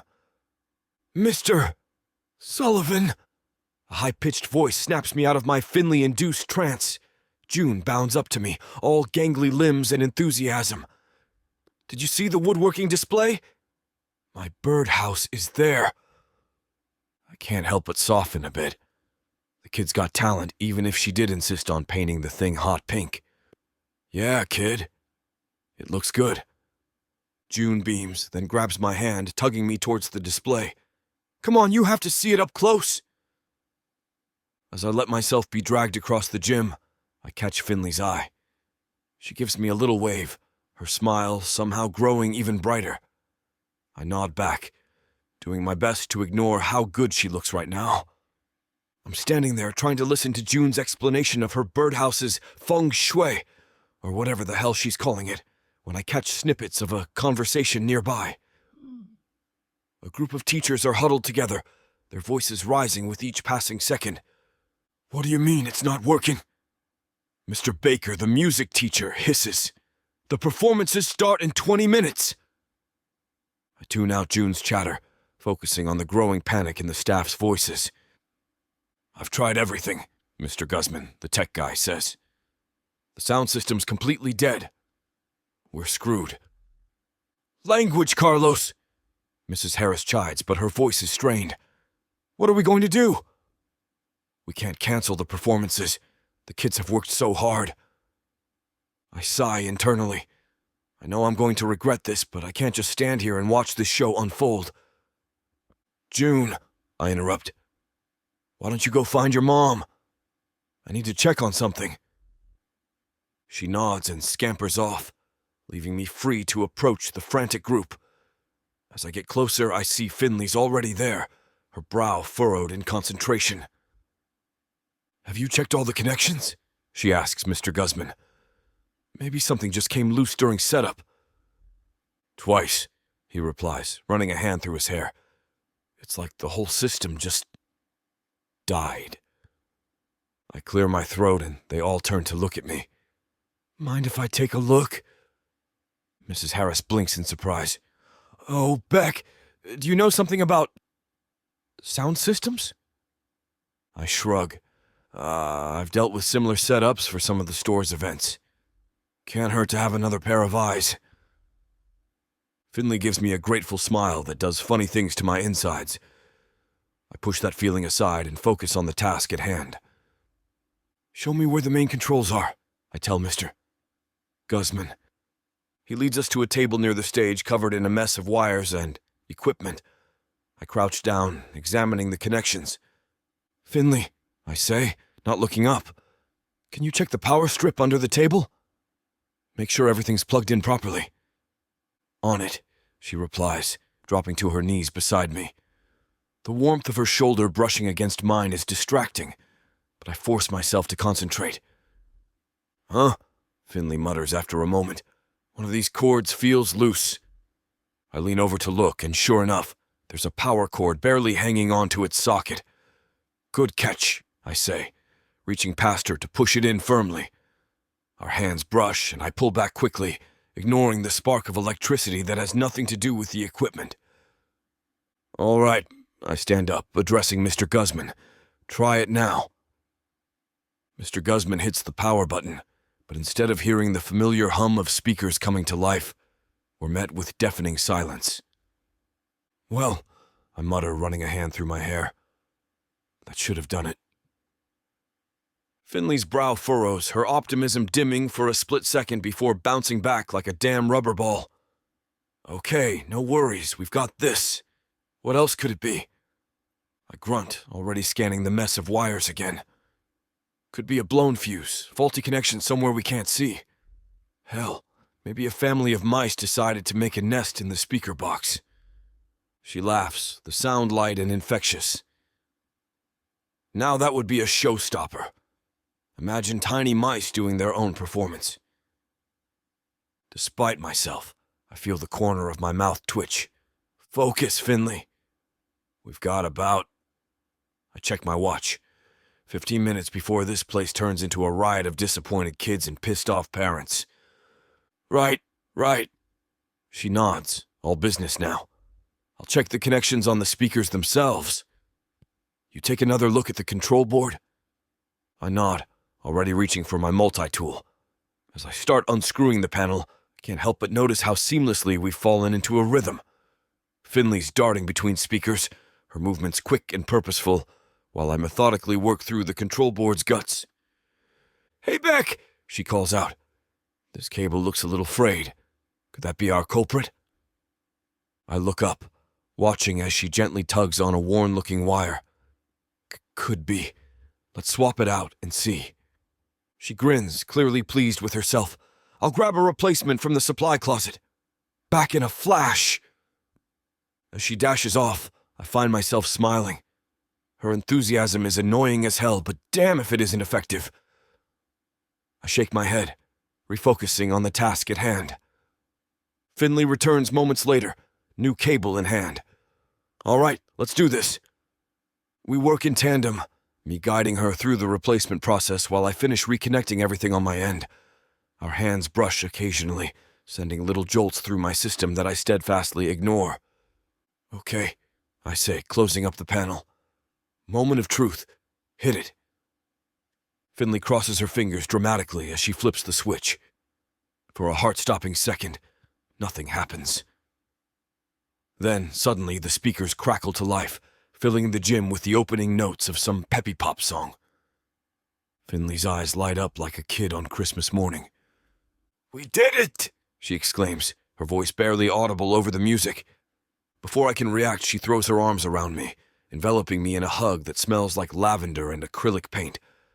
I stiffen, caught off guard by the sudden contact. My arms hang awkwardly at my sides for a moment before my body decides to betray me, relaxing into her embrace. Damn, she feels good. Warm and soft and right, like she fits against me perfectly. I allow myself a brief moment to enjoy it, to breathe her in and feel the curve of her body against mine. Then reality comes crashing back. We're in the middle of a crowded gym, surrounded by gawking parents and teachers. I clear my throat and gently disentangle myself from Finley's arms. All right, I grumble, trying to ignore the loss I feel as soon as she steps back. No need to get all mushy about it. Finley's grin is undiminished. Oh, come on, Beck. Admit it. We make a pretty good team. I roll my eyes, but I can feel the corner of my mouth twitching upward. Yeah. Don't let it go to your head. Mr. Guzman rushes over, looking like he might cry from relief. Thank you both so much. I don't know what we would have done without you. It was nothing, I mutter, suddenly uncomfortable with all the attention. Are you kidding? Finley chimes in. Beck here is a regular tech wizard. You should have seen him troubleshooting that control panel. I shoot her a look, but she just winks at me. Damn woman. Well, crisis averted, I say, desperate to escape. I should probably... Oh, no, you don't, Finley interrupts, grabbing my arm. You're staying for the performances. After all that work, don't you want to see the fruits of our labor?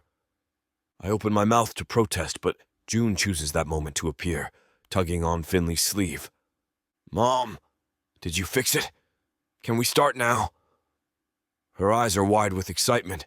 Finley nods, beaming. We sure did, sweetie. And look who helped. She gestures to me. June's face lights up. Mr. Sullivan, you're staying for the show, right? I look from June's hopeful expression to Finley's challenging smirk. I'm trapped. Wouldn't miss it, kid, I sigh, resigning myself to an evening of off-key singing and awkward dance routines. As we make our way to some seats, Finley leans in close.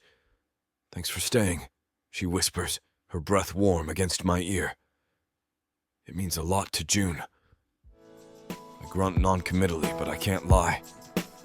Feels nice seeing her so happy because of me.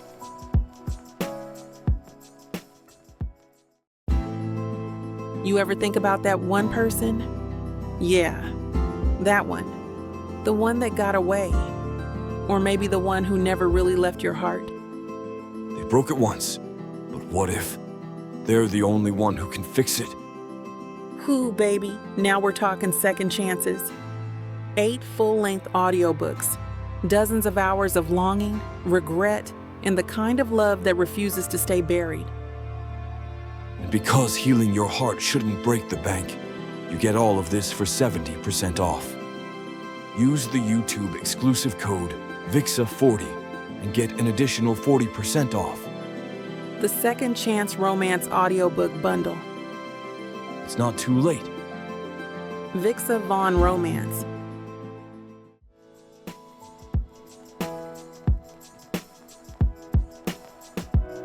Chapter 21. Finley. I fold the last chair and lean it against the wall, surveying the now empty gymnasium. The fundraiser's been a roaring success, thanks in no small part to Beck's last-minute save with the sound system. Speaking of which, I spot him across the room, wiping down tables with his usual efficiency. My heart does a little twirl as I watch him work, his muscles flexing beneath his rolled-up sleeves. I shake my head, trying to dispel the image. Get it together, Finley? Hey, Beck, I call out, my voice echoing in the empty space. You heading out soon? He looks up, his perpetual scowl softening slightly. Yeah, just finishing up here. I walk over, grabbing a rag to help. Poppy took June home earlier. I was thinking of walking back myself. It's such a beautiful night. I pause, gathering my courage. Want to join me? Beck hesitates, and for a moment I think he'll refuse. But then he nods, a ghost of a smile playing at his lips. Sure, why not? We finish cleaning in companionable silence, then head out into the crisp autumn night. The moon hangs low and full in the sky, casting everything in a soft, silvery glow. You did great tonight, I say as we walk. I don't know what we would have done without your tech skills. He shrugs, but I catch a hint of pride in his voice. It was nothing. Just a loose wire. Still, you saved the day. My hero, I tease, bumping his shoulder with mine. He grunts, but I swear I see the corners of his mouth twitch upward. We fall into an easy rhythm, our footsteps sinking as we stroll down the quiet streets. The conversation flows naturally, touching on the fundraiser, local gossip, and Beck's latest woodworking projects. As we near my street, I feel a sudden urge to keep this moment going, to stretch out this easy camaraderie between us. Before I can overthink it, I blurt out, "You know, I've been thinking about dating again." Beck's stride falters for a split second. Oh? His voice is suddenly gruff. Yeah, I mean, it's been 2 years since Kevin passed, and being here in Maple Grove, I feel like I'm ready to open my heart again, you know? The easy atmosphere between us evaporates. Beck's shoulders tense, his responses becoming clipped. That's good for you, he mutters, shoving his hands deep into his pockets. Beck's sudden shift in demeanor throws me off balance. The easy rhythm we'd fallen into vanishes, replaced by a strange tension that hangs heavy in the crisp night air. I scramble to lighten the mood, my mind racing for something witty to say. Hey, maybe I should put an ad in the Maple Grove Gazette, I quip, forcing a laugh. What do you think? Beck's jaw clenches. Sounds like a waste of ink. Ouch. I blink, taken aback by the harshness in his tone. Come on, it was just a joke. What's got you so worked up? He shrugs, his broad shoulders rigid beneath his shirt. Nothing. I'm fine. Clearly, I mutter, rolling my eyes. You know, for someone who deals with wood all day, you're not very good at going with the grain. That usually gets at least a grudging chuckle out of him, but tonight, nothing. He just grunts, shoving his hands deeper into his pockets. We walk in silence for a few moments. The only sound is our footsteps on the sidewalk and the distant hoot of an owl. I steal glances at Beck's profile, trying to decipher the storm brewing behind those dark eyes. Hey, you okay? I ask, nudging his arm. You look like someone just told you flannel's going out of style. He grunts, not even cracking a smile at my attempt at humor. I'm fine. Come on, Beck. I thought we were having a nice time. Did I say something wrong? He shakes his head, still not meeting my gaze. Nope. Everything's peachy. I roll my eyes. Peachy? Really? That's the best you can do? I've seen more convincing acting from my third graders. He sighs, running a hand through his hair. Look, Finley, it's late. I should head home. Whoa, hold up, I say, stepping in front of him. What's going on? 1 minute we're chatting, the next you're acting like I've got the plague. It's nothing, he mutters, trying to sidestep me. I plant my feet, refusing to budge. Nonsense. We were fine until I mentioned dating again. Is that what's bothering you? His eyes finally meet mine, and for a split second I see something raw and vulnerable there before his usual scowl slams back into place. Why would that bother me? Date whoever you want. It's none of my business. Beck? I start, reaching out to touch his arm, but he jerks away. I said it's fine, he snaps. Just drop it, okay? I stand there stunned by his outburst. This isn't the grumpy but kind Beck I've come to know. This is something else entirely. Okay, I say softly, holding up my hands in surrender. Consider it dropped. The tension between us thickens as we approach my house, the earlier camaraderie evaporating like morning dew. Beck's jaw is clenched, his eyes fixed straight ahead. I wrap my arms around myself, suddenly chill despite the mild evening. Well, this is me, I say as we reach my driveway, my voice lacking its usual pep. The words feel heavy, awkward on my tongue. Beck grunts, shoving his hands deeper into his pockets. Right. I fidget with my keys, searching for something to say. The silence stretches between us, a yawning chasm I don't know how to bridge. Thanks for walking me home, I manage finally, forcing a smile that doesn't quite reach my eyes. He nods curtly. No problem. I take a deep breath, steeling myself. Look, Beck, if I said something to upset you, you didn't. He cuts me off, his voice gruff. Everything's fine. I sigh, suddenly exhausted. Fine. Good night, Beck. Night? He grunts, already turning away. I watch him stride down the street. The urge to call after him, to try one more time to understand what went wrong, is almost overwhelming. But pride and hurt hold my tongue. With a heavy heart, I turn and head inside. The cheerful jingle of my keys, a stark contrast to the somber mood that settled over me. I push open the front door, my mind still reeling from the bizarre encounter with Beck. The warm glow of the TV washes over me as I step inside, momentarily blinding me to the figures sprawled on the couch. Mom! June's excited whisper cuts through my daze. You're back. I blink, focusing on my daughter's beaming face and Poppy's knowing smirk beside her. Hey, sweetie, what are you still doing up? Poppy chimes in. My fault. I couldn't resist her puppy dog eyes when she begged to watch just one more episode.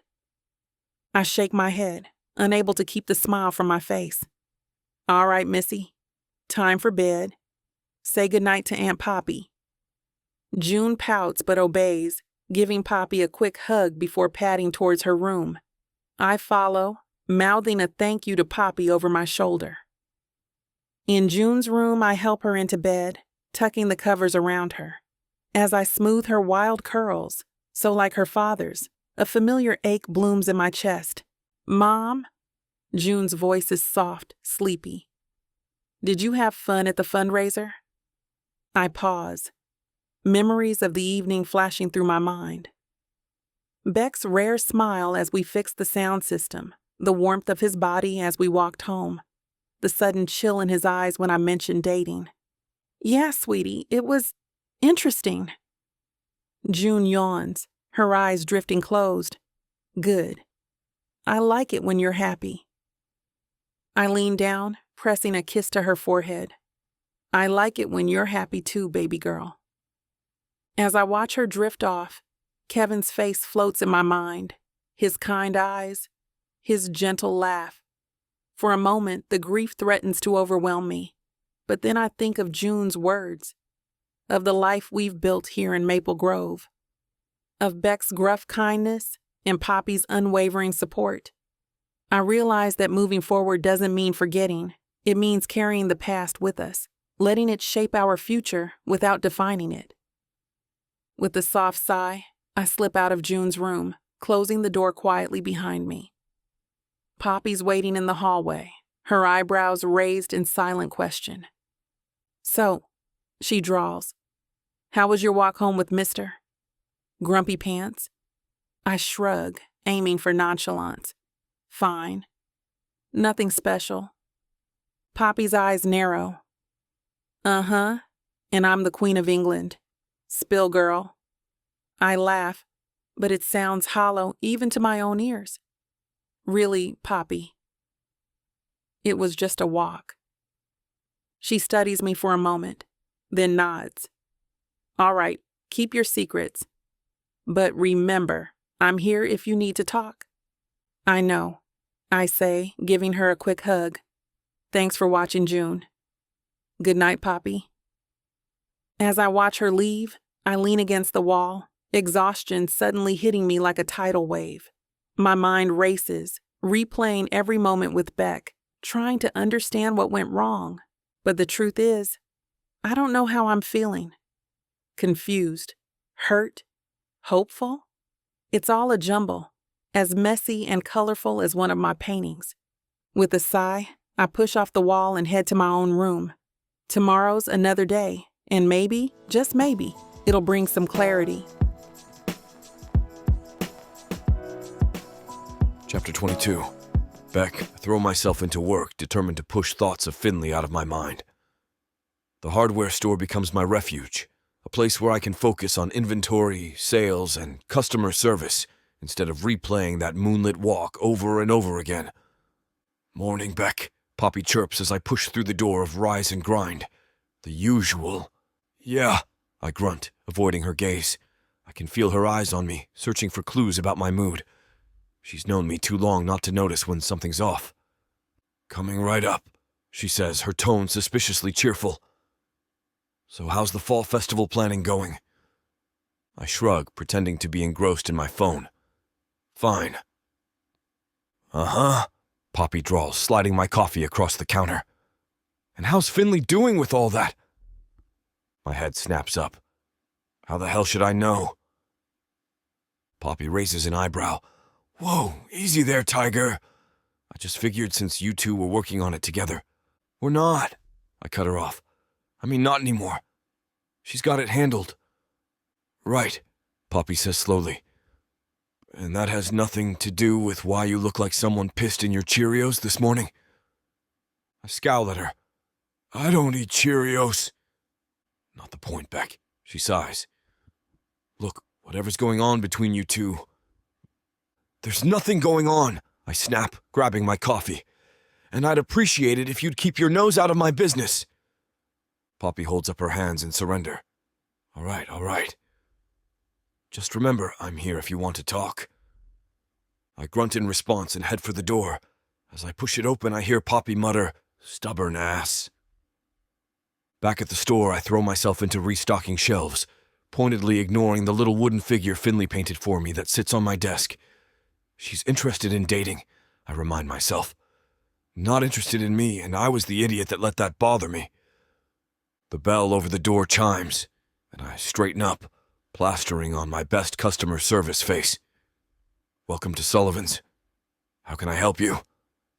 I slouch into the hard plastic chair, my jaw clenched tight enough to crack walnuts. The school board meeting drones on, and I find myself wishing I was anywhere but here. Principal Hawkins drones on about budget allocations, and I fight the urge to roll my eyes. Mr. Sullivan, your thoughts on the proposed changes to the woodworking program budget? I straighten up, clearing my throat. It's fine, I grunt, not bothering to elaborate. I'm sorry. Principal Hawkins blinks, clearly expecting more. I said it's fine, I repeat, my voice sharp. The budget works. Next item. From the corner of my eye, I catch a flash of color. Finley, in her usual vibrant attire, shifts in her seat. I can feel her gaze on me, but I stubbornly refuse to meet it. Actually, Finley pipes up, her voice hesitant but warm. I had a few ideas about integrating art into the woodworking curriculum. It might help stretch the budget further, and... We've been over this. I cut her off, harsher than I intend. Woodworking is woodworking. It doesn't need artsy flourishes. The room falls silent. I can practically feel the tension radiating off Finley. Guilt gnaws at my gut, but I push it down, crossing my arms over my chest. Principal Hawkins clears his throat. Well, perhaps we could table this discussion for now and move on to... No, Finley interrupts, her voice stronger now. I think this is worth discussing. Beck, I know you have reservations, but if you just listen... I've heard enough, I snap, finally meeting her eyes. The hurt I see there hits me like a splash of cold water, but I can't seem to stop myself. You've been here, 5 minutes. Some of us have been running these programs for years. We don't need outsiders coming in and telling us how to do our jobs. Finley recoils as if I've slapped her. The room erupts into murmurs, and I catch disapproving looks from several board members. Shame washes over me, but my pride won't let me back down. "I think we should take a short recess," Principal Hawkins says, his voice strained. 10 minutes, everyone." As chairs scrape back and people file out, I remain rooted to my seat. Finley lingers, her eyes searching my face. For a moment I think she might approach me, but then she turns and walks out, her shoulders slumped. I run a hand through my hair, exhaling slowly. What the hell is wrong with me? I know I should go after her, apologize, explain. But the words stick in my throat. Instead, I sit there, stewing in my own misery, wondering how I managed to mess things up so spectacularly. I'm restocking shelves when the bell above the door chimes. Glancing over my shoulder, I freeze. It's June, her backpack slung over one shoulder and a determined look on her face. "Mr. Sullivan," she calls out, her voice echoing in the quiet store. "Yeah?" I grunt, setting down a box of nails. "What can I do for you, kid?" June approaches, her eyes wide as she takes in the towering shelves. "I'm doing a project for school. We have to interview a local business owner." I raise an eyebrow. "And you picked me."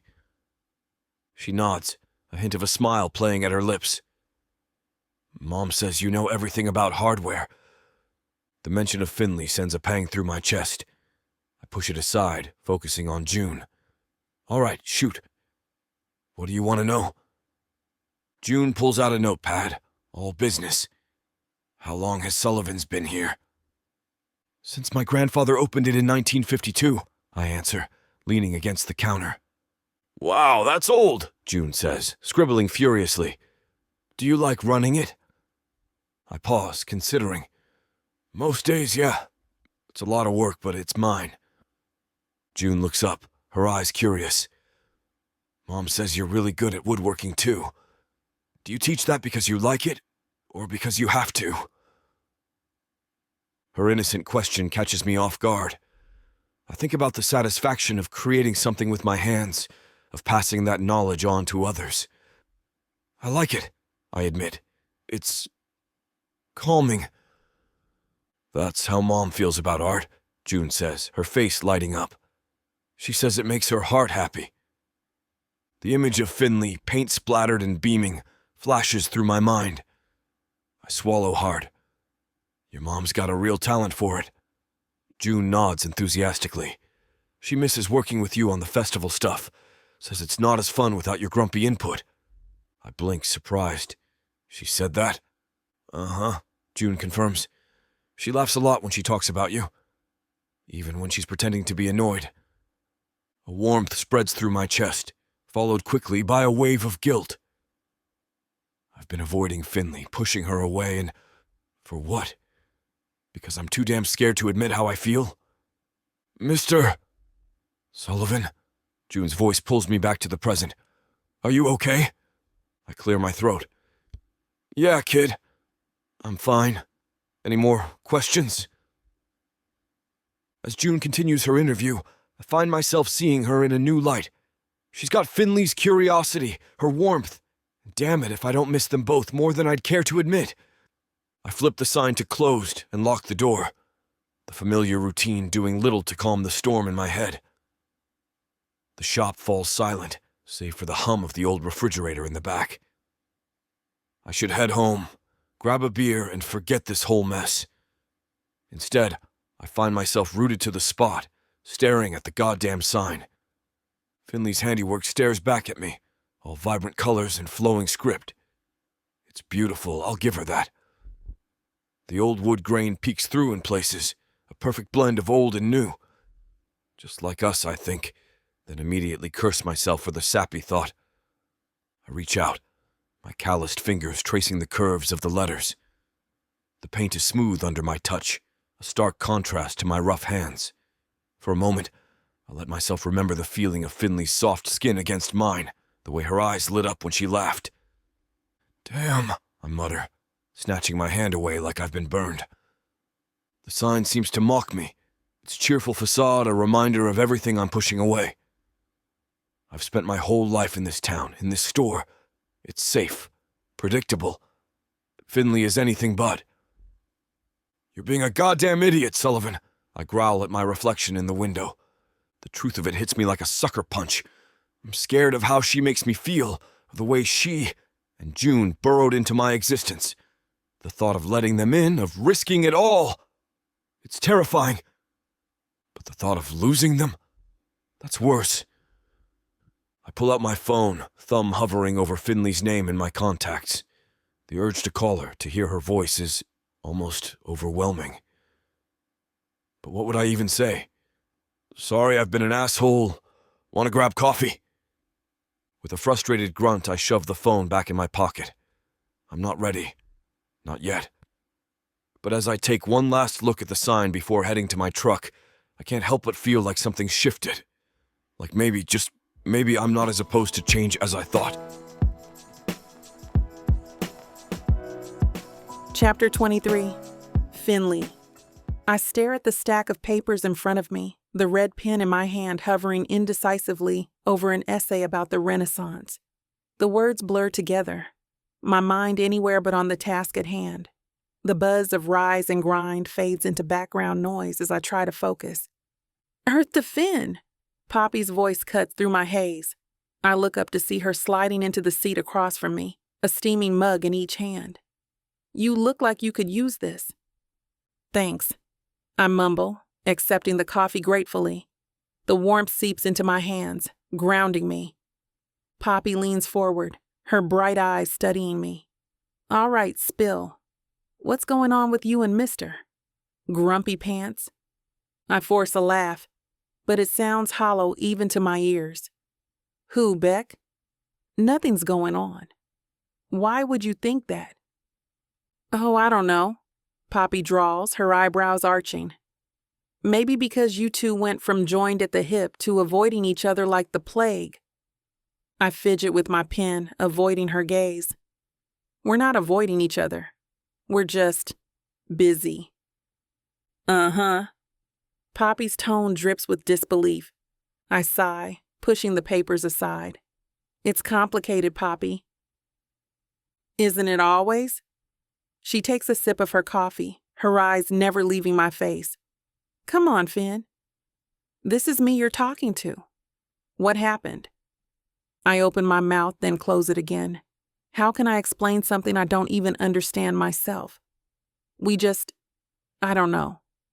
Things were good, and then suddenly they weren't. Poppy's gaze softens. "Did he do something? Say something?" "No, that's just it." I run a hand through my hair, frustration bubbling up. Everything was fine. We were talking, laughing even. And then I mentioned maybe being ready to date again, and he just shut down. Poppy nods sagely. "And let me guess, you've been overthinking it ever since?" I can't help but crack a smile at her knowing tone. "Is it that obvious?" "Honey, you've got overthinking written all over your face." She reaches across the table, squeezing my hand. "Have you tried talking to him about it?" I shake my head. "Every time I see him, he looks like he'd rather be anywhere else. I don't want to make things worse." Poppy leans back, a mischievous glint in her eye. "Well, maybe it's time to stop beating around the bush and confront this head on. You know Beck? He's about as emotionally expressive as a brick wall. Sometimes you gotta give that wall a little push." I fidget with my coffee mug, avoiding Poppy's penetrating gaze. "It's not that simple, Poppy. I can't just march up to Beck and demand answers." "Why not?" Poppy challenges, leaning forward. "You're Finley Morgan. You once talked down a rabid PTA mom who wanted to ban Harry Potter. Beck Sullivan should be a cakewalk." I can't help but chuckle. This is different. It's personal. Poppy's expression softens. Talk to me, Finn. What's really going on? I take a deep breath, the words tumbling out before I can stop them. I think I have feelings for Beck. Real, scary, I want to kiss your grumpy face feelings. Well, hallelujah. Poppy throws her hands up. It's about damn time you admitted it. It's not funny, Poppy. I groan, burying my face in my hands. I'm not supposed to feel this way. Not about Beck, not about anyone. Poppy's voice turns gentle. Why not? I look up, feeling the familiar ache in my chest. Because of Kevin. It feels like I'm betraying him. Oh, honey. Poppy reaches across the table, squeezing my hand. Kevin would want you to be happy. You know that, right? I do, I admit, blinking back tears. But it's not just about me. What about June? She still misses her dad so much. How can I introduce someone new into her life? Poppy raises an eyebrow. You mean the same June who's been gushing about Mr. Sullivan's awesome woodworking class for weeks? The one who practically drags you to his store every chance she gets? I laugh despite myself. Okay, point taken. But still, what if it doesn't work out? What if I'm reading this all wrong and Beck doesn't feel the same way? Then you'll know, Poppy says simply, and you'll move on. But Finn, honey, I've known Beck since we were kids. I've never seen him look at anyone the way he looks at you. I feel a flutter of hope in my chest. Really? Really, Poppy nods. Look, I'm not saying it'll be easy.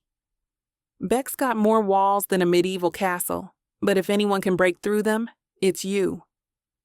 I take a sip of my coffee, considering her words. I'm scared, Poppy. What if I'm not ready? Then you're not ready. She shrugs. But ask yourself this. Are you more scared of trying and failing, or of never trying at all? Her question hangs in the air between us, and I feel something shift inside me. Maybe it's time to stop hiding behind my fear and take a chance on happiness again. The bell above the door chimes, and I look up to see June bounding into Rise and Grind, her backpack bouncing with each step. Her face lights up when she spots us. Mom! Aunt Poppy, she races over, practically vibrating with excitement. Hey, sweetheart, I say, pushing my worries aside to focus on my daughter. How was drama club?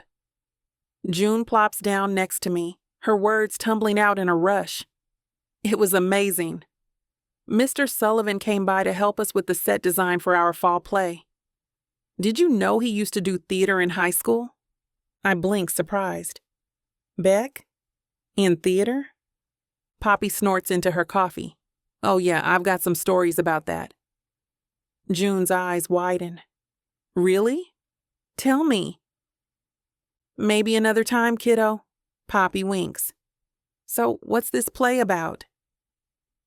As June launches into an animated description of the plot, complete with dramatic hand gestures, I feel a warmth spreading through my chest. 2 years ago, June was so shy she could barely speak to strangers. Now, she's thriving. And then the ghost of the old lighthouse keeper appears. June finishes with a flourish. Poppy leans in, completely engrossed. No way. Then what happens? You'll have to come see the play to find out, June says with a mischievous grin. Oh, you little tease. Poppy laughs. I wouldn't miss it for the world. I watch them banter back and forth, marveling at how easily June has taken to Poppy. To all of Maple Grove, really. This quirky little town has embraced us so completely, it's hard to remember a time when we didn't belong here. Mom? June's voice pulls me from my thoughts. Can we get hot chocolate? Please? I glance at Poppy, who's already standing up. 2 hot chocolates coming right up. On the house. Poppy, you don't have to. I start, but she waves me off. Consider it payment for the inside scoop on the play, she says with a wink. As Poppy heads to the counter, June turns to me, her eyes sparkling. Mom, guess what? Mr. Sullivan said I have a real talent for set design. He thinks I should consider a career in theater production. My heart swells with pride. That's wonderful, honey. I'm so glad you're enjoying it. I really am, June says softly. I think Dad would have loved it too. I pull her into a hug, blinking back tears. He absolutely would have, sweetie. He'd be so proud of you. As I hold my daughter close, surrounded by the warmth and chatter of the cafe, I realize something. This place, these people, they've become more than just a fresh start. They've become our home. As June and I step out of Rise and Grind, the crisp autumn air nips at our cheeks. June's still buzzing with excitement, her words tumbling out faster than falling leaves. And then Mr. Sullivan showed us how to make these really cool miniature trees for the set. She gushes, her hands animatedly mimicking the process. Did you know he can whittle? He made this tiny lighthouse that's so detailed, Mom. It even has tiny windows. I can't help but smile at her enthusiasm. That sounds amazing, sweetheart. I'm glad you're enjoying the drama club so much. It's the best, June exclaims, doing a little skip. Mr. Sullivan says I have a real eye for design. He thinks I could even do this as a job someday. My heart swells with pride, but there's also a twinge of something else. Hearing June talk about Beck with such admiration, seeing how he's encouraging her passions, it stirs something in me. Mom, June's voice pulls me from my thoughts. Do you think Mr. Sullivan could help me with my science fair project? I want to do something about sustainable building materials, and he knows so much about that stuff. I smile, warmth spreading through my chest at June's enthusiasm. I'm sure he'd be happy to. June's eyes light up. Really? You think he would? Of course. I nod, giving her shoulder a gentle squeeze. You two make a great team. No, Mom, June says, her voice suddenly serious. She stops walking and looks up at me, her eyes wide and earnest. The three of us make a great team. I blink, caught off guard by her statement. The three of us? June nods vigorously. Yeah, you, me, and Mr. Sullivan. Don't you think so? I open my mouth, then close it again, unsure how to respond. Images flash through my mind. Beck patiently guiding June's hands as they work on a project, his gruff exterior softening as he explains a concept, the way his eyes crinkle at the corners when he smiles at her excitement. You know what? I say finally, my voice soft. I think you're right. We do make a pretty great team. June beams, clearly pleased with herself. As we start walking again, she launches into another story about drama club, but my mind is elsewhere. Beck Sullivan. The man who's been driving me crazy since the day I arrived in Maple Grove. The man who's shown my daughter more patience and kindness than I ever expected. The man who makes my heart race every time he looks at me with those intense eyes. I take a deep breath. Decision made. It's time to stop dancing around whatever this is between us. I need to talk to Beck, and soon. Chapter 24. Beck, the festival's in full swing, and I'm caught in the middle of this goddamn chaos. Maple Grove's town square looks like it's been vomited on by a rainbow. Streamers and banners hang from every possible surface, fluttering in the crisp autumn breeze. The air's thick with the smell of kettle corn and apple cider, making my stomach growl despite my sour mood. Beck! The face-painting booth is out of red paint! Mrs. Henderson screeches, her voice cutting through the cacophony of laughing kids and chattering adults. I grit my teeth. On it. Weaving through the crowd, I dodge a group of sugar-high kids waving balloon animals. A quick detour to my truck, and I'm hauling back to the booth with a fresh supply of paint. Here, I grunt, shoving the box into Mrs. Henderson's arms. Anything else? She opens her mouth, but I'm already moving. Can't risk getting caught in another endless conversation about her cat's dietary habits. Sullivan! It's Dave from the fire department. The dunk tank's leaking. Got any ideas? Christ, I mutter. Yeah, give me a sec. I march over to assess the damage, barking orders at a couple of volunteers to fetch supplies from my store. Within minutes, we've got the leak under control. Thanks, man, Dave says, clapping me on the back. You're a lifesaver. I shrug off the compliment. Just doing my job. The next hour is a blur of fixing, fetching, and messing around with every little crisis that pops up. By the time I get a moment to breathe, I'm ready to crawl into a bottle of whiskey and not come out until next spring. I lean against a tree away from the main hubbub and take a deep breath. That's when I see her. Finley. She's across the square, surrounded by a group of kids, her laugh carrying over the noise of the crowd. Her curls are crowned with a wreath of autumn leaves, and her overalls are splattered with what looks like pumpkin guts, probably from the carving contest earlier. Our eyes meet, and for a second it's like everything else fades away. My chest tightens, and I can't tell if it's indigestion or something else, something I'm not ready to name. I look away first, cursing under my breath. This isn't the time or place for whatever this is. I've got a festival to run, damn it. I'm barely catching my breath when a small whirlwind crashes into my legs. June's eyes are wide with panic, her words tumbling out in a rush. Mr. Sullivan, you gotta come quick. The pumpkin patch is flooding. What the hell? I mutter, then catch myself. Heck, lead the way, kid. June grabs my hand, tugging me through the crowd. We weave past the apple bobbing station and dodge a group of face-painted zombies before reaching the children's area. The scene that greets me is pure chaos. A broken pipe is spewing water across the pumpkin patch, turning it into a muddy swamp.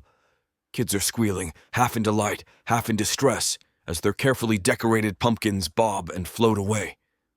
And in the middle of it all, looking like a drowned rat, but still somehow radiant, is Finley. Damn! I breathe, then louder. Finley! What's the damage? She whirls around, relief flooding her face. Beck! Thank God! They said the pipe burst about 5 minutes ago. I've been trying to corral the pumpkins, but... A child's wail cuts her off as another pumpkin succumbs to the murky water.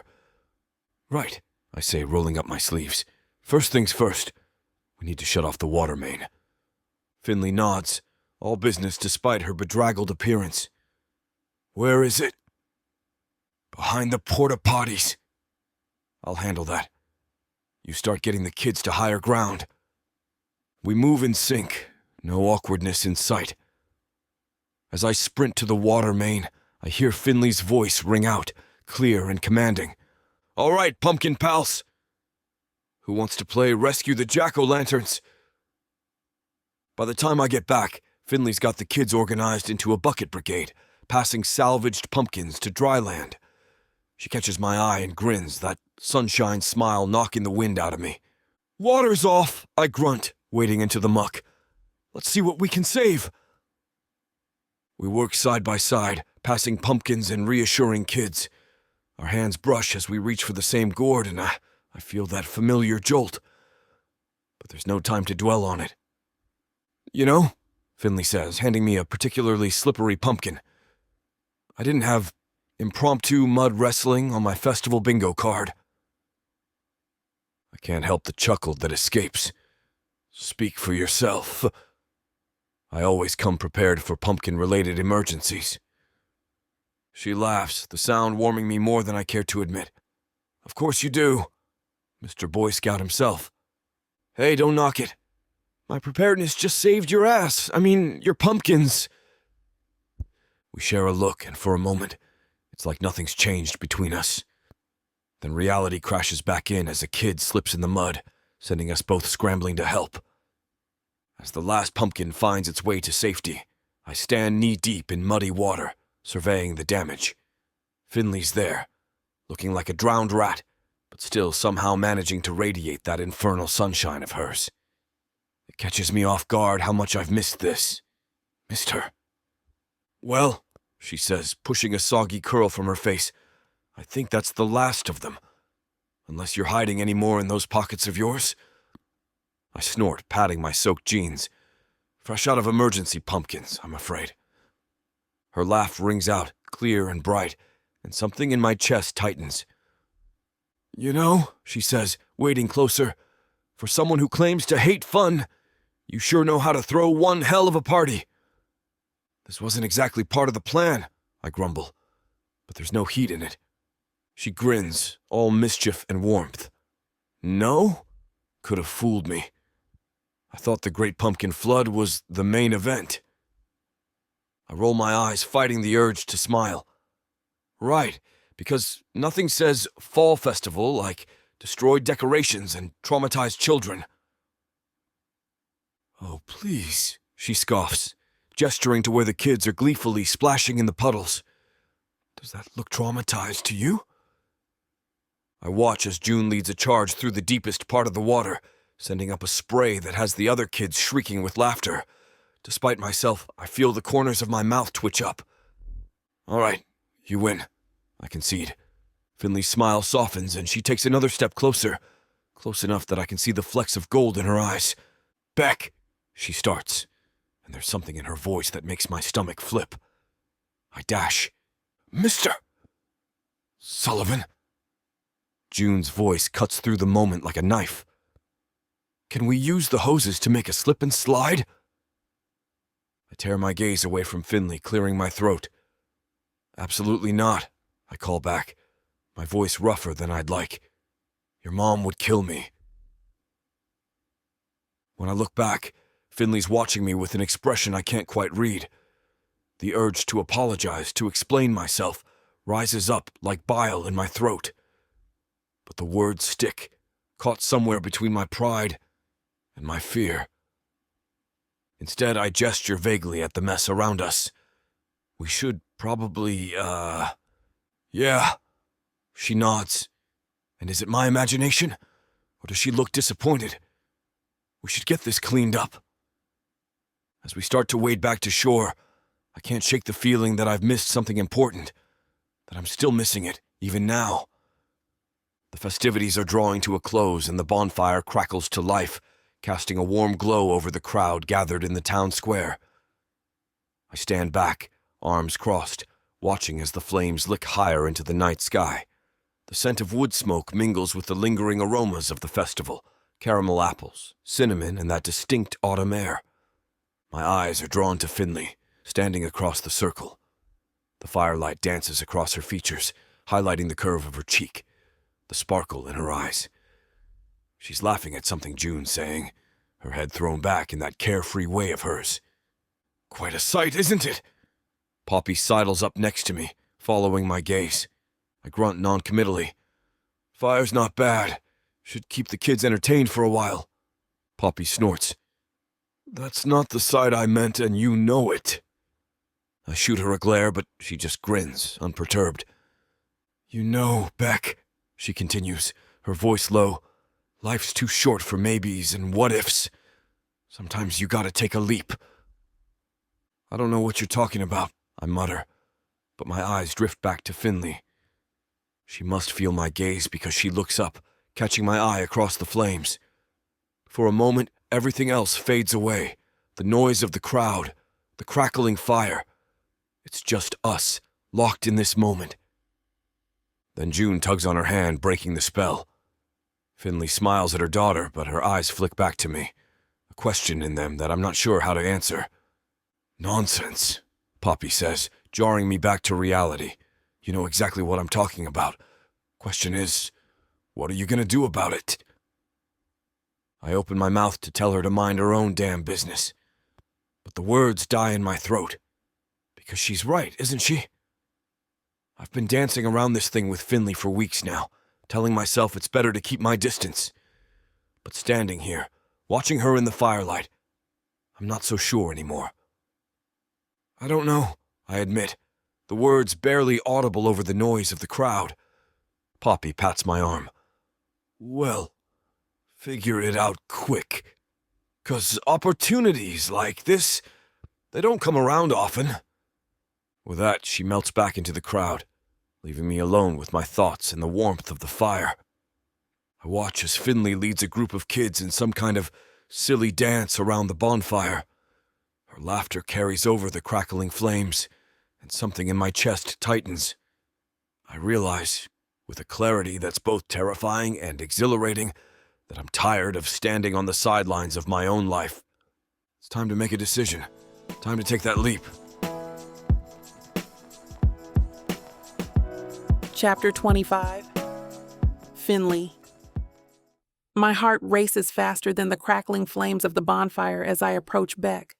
He stands alone, silhouetted against the fiery backdrop, his usually stern features softened by the warm glow. Taking a deep breath, I muster up my courage and step closer. "Hey there, stranger," I say, aiming for casual but hearing the slight tremor in my voice. "Thanks for your help earlier. You really saved the day." Beck turns, his eyes meeting mine. For a moment, I swear I see a flicker of something. Warmth? Relief? Before his usual gruff expression settles back into place. "Just doing my job?" He grunts, shoving his hands into his pockets. I can't help but chuckle.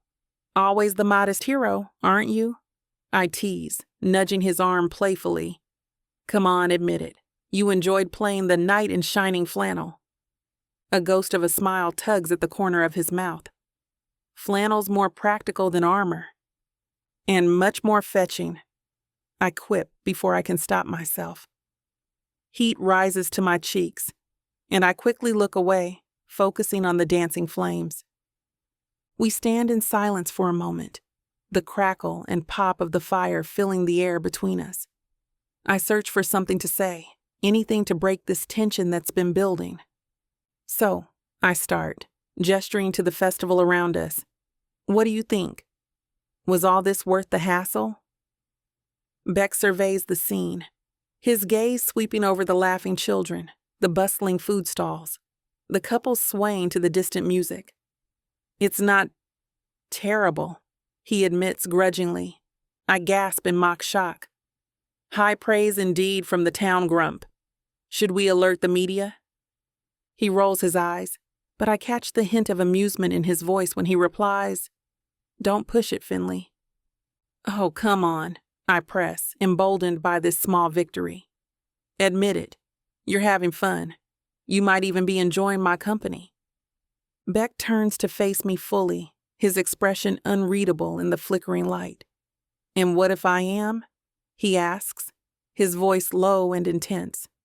The playful retort dies on my lips. Suddenly, the air between us feels charged, electric. I swallow hard, my eyes locked with his.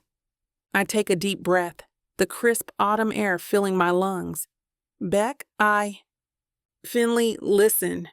He starts at the same time. We both pause, caught off guard by our simultaneous attempt to break the silence. I can't help it.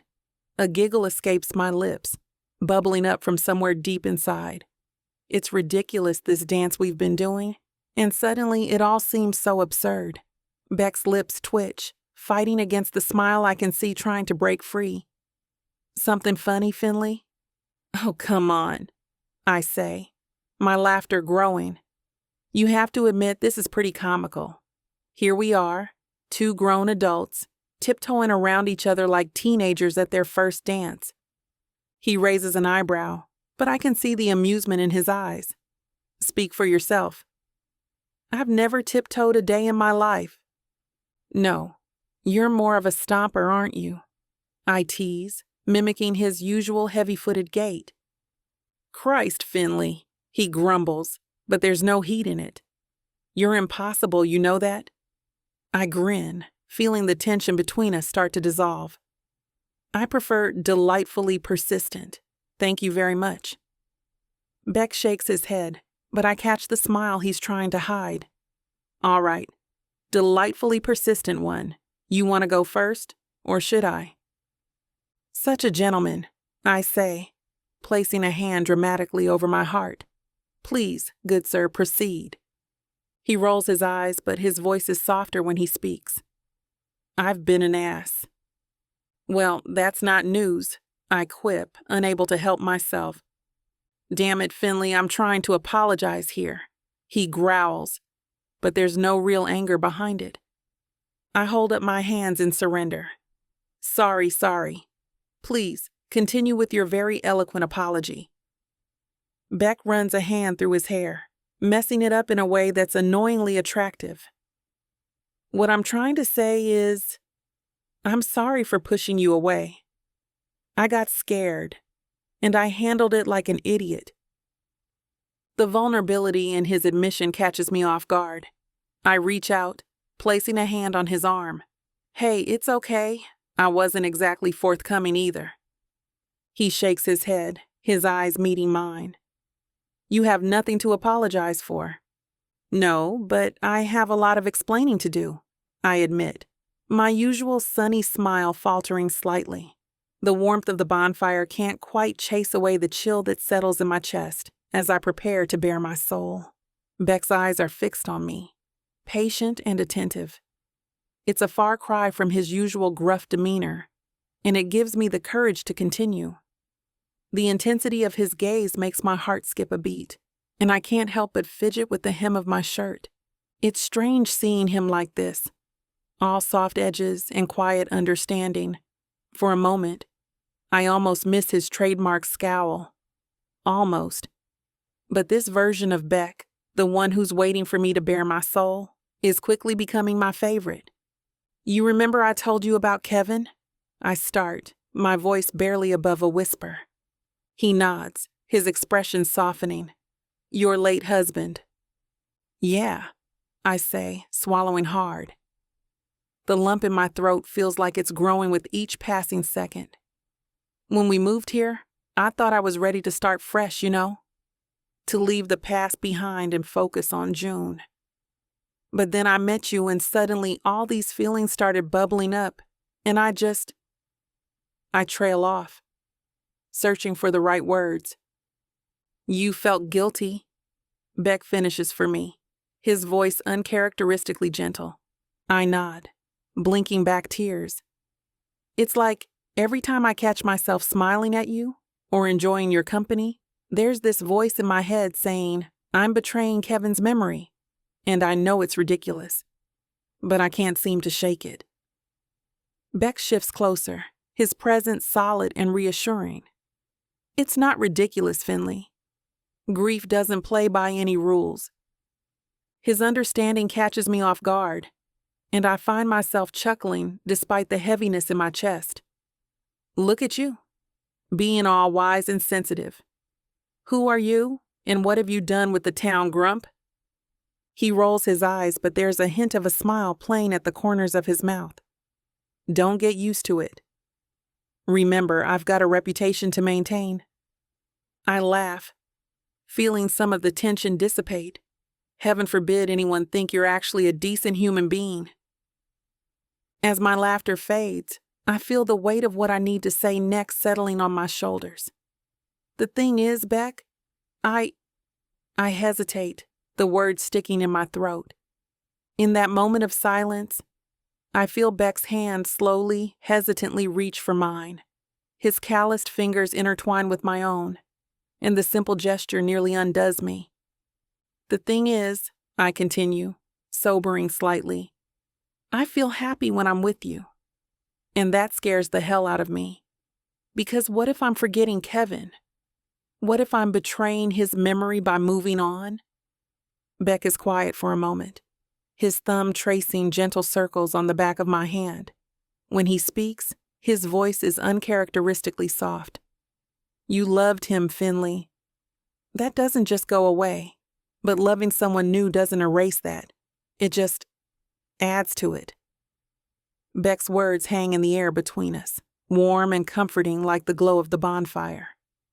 I'm about to respond when a familiar voice cuts through the night. Mom, where are you?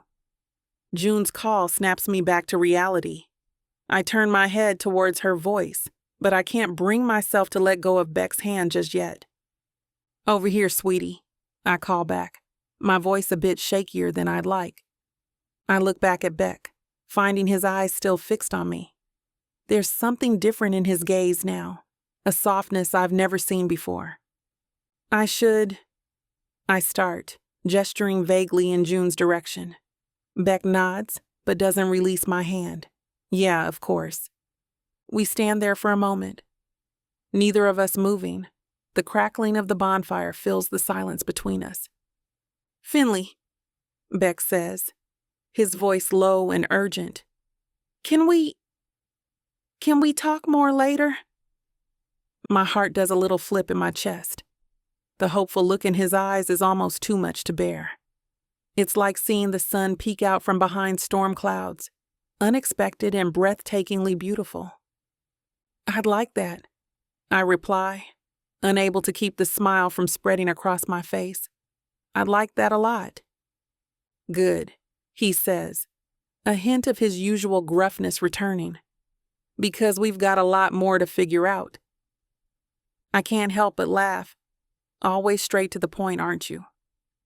Mom? June's voice is closer now. Coming, honey, I call back. I give Beck's hand a final squeeze before reluctantly letting go. To be continued?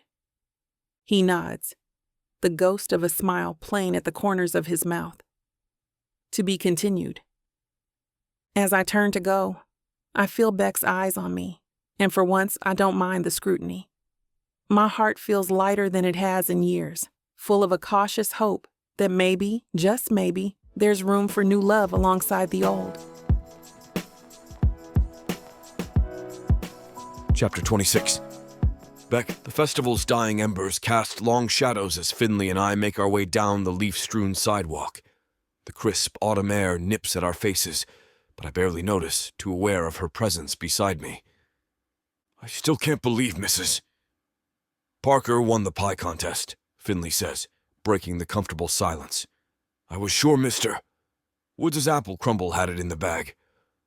I grunt, shoving my hands deeper into my pockets. Rigged, if you ask me.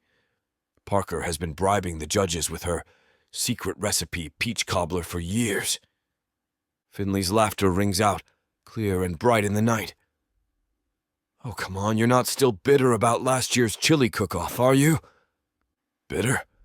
Me? Never, I deadpan, fighting back a smile. I just think the good people of Maple Grove deserve better than mediocre baked goods. Ah, yes, because you're all about serving the community, she teases, bumping her shoulder against mine. I roll my eyes, but can't help the warmth spreading through my chest. Someone's got to keep this town running. We fall into step, our footsteps crunching in sync on the fallen leaves. The streetlights flicker on, bathing us in a soft glow. You know, Finley says softly, her voice taking on a more serious tone, I really miss this. U.S. hour back and forth. I swallow hard, my throat suddenly dry. Yeah. She nods, her eyes fixed on the path ahead. Yeah, I missed you, Beck. These past few weeks have been... well, they've sucked, honestly. Finley, I start, but she cuts me off. No, let me finish. I know I probably freaked you out, talking about dating again. And I get it. I do. But I need you to know that you're important to me. More than I realized. You're important to me too, Finley. I'm not good at this. She laughs softly, finally meeting my gaze. Really?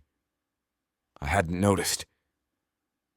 Smartass, I mutter, but there's no heat behind it. We've reached her front porch, the warm light from inside spilling out onto the steps. Neither of us makes a move to say goodnight. I gesture towards the porch swing, and Finley nods, settling in beside me. The old wood creaks under our weight, a familiar sound that's oddly comforting. For a moment we just sit there, listening to the distant chirp of crickets and the gentle rustle of leaves. So, Finley says, breaking the silence, you wanted to talk? I grunt, running a hand through my hair. Yeah, but bear with me, this isn't my area of expertise. She chuckles softly. I've noticed. But no pressure. We've got all night. I take a deep breath, steeling myself. Look, Finley, when you mentioned dating again, I freaked out, and that's on me. Beck, you don't have to. No. Let me explain. I interrupt, my voice gruffer than I intended. I've been in this town my whole damn life. Seen people come and go. And I thought I was fine with that, you know? Being the guy who stays put, keeps things running.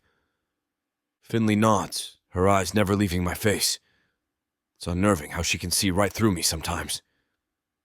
But then you showed up, I continue, my words coming faster now. With your sunshine smile and your crazy ideas. And suddenly everything I thought I knew got turned on its head. Is that such a bad thing? She asks softly. I let out a humorless laugh. It scares me, Finley. Change always has. My brother left, my dad got sick, and I dug in my heels. Thought if I could keep everything else the same, I'd be okay. The swing creaks as Finley shifts closer. But you're not okay, are you? No, I admit, the word barely above a whisper. My throat feels tight, like I'm choking on all the things I've never said out loud before. I'm not. Because now I've got you and June in my life, and the thought of losing that, it terrifies me more than any change ever could. I run a hand through my hair, frustrated with my own vulnerability. You two have become everything, and I don't know how to handle that. I've spent so long keeping everyone at arm's length, and now you're here, making me want things I never thought I could have. Finley's eyes widen at my confession, and for a moment I'm terrified I've said too much. But then she reaches out, her hand warm against mine. Beck, she says softly, I'm scared too. You think this is easy for me?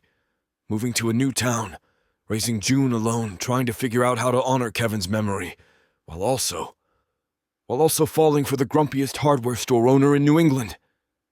I can't help the chuckle that escapes me. Grumpiest, huh? I'll take that as a compliment. Oh, you would? She teases, but there's a tenderness in her voice that makes my heart skip a beat. We sit in silence for a moment, the weight of our confessions hanging between us. I've never been good with words, always preferring action. But right now, I'm paralyzed, caught between the urge to pull her close and the fear of ruining everything. You know, Finley says, breaking the silence, for someone who claims to hate change, you've certainly shaken up my world. I raise an eyebrow. That's so? She nods, a small smile playing at her lips. Here I was, thinking I had it all figured out. Move to a small town, focus on June, keep my head down, and then you come along with your gruff exterior and your secret kindness, making me question everything. Secret kindness? I scoff. Don't go spreading rumors about me, Morgan. Remember, I've got a reputation to uphold. Her laugh is like music, cutting through the tension. Oh, please, your secret's safe with me. Though I'm not sure how secret it is anymore. Half the town's been telling me what a softy you are. Traitors, all of them, I grumble. But I can feel the corners of my mouth twitching upward. Finley shifts closer, and suddenly I'm hyper-aware of every point where our bodies almost touch. You know, she says softly, it's okay to let people in sometimes. The world won't end if Beck Sullivan shows a little vulnerability now and then. I swallow hard, my eyes locked on hers. Maybe you're right, I murmur. Before I can overthink it, I reach out, my hand moving of its own accord. Gently, I brush a stray curl from her face, tucking it behind her ear. My fingers linger on her cheek, and I feel her lean into my touch. I can't take it anymore. The pull between us is too strong, the tension unbearable. Finley's eyes meet mine, a question dancing in their depths. My hand, still resting on her cheek, slides to the nape of her neck. Screw it, I mutter and close the distance between us. Well, things are heating up here. You know what to do. Go to vixavonromance.com to get the dirty details that this platform won't put on the air. I know it sucks, but at least you can get a 40% discount with code VIXA40 to make up for it. Use it while it lasts, and apply it to every digital product in your cart. Back to the story.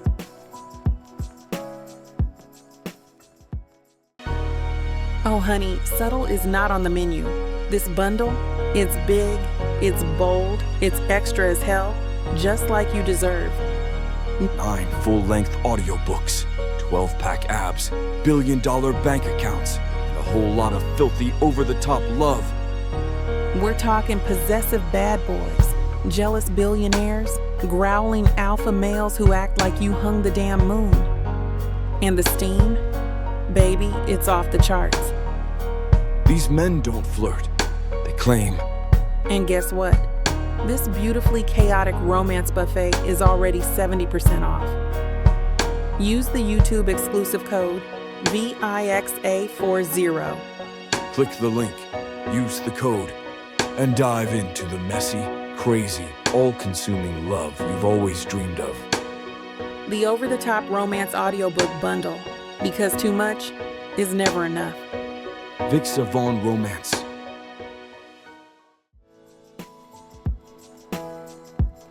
Chapter 27. Finley. I wake to the rich aroma of coffee and June's excited whispers. My eyes flutter open, adjusting to the soft morning light filtering through the curtains. Mom, you have to come see, June says, her voice bubbling with enthusiasm before she darts out of the room. Confused, I glance at the clock on my nightstand. 7:30 a.m. June must have been dropped off half an hour ago. I stretch, my muscles pleasantly sore from last night's activities. The memories of Beck's touch flood back, sending a shiver down my spine. I reach over, only to find the other side of the bed empty and cool.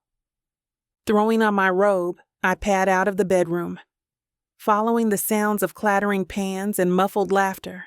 As I round the corner into the kitchen, I'm greeted by a sight that stops me in my tracks. Beck stands at the stove, his broad shoulders filling out one of my paint-splattered aprons. June perches on a stool next to him, her curls wild from sleep, giggling as she attempts to flip a pancake. "Easy there, kiddo," Beck says, his gruff voice tinged with amusement. "You gotta wait for the bubbles before you flip." "But I want to make them dance," June protests, brandishing the spatula like a wand. "How about we make them dance after they're cooked?" Beck suggests, deftly rescuing the half-raw pancake from June's enthusiastic flipping. I lean against the doorframe, drinking in the scene. My kitchen looks like a flour bomb exploded, with eggshells scattered across the counter and a trail of spilled milk leading to the fridge. But the mess fades into the background as I watch Beck guide June's hand, showing her how to pour the batter just right. Well, I say, finally making my presence known. "What's all this?" Beck turns, flour dusting his cheek like a misplaced blush, and gives me a shy smile that makes my heart flutter. June proudly presents a slightly lopsided stack of pancakes, her eyes shining with accomplishment. "Ta-da!" June exclaims, gesturing dramatically at her culinary creation. "We made breakfast." I can't help but laugh, warmth spreading through my chest. "I can see that, sweetheart." "It looks interesting." Beck clears his throat, his usual gruffness softened by a hint of embarrassment. "Figured you deserved a morning off, Finley. Though I might have overestimated my pancake flipping skills." "Oh?" I raise an eyebrow, fighting back a grin. "And here I thought you were good with your hands."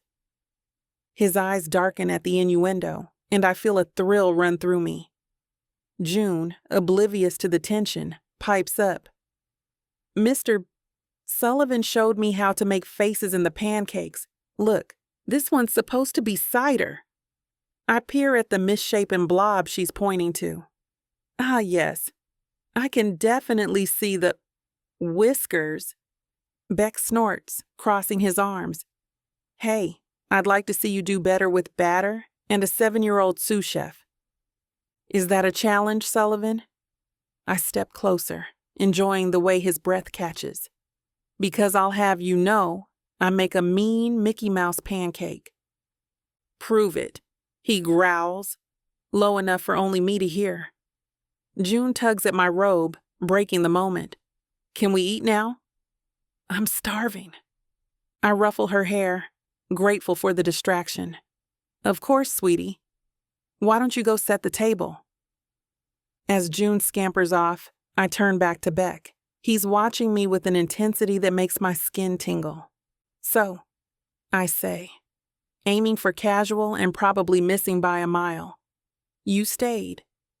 He shrugs, but I can see the vulnerability beneath his gruff exterior.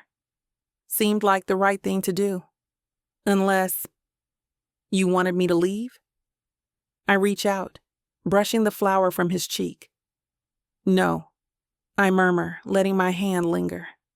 I'm glad you stayed. I settle into my chair, balancing a plate of slightly misshapen pancakes on my lap. The kitchen table's too small for 3, but somehow it feels just right. June's perched on her knees, gesturing wildly as she recounts her pancake flipping adventures with Beck. And then I tried to do a double flip, but it went splat. She giggles, syrup dripping down her chin. Beck leans over, napkin in hand. Here, kiddo. You've got a little... He dabs at her face, his movements surprisingly gentle for such large hands. Thanks, Mr. Sullivan. June beams at him, and I swear I see Beck's ears turn pink. It's Beck, remember? He grumbles, but there's no real heat behind it. I can't help but marvel at how natural this feels. The 3 of us, sharing breakfast, laughing over June's antics. It's like Beck's always been here, filling a space I didn't even realize was empty.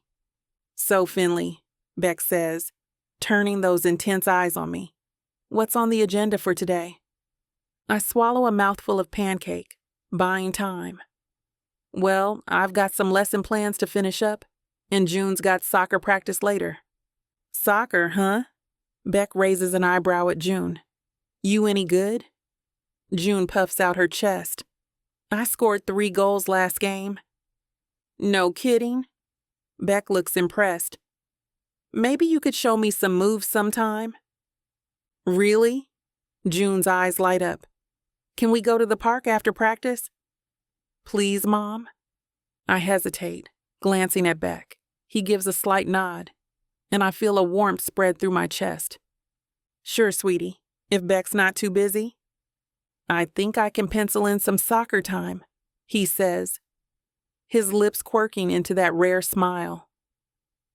As June launches into a detailed explanation of her favorite soccer plays, I catch Beck watching me. There's a softness in his expression I've never seen before, a vulnerability that makes my breath catch. For a moment, it's like the rest of the world fades away, and it's just us, sharing something unspoken but profound. Then June accidentally knocks over her juice, and the spell is broken. But as we scramble for paper towels, laughing and bumping into each other, I can't shake the feeling that something has shifted. Something wonderful. I watch Beck gather his things, a strange mix of emotions swirling in my chest. We move towards the door, our steps slow, neither of us quite ready for this moment to end. His fingers brush against mine as he reaches for his jacket, sending a jolt of electricity through me. At the threshold, Beck pauses, his hand on the doorknob. He turns to me, his eyes softer than I've ever seen them. Finley, Before he can finish, he leans in and presses a gentle kiss to my cheek. His stubble scratches lightly against my skin, sending a shiver down my spine. The gesture is so unexpectedly tender that I feel my face grow warm. I'll see you around, he murmurs, his voice low and husky. I manage a nod, words failing me for once. As Beck walks away, I lean against the doorframe, watching his broad shoulders disappear down the street. Only when he's out of sight do I close the door, pressing my back against it and taking a deep breath. The house feels different somehow, like the air itself has shifted. There's a lingering warmth that wasn't there before, and I can't help but feel a little off balance. I take a deep breath, trying to steady myself as I make my way back to the kitchen. June is perched on a stool, swinging her legs back and forth with a rhythmic thump against the wood. Her eyes are bright with curiosity, and I can tell she's bursting with questions about our unexpected visitor. "Mom," she exclaims as I enter, "that was so fun. Did you see the mess we made with the pancakes?" I can't help but smile at her enthusiasm. "Oh, I saw it all right. I'm surprised we got it all cleaned up." June giggles, her eyes sparkling. "Beck said we were like tornado chefs." Dad would have laughed so much at that. Her words jolt me like a bucket of ice water. Kevin, my late husband, June's father, the man I'd promised to love forever. Suddenly the warmth of the morning evaporates, leaving me cold and hollow. The kitchen seems to shrink around me, and I have to grip the counter to steady myself. "Yeah," I manage, my voice sounding distant even to my own ears. "He would have—" June, oblivious to my inner turmoil, continues chattering about the morning's adventures. But I'm barely listening, my mind racing with the implications of what just happened. I slept with Beck. I let another man into my bed, into my life, into June's life. The guilt crashes over me in waves, threatening to drown me in a sea of shame and regret. How could I do this? How could I let myself get so caught up in the moment that I forgot everything else? Am I betraying Kevin's memory by moving on so soon? My chest tightens, and I can barely breathe as these questions swirl in my mind, each one a dagger to my heart. "Mom?" June's voice breaks through my spiraling thoughts. "Are you okay?" I force a smile, pushing down the turmoil. "Of course, sweetie. Just thinking about all we need to do today. Why don't you go get ready for soccer practice?" As June scampers off, I sink onto a stool, burying my face in my hands. The kitchen still smells faintly of pancakes and coffee, reminders of the joy I felt just moments ago. Now, that joy feels tainted, complicated by the weight of my past and the uncertainty of my future. Chapter 28. Finley. I wake to the sound of my phone buzzing. Squinting at the screen, I see a text from Beck. "Morning stroll?" My stomach does a little flip. Part of me wants to say yes immediately, but the guilt that's been gnawing at me since our night together holds me back. I hesitate, my thumbs hovering over the keyboard. "Come on, Finley," I mutter to myself.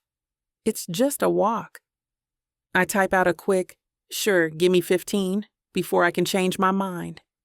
15 minutes later, I'm stepping out onto my porch, wrapping a light cardigan around myself against the morning chill.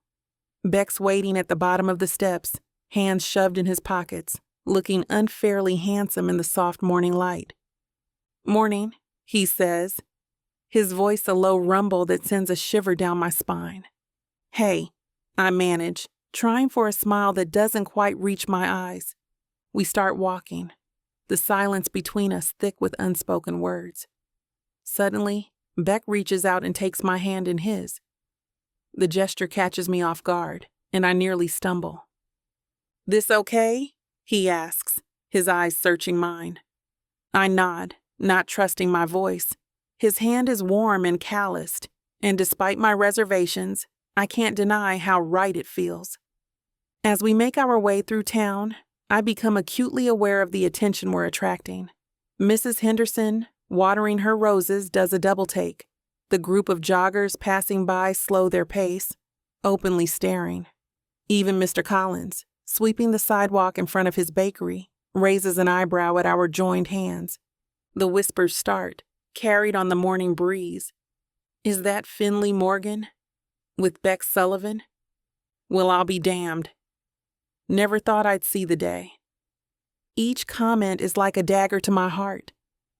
The shame I've been trying to keep at bay comes rushing back, threatening to drown me. Kevin's face flashes in my mind, and suddenly I can't breathe. I pull my hand away from Beck's, wrapping my arms around myself. "Are you okay?" Beck asks, his brow furrowing with concern. I force a smile, wrapping my arms tighter around myself. "Yeah, just a bit chilly."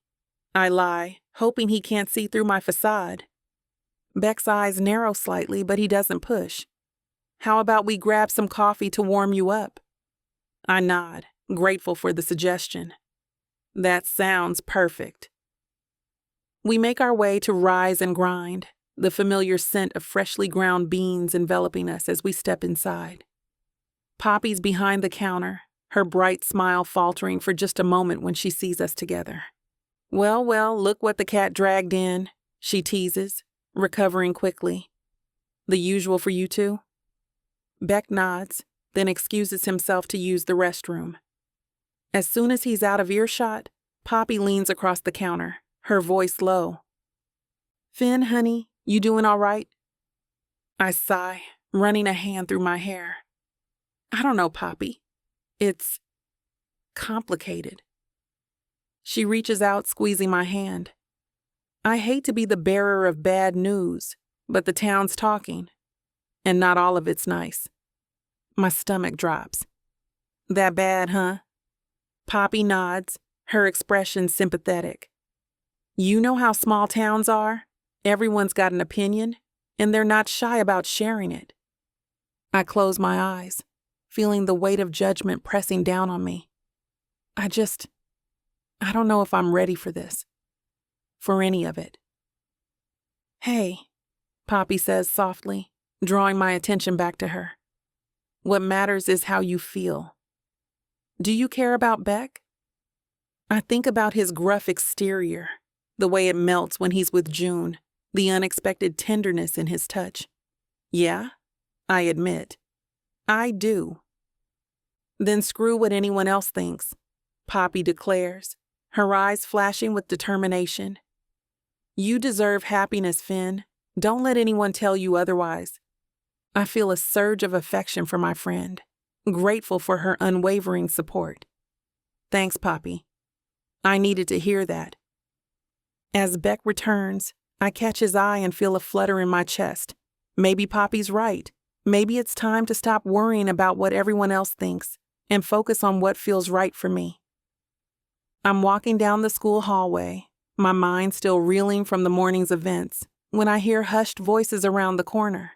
Instinctively, I slow my steps, catching snippets of conversation that make my stomach churn. "Did you hear about Finley Morgan and Beck Sullivan?" A woman's voice whispers, dripping with scandal. "I know." "It's barely been 2 years since her husband passed," another replies, clucking her tongue. Poor June. What must she be thinking? I freeze, my hand gripping the strap of my bag so tightly, my knuckles turn white. Shame washes over me, threatening to drown out all rational thought. I'm about to turn and flee when a burst of laughter draws my attention to the window. There's June, her curls bouncing as she gesticulates wildly, explaining something to her classmates. Her eyes are bright, her smile wide and uninhibited. It's a far cry from the quiet, withdrawn child who first arrived in Maple Grove. Suddenly, I'm transported back to that day in Beck's workshop. June had been struggling with a project, frustration etched on her little face, but Beck, with his infinite patience, had knelt beside her, his large hands guiding hers as they sanded a piece of wood together. "See? Nice and smooth," he'd said, his gruff voice softened for her benefit. "You're doing great, kiddo." The memory warms me from the inside out, pushing back against the cold tendrils of shame. I straighten my spine, taking a deep breath. "Ladies," I say, rounding the corner with a bright smile. "Lovely morning, isn't it?" The two women jump, their faces a comical mix of guilt and surprise. "Oh, Finley, we were just..." One of them stammers. I wave my hand dismissively. Discussing the latest town gossip, I'm sure. You know, I've always found it's better to get information straight from the source. I lean in conspiratorially. So, what would you like to know? They exchange uncertain glances, clearly thrown off balance. Well, the second woman starts. I chuckle, patting her arm. It's okay. I know change can be scary, especially in a small town. But you know what? Sometimes change is exactly what we need. I glance back at June, still animatedly chatting with her friends. Now, if you'll excuse me, I have a class to teach. Have a wonderful day. As I walk away, head held high, I can't help but smile. For the first time in a long while, I feel like I'm exactly where I'm supposed to be. The bell above the door of Sullivan's Home and Hardware jingles as I step inside. Beck's at the counter, his broad shoulders hunched as he rings up the last customer of the day. I hang back, fidgeting with a display of paintbrushes while I wait. Have a good one, Beck grunts, handing the customer their receipt. As the door swings shut behind them, he looks up, his eyes softening when they land on me. Finley. I can't help but smile. You know, one of these days I'm going to get you to call me Finn. Keep dreaming, he says, the corner of his mouth twitching. What brings you by? I sigh, my earlier bravado faltering. I just needed to see a friendly face, I guess. Beck's brow furrows. Everything okay? Not really, I admit, moving closer to the counter. It's been a day. Spill, he commands, leaning forward on his elbows. I take a deep breath. It's just, everyone's talking, you know, about us. I've overheard some of the other teachers gossiping this morning, and then at lunch, I swear the entire cafeteria went silent when I walked in. I run a hand through my hair, frustration bubbling up. I feel like I'm under a microscope, and every move I make is being judged. Beck's jaw clenches. Screw 'em, he growls. It's none of their goddamn business.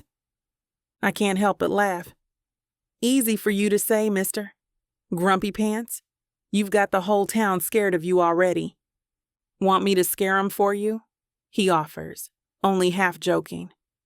My hero, I tease, but my smile fades quickly. I don't know how to handle it. I'm not used to being the center of attention like this, and I can't help but worry about how it's affecting June. Beck reaches across the counter, his hand engulfing mine. Hey, he says softly, his thumb tracing circles on my skin. You're doing great. And June, that kid's tough as nails. She takes after her mom. I feel a warmth bloom in my chest at his words. You really think so? I know so, he says firmly. Look, people are gonna talk. It's what they do in small towns. But it'll blow over, and in the meantime, you've got me in your corner. Always. I squeeze his hand, feeling the tension in my shoulders start to ease. Thanks, Beck. I needed to hear that. Anytime, he says, then adds with a smirk. Now, you gonna buy something, or are you just here to loiter? I laugh, the sound echoing through the empty store. Depends. Got any good deals on boyfriend repellent? I've got this grumpy hardware store owner who won't leave me alone. Beck's eyes crinkle at the corners as he fights a smile. Fresh out. Guess you're stuck with me. Well, in that case, I trail off, my heart racing as I contemplate my next words. This is it. The moment of truth. I take a deep breath, steeling myself. Beck, there's something I wanted to ask you. His eyebrows raise slightly, curiosity replacing his usual scowl. Shoot. I fidget with a loose thread on my sleeve, suddenly feeling like a teenager asking someone to prom. Kevin's birthday is coming up next week. I start, my voice softer than I intended. June and I, we have this tradition. We take a hike on this trail he loved, have a little picnic, share some memories. It's our way of honoring him, you know? Beck nods, his expression unreadable. Sounds nice. Yeah, it is. I agree, a small smile tugging at my lips as I remember past hikes. Then, gathering my courage, I looked directly into Beck's eyes. I was wondering if you'd like to join us this year? For a moment, Beck is silent, and I feel my stomach drop. Maybe this was too much, too soon, but then his face softens, and he reaches out to take my hand. Finley, he says, his voice gruff but gentle. I'd be honored. Relief and joy wash over me, and I can't help the grin that spreads across my face. Really? You don't think it's weird or anything? Beck shakes his head, his thumb tracing circles on the back of my hand. Nah, it's important to you and June. That makes it important to me. I feel tears prickling at the corners of my eyes, overwhelmed by his understanding. Thank you, Beck. It means a lot. He pulls me into a hug, his strong arms wrapping around me. Hey, no need for thanks. We're in this together, right? I nod against his chest, breathing in his comforting scent of sawdust and coffee. Yes, we are, I reply, feeling for the first time that maybe, just maybe, I found a way to bridge my past with my present. Chapter 29. Beck. I pull up to the trailhead, killing the engine of my truck. The gravel crunches under my boots as I hop out, eyeing the gear piled in the bed. Finley's colorful backpack stands out against the muted tones of the hiking equipment. All right, let's get this show on the road, I call out, my voice gruffer than intended. Clearing my throat, I add, where do you want everything? Finley emerges from the passenger side, her smile bright despite the early hour. Just set the cooler by that picnic table, please. June and I can handle the rest. I nod, hefting the cooler. It's heavier than expected, and I raise an eyebrow at Finley. Christ, did you pack rocks in here? She laughs, the sound warming me despite the morning chill. Close. June insisted on bringing half the pantry. Did not, June protests, scrambling out of the truck. Her ponytail bounces as she grabs her own small backpack. I just wanted to make sure we had options. Smart kid, I grunt, setting the cooler down. Always be prepared. Finley shoots me a look, her eyes dancing with amusement. Don't encourage her. Next time she'll try to bring the entire refrigerator. I shrug, fighting a smile. Worse things than being overprepared. As we unload the rest of the gear, I can't help but feel like an intruder. This hike, this day, it's about Kevin. Their memories, their family, I'm just... here. You okay? Finley's voice is soft as she touches my arm. You went quiet there for a second. I nod, not trusting my voice. She studies me for a moment, then squeezes my hand. I'm glad you're here, Beck. Really. Me too! June chimes in, lugging a backpack almost as big as she is. You can help me carry all the cool rocks we find. Sounds fun, I grunt, adjusting the straps on my backpack. Lead the way, kid. June beams at me, her enthusiasm infectious despite my gruff exterior. She bounds ahead on the trail, her ponytail swinging with each step. As we hike, June's chatter fills the air. Dad used to say this was where fairies lived, she says, pointing to a moss-covered log. He'd make up stories about them on every hike. I raise an eyebrow, genuinely intrigued. Yeah? What kind of stories? June's face lights up. Oh, all kinds! There was one about a fairy named Twinkletoes who collected lost hikers' socks. Twinkletoes, huh? I can't help but chuckle. Sounds like your old man had quite the imagination. Finley falls into step beside me, her eyes soft with memory. Kevin could spin a yarn like nobody's business. It's where June gets her creativity from. Not just from Dad, June pipes up. He always said you were the real artist, Mom. I glance at Finley, catching the mix of pride and sadness in her expression. That true? Kevin encouraged your art? Finley nods. He's the reason I became an art teacher. Always pushed me to pursue my passion. Good man, I mutter, feeling a pang of something. Respect? Jealousy? I push it aside. June scrambles up a small boulder, balancing precariously. Dad taught me how to rock climb here. Said it was important to face your fears. I instinctively move closer, ready to catch her if she slips. Sounds like good advice. Your dad was into outdoor stuff, huh? Oh, yeah. June nods vigorously. He loved nature. Said it was where he felt most alive. As we continue our trek, I find myself genuinely absorbed in their stories. Kevin emerges as a vivid character, a man who loved deeply, laughed often, and saw wonder in the world around him.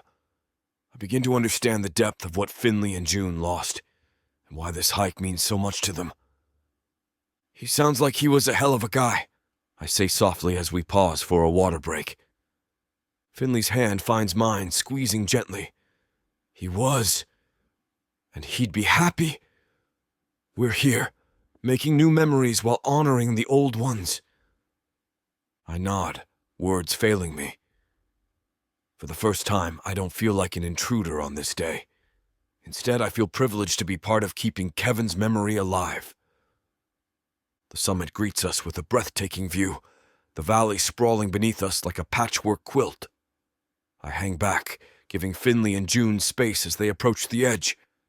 The air feels different up here, charged with something I can't quite name. Finley's breath catches as she takes in the vista. Oh, Kevin would have loved this, she whispers, her voice barely audible over the wind. June nods, her small hand slipping into her mother's. Remember how Dad always said the best views come after the hardest climbs? A choked laugh escapes Finley. He did, didn't he? Always had some cheesy motivational quote ready. I shift my weight, feeling like an intruder on their moment. But then Finley turns, her eyes seeking mine. The raw emotion in her gaze hits me like a punch to the gut. Beck, she says softly, reaching out her free hand. I don't hesitate, closing the distance between us in 2 long strides. My arm wraps around her shoulders and she leans into me, her body trembling slightly. It's okay, I murmur, the words feeling inadequate. Take all the time you need. June presses closer to her mother's other side, and I find myself enveloping them both in an embrace. We stand there, the 3 of us, as Finley's quiet sobs mingle with the whisper of the wind. I miss him so much, Finley manages between shaky breaths. But being here, with you two, makes the pain a little more bearable. I swallow hard, not trusting myself to speak. Instead, I tighten my hold on them, offering what comfort I can through touch alone. June looks up at me, her eyes shining with unshed tears. Dad would have liked you, Beck. He always said grumpy people just need more hugs. A surprised laugh escapes me. Did he now? That's very wise of him. Finley pulls back slightly, wiping her eyes. He was. And June's right. He would have seen right through your tough guy act. What do you mean an act? I grumble, but there's no heat in it. That earns me a watery chuckle from Finley. She reaches up, her hand cupping my cheek. Thank you for being here, Beck. For understanding. Oh. I turn my head, pressing a kiss to her palm. Nowhere else I'd rather be. As we make our way down the trail, I find myself lost in thought. The weight of the day's emotions settles on my shoulders, but it's not as heavy as I expected. Instead, it feels right. Like I'm carrying something precious. As we continue our descent, June regales me with more stories about her father. With each anecdote, each shared memory, I feel like I'm getting to know the man who shaped these 2 incredible people. It's bittersweet realizing I'll never meet him, but I'm honored to be trusted with his legacy. You doing okay? Finley asks softly, her hand finding mine. I squeeze her fingers, surprised to find I mean it when I say, yeah, I am. It means a lot, Finley, being here with you both. Soon enough, I slide into the driver's seat, my muscles aching from the hike but feeling oddly content. Finley settles in beside me, her curls wild from the wind, while June sprawls across the back seat, already half asleep. That was something else, I mutter, fumbling with the keys. Finley's hand covers mine, stilling my movements. I look up, caught off guard by the intensity in her eyes. Beck, she says softly, it means so much that you were here today. I swallow hard, suddenly feeling like I've got a mouthful of gravel. Yeah, well, I wouldn't have missed it. She shakes her head, a small smile playing at her lips. No, I mean it. I loved Kevin, still do. But being here with you, sharing this, it made me realize something. I raise an eyebrow, waiting. Finley takes a deep breath. I'm glad June and I can honor Kevin while moving forward with our lives. And I'm even more glad that you're part of that. Finley, I breathe, running a hand through my hair. I don't know what to say. She laughs softly. You don't have to say anything. Just thank you. I nod, my throat tight. Look, I get it. Kevin was important to you both. Hell, after today, I feel like I know the guy. And I respect that. I want to be here for you and June, however you need me. Finley's eyes shimmer with unshed tears, but her smile is radiant. You already are, Beck. More than you know. I lean in, pressing a gentle kiss to her forehead. Good. 'Cause I'm not going anywhere. A soft snore from the back seat breaks the moment. We both chuckle, glancing back at June's sprawled form. Guess the hike wore her out, I say, starting the engine. Finley nods, her hand finding mine again. It was a big day for all of us.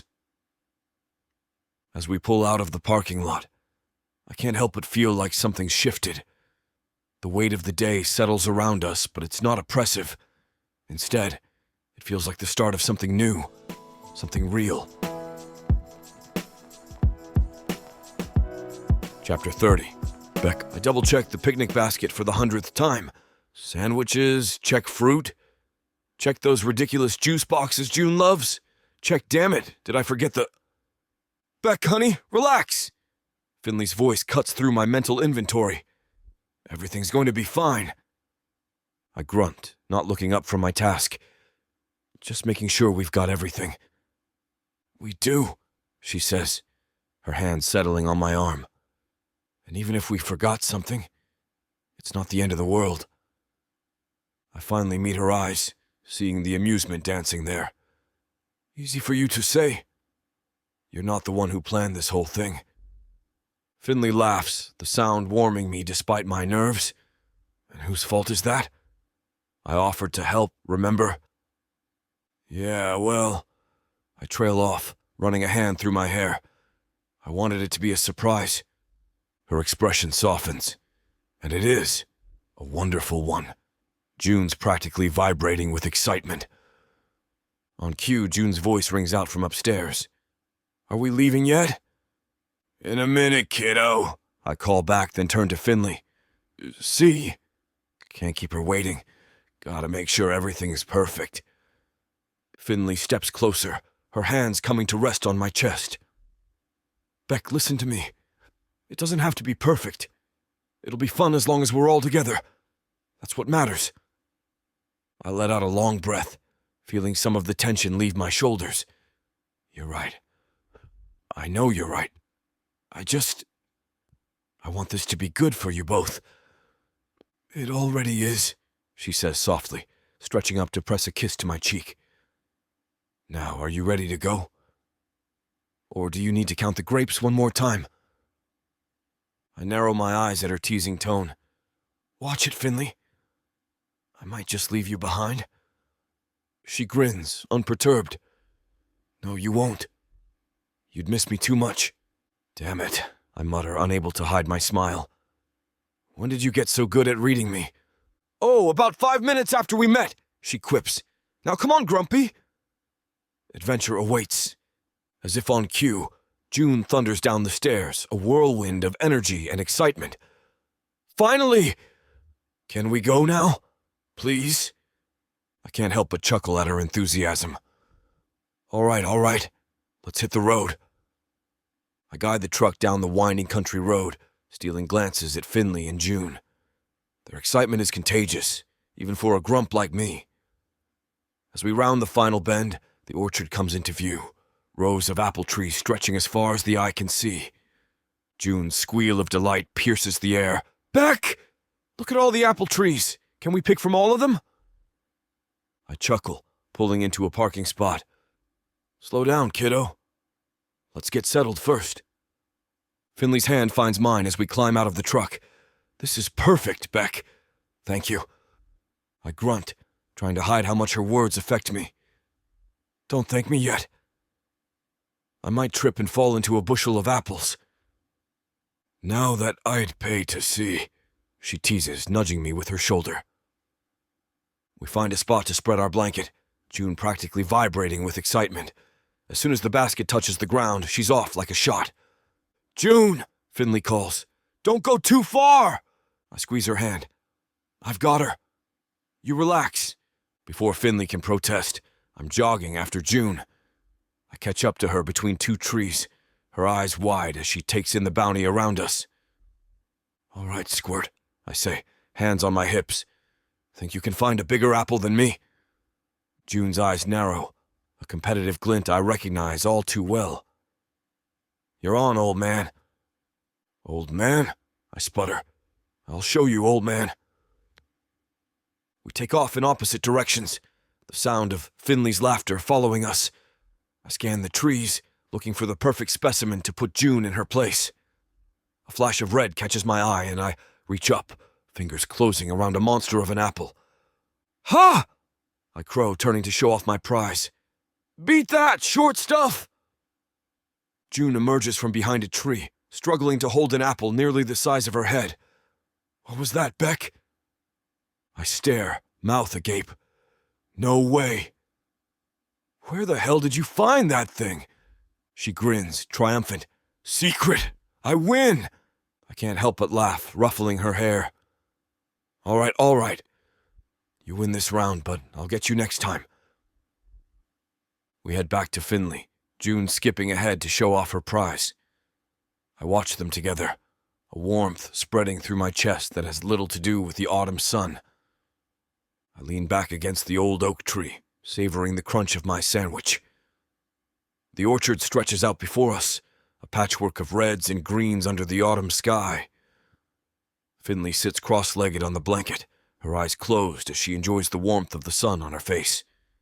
June sprawled out between us, happily munching on apple slices. The peace of the moment washes over me, and before I know it, words are spilling out of my mouth. You know, my grandfather used to bring me here when I was a kid. Finley's eyes open, her gaze soft as she looks at me. Yeah? I nod, surprised by the lump forming in my throat. Yeah, every fall, without fail. Said it wasn't really autumn until we'd picked our own damn apples. June giggles at the curse word, and I shoot her a wink. Don't repeat that at school, Squirt. What else did you do here? Finley asks, leaning forward with interest. I scratch my chin, memories flooding back. Well, we'd always have a competition to see who could find the biggest apple. Gramps usually let me win, but I didn't figure that out till I was older. June sits up, eyes wide. Just like us today. That's right, I chuckle. Guess some traditions stick around. What else? June presses, scooting closer. I think for a moment. He taught me how to make the perfect apple pie. Said the secret was in the crust, but I never could get it quite right. Finley's hand finds mine, giving it a gentle squeeze. Maybe we could try making one together sometime. The offer catches me off guard, warmth spreading through my chest. Yeah, I manage. I'd like that. June bounces up and down. Can I help too? I want to learn. Of course, kiddo. I ruffle her hair. We'll make it a family project. The word family hangs in the air, and I feel Finley's gaze on me. When I meet her eyes, the softness there nearly takes my breath away. June's voice breaks the moment. Beck, I'm just like you. I raise an eyebrow. Oh yeah? How's that? She grins, gap-toothed and proud. I won the Big Apple contest just like you used to with your grandpa. I can't help but laugh. I guess you're right, Squirt, though I think you might be even better at it than I was. June beams, then furrows her brow in thought. Do you think your grandpa would have liked me? The question catches me off guard, and I have to swallow hard before answering. Like you? Kid, he would have adored you. Probably would have taught you all sorts of trouble to get into. June's smile could light up the whole orchard. She throws her arms around me in a tight hug, and I return it, meeting Finley's eyes over June's head. The love I see there makes my heart skip a beat. The sun's sinking behind the trees as I guide the truck down the winding road back to Maple Grove. The radio hums softly, some country ballad I'd usually scoff at, but right now it feels just about perfect.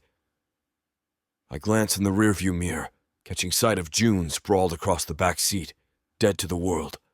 Her face is smudged with dirt, and there's a leaf tangled in her hair, but she's wearing the biggest damn smile I've ever seen, even in sleep. Finley's hand rests on my thigh, her thumb tracing lazy circles. She hasn't said a word since we left the orchard, but the silence between us is comfortable, filled with the kind of understanding that doesn't need words. I clear my throat. Think we wore her out? Finley chuckles softly. I'd say so. She was determined to climb every tree in that orchard. Kid's got spirit, I mutter, unable to keep the fondness out of my voice. Wonder where she gets that from, Finley teases, squeezing my leg. I grunt, but I can feel the corners of my mouth twitching. Don't know what you're talking about, Finley. She laughs outright at that, the sound filling the cab. Oh, please, mister. I can carry more apples than both of you combined. Hey, I did carry more, I protest, but I'm grinning now, too. And nearly threw your back out in the process. I open my mouth to argue, but the words die in my throat as I catch sight of Finley's expression. She's looking at me like I'm something precious, something worth keeping. And just like that, it hits me. This is what I want. This right here. Finley by my side, June asleep in the back. The three of us coming home after a day full of laughter and dirt and too many apples. This is the family I never knew I needed. Beck? Finley's voice is soft, concerned. You okay? I swallow hard, nodding. Yeah, I'm good. Just thinking. About? I hesitate, the words catching in my throat. But Finley deserves the truth, even if it scares me to say it. About how damn lucky I am. How I want this. U.S. A family. Chapter 31. Finley. I stand on my tiptoes, stretching to hang a string of buntings across the entrance to the festival grounds. The crisp autumn air nips at my cheeks, but I can't stop smiling. It's been a year since Beck and I shared our first kiss after last year's Harvest Festival, and so much has changed. Need a hand there, Shorty? Beck's gruff voice comes from behind me. I turn, grinning up at him. I've got it under control, mister. Tall, dark, and grumpy. He raises an eyebrow, his lips twitching. Sure you do. In one fluid motion, he reaches up and secures the buntings, his flannel shirt riding up to reveal a sliver of skin. Show off, I mutter, but I can't help the warmth spreading through my chest. Beck's arm slides around my waist, pulling me close. You love it. Maybe, I concede, leaning into him. Where's June? Last I saw, she was with Poppy, taste-testing pies for the contest. He chuckles. God help us all if she gets a sugar high. I laugh, picturing my daughter's chocolate-smeared grin. We might need to hide the art supplies when we get home. Or let her loose on the festival decorations, Beck suggests, his eyes twinkling with mischief. Could use some more color around here. I playfully swat his arm. Don't you dare encourage her. I'm still finding glitter from last year's creative expression phase. Beck's laugh rumbles through his chest. Admit it, Finley. This town needed a little sparkle. I look around at the bustling square, taking in the warm golden lights, the vibrant fall decorations, and the smiling faces of our neighbors. Yeah, I say softly. I guess it did. Beck's hand finds mine, his calloused fingers intertwining with my paint-stained ones. You brought that sparkle, you know, to the town, to me. I turn to face him, my heart swelling. And you gave us a home, Beck. You and this whole crazy town. He leans down, his forehead resting against mine. I love you, Finley Morgan. I love you too, Beckett Sullivan, I whisper, stretching up to kiss him. As our lips meet, I hear June's excited squeal in the distance. Mom! Beck, come see the pies. We break apart laughing. Beck squeezes my hand. Duty calls? Sunshine. I grin, tugging him towards the pie booth. Let's go, Grumpy. Our girl's waiting. As the festival bustles around us, I can't help but notice Beck's slightly off-kilter behavior. He's been darting around like a squirrel on espresso, checking and double-checking every detail. It's adorable, really, seeing my usually unflappable man so flustered. Beck, honey, I call out as he rushes past me for the third time in as many minutes. The hay bales aren't going to spontaneously combust if you take a breather. He skids to a halt, running a hand through his hair. What? Oh, yeah, I just want everything to be perfect. I sidle up to him, straightening his collar. It already is. You've outdone yourself this year. His eyes soften as he looks down at me. You think so? I know so, I say, rising on my tiptoes to plant a quick kiss on his cheek. Now, can you please relax before you give yourself an aneurysm? He chuckles, the tension in his shoulders easing slightly. Sorry, This festival means a lot to me. To us. I squeeze his hand. I know. It's where we had our first kiss, remember? Hard to forget with all these pumpkins around. Yeah, he says, a mischievous glint in his eye. Though I seem to recall, you were the one who couldn't keep your hands off me. I gasp in mock outrage. Excuse me? You were the one who was being flirtatious on my porch. Details. He waves dismissively, but I can see the smile tugging at his lips. Just then, June comes barreling towards us, her face sticky with what I can only assume is caramel apple remnants. Mom! Beck, you have to come see the petting zoo. There's a baby goat that looks just like Mr. Grumpy here. Beck's eyebrows shoot up. I do not look like a goat. I pat his arm consolingly. Of course not, dear. I'm sure you're much more handsome. He narrows his eyes at me, but I can see the amusement dancing in them. You're pushing it, Finley. Always, I wink, then turn to June. Lead the way, sweetheart. I can't wait to meet Beck's doppelganger. As we follow our giggling daughter through the crowd, I can't help but marvel at how much effort Beck's put into making this year's festival special. Every detail, from the artisanal craft booths to the locally sourced food, shows the care he's taken. It warms my heart to see how much he's embraced not just me and June, but the whole community. As the sun dips below the horizon, painting the sky in hues of orange and pink, June tugs at my hand with an excitement I haven't seen since Christmas morning. "Come on, Mom. Follow me. I have to show you something." I let her lead me through the festival grounds, my curiosity piqued by her enthusiasm. The twinkling lights strung across the booths cast a warm glow over everything, giving the whole scene a magical quality. "June, honey, where are we going?" I ask, laughing as she practically skips ahead of me. "It's a surprise," she chirps, her pigtails bouncing with each step. As we round a corner, I see a crowd gathered in a clearing. String lights crisscross overhead, creating a canopy of soft light. In the center stands Beck, looking uncharacteristically nervous, his hands shoved deep in his pockets. My steps falter as I take in the scene. The townspeople are all here, their faces alight with anticipation. Poppy stands off to the side, grinning like the cat that got the cream. "Is this why you've been skittish the whole day?" I comment, raising an eyebrow at Beck as we approach.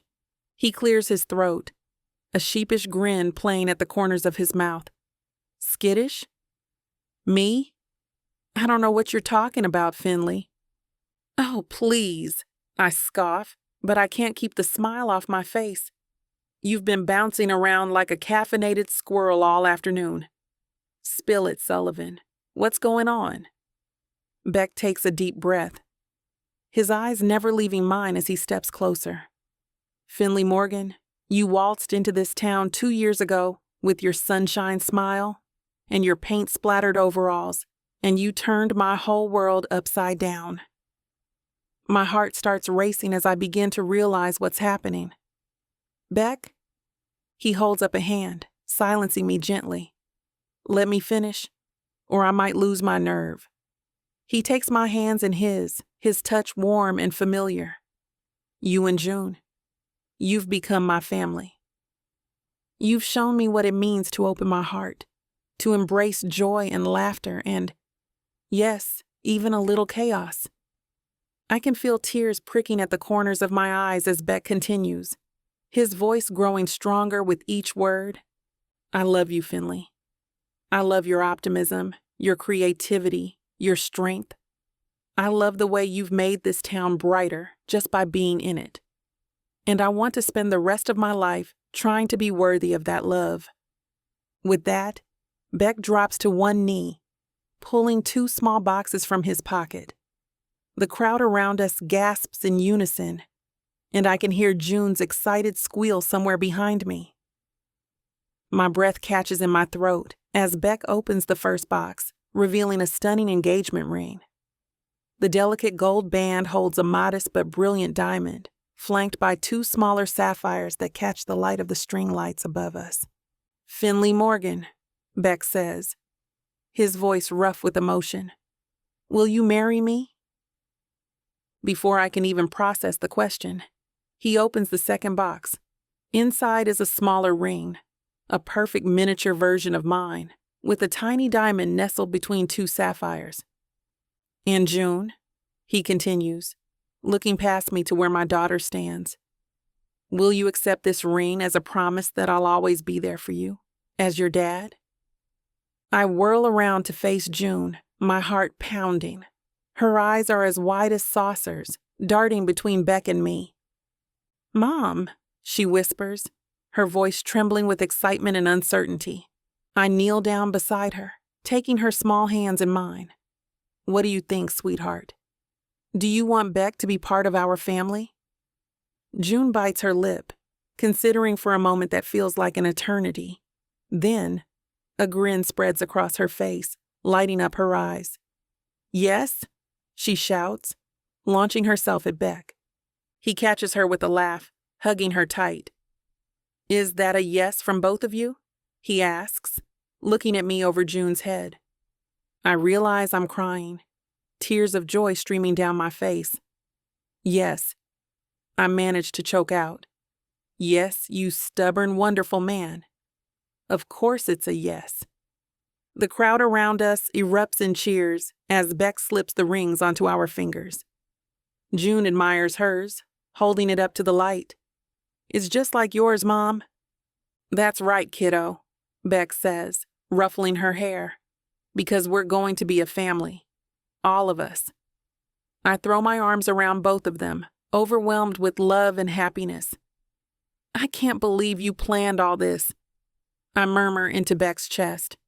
"That's not all I planned," Beck replies, his eyes twinkling with mischief. I raise an eyebrow, intrigued. "Oh? And what else have you got up your sleeve, Mr. Sullivan?" Before he can answer, Beck shoots a quick nod to Poppy, who grins and claps her hands to get everyone's attention. "All right, folks." Poppy's voice rings out, clear and excited. "Time for the grand finale." The crowd buzzes with excitement as each one releases glowing paper lanterns.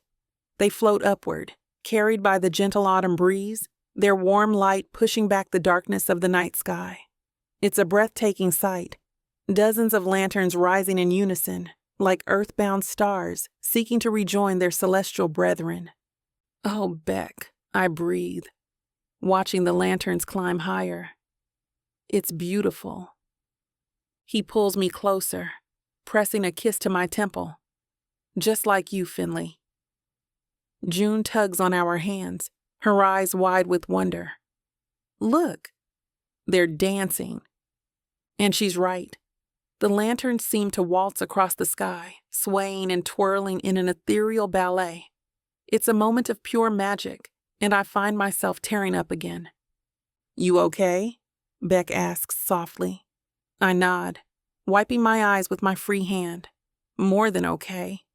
I'm just happy. So incredibly happy." Chapter 32. Beck, I carry June in my arms, her small body warm against my chest as we make our way back to Finley's house. The weight of her feels right, like she belongs there. Finley walks beside me, her hand intertwined with mine, and I can't help but marvel at how perfectly our fingers fit together. "You know," Finley whispers, her voice barely audible over the distant festival sounds. "I never thought I'd be this happy again."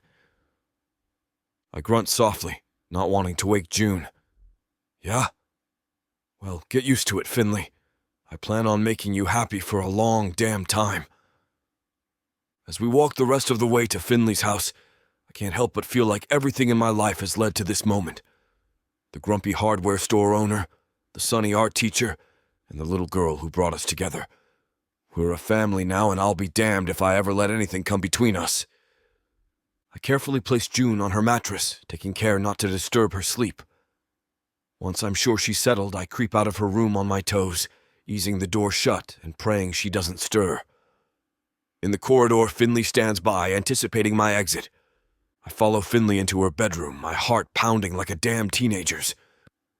The soft click of the door closing behind us feels like a starting gun, and suddenly I'm hyper-aware of everything. The faint scent of her perfume, the way the moonlight catches in her curls, the slight tremble in her fingers as she turns to face me. "So," I say, my voice gruffer than I intend. "Here we are." Finley's lips curl into that sunshine smile that never fails to make my chest tighten. "Here we are," she echoes, taking a step closer. "You know, Beck, for a guy who just proposed, you look awfully nervous." I snort, trying to mask my jitters with bravado. "Nervous? Me? Sweetheart, I don't do nervous." "Oh, really?" She arches an eyebrow, her hands coming to rest on my chest. "Then why are you standing there like a statue?" Damn, she's got me. I wrap my arms around her waist, pulling her flush against me. Maybe I'm just taking a moment to appreciate my fiancé. Got a problem with that? Finley laughs softly, her breath warm against my neck. Not at all. Appreciate away. I lean down, capturing her lips in a kiss that starts gentle but quickly deepens. My hands roam her back, memorizing every curve and dip. We climb into bed, our bodies intertwining like vines, hungry to explore every goddamn inch of each other's skin. Our kisses grow deeper, more urgent, as we move in sync, a perfect rhythm. We peel away our clothes, and my rough hands roam freely over every part of Finley's exposed body, cupping her breasts and tracing her curves like I'm memorizing a map I never want to forget. If you want to know where this naughty scene is headed, you'll have to get it from vixavonromance.com. This platform has rules and guidelines that we have to follow in order to keep these free stories coming. Find any Vixa audiobook on our website and use code VIXA40 for a 40% discount to make up for these interruptions. Let's return to the story. That was... Finley starts, her voice muffled against my skin. Incredible, I finish for her, pressing a kiss to the top of her head. I'm not usually one for cuddling, but damn if I don't want to stay like this forever, with her soft curves pressed against my hard planes. It's a moment of peace I didn't know I needed until now. The warmth of her body against mine feels like coming home after a long, cold day. I can't believe this woman, this ray of sunshine, actually wants to be with my grumpy ass. You know, I murmur, my voice still rough. I can't wait to spend the rest of my life with you and June. Finley props herself up on my chest, her eyes meeting mine. That smile of hers, the one that could light up the whole damn town, spreads across her face. Yeah? Yeah, I grunt, trying to sound nonchalant and failing miserably. You're stuck with me now, Finley. Hope you're ready for a lifetime of hardware store talk and bad jokes. She laughs, the sound like music to my ears. I think I can handle it. Especially if it comes with more of this, she says, gesturing between us. I smirk, pulling her closer. Oh, there'll be plenty more of this. Count on it. Finley nestles into my side, her curls tickling my chin. She's quiet for a moment, and I can practically hear the gears turning in that beautiful head of hers. Beck? She whispers, her voice so soft I almost miss it. I'm so glad I moved to Maple Grove. Those words hit me like a freight train, knocking the air right out of my lungs. I think about how close I came to missing out on this, on her and June. How I nearly pushed away the best damn thing that ever happened to me. Yeah? I manage out, my throat suddenly tight. Yeah, she echoes, pressing a kiss to my chest. Who knew the grumpy hardware store owner would end up being my happily ever after? I snort, trying to cover up how much her words affect me. Happily ever after? Christ, Finley, you're gonna make me break out in hives with all this sappy crap. But even as I say it, I'm holding her tighter, silently thanking whatever cosmic force brought her to my little corner of the world.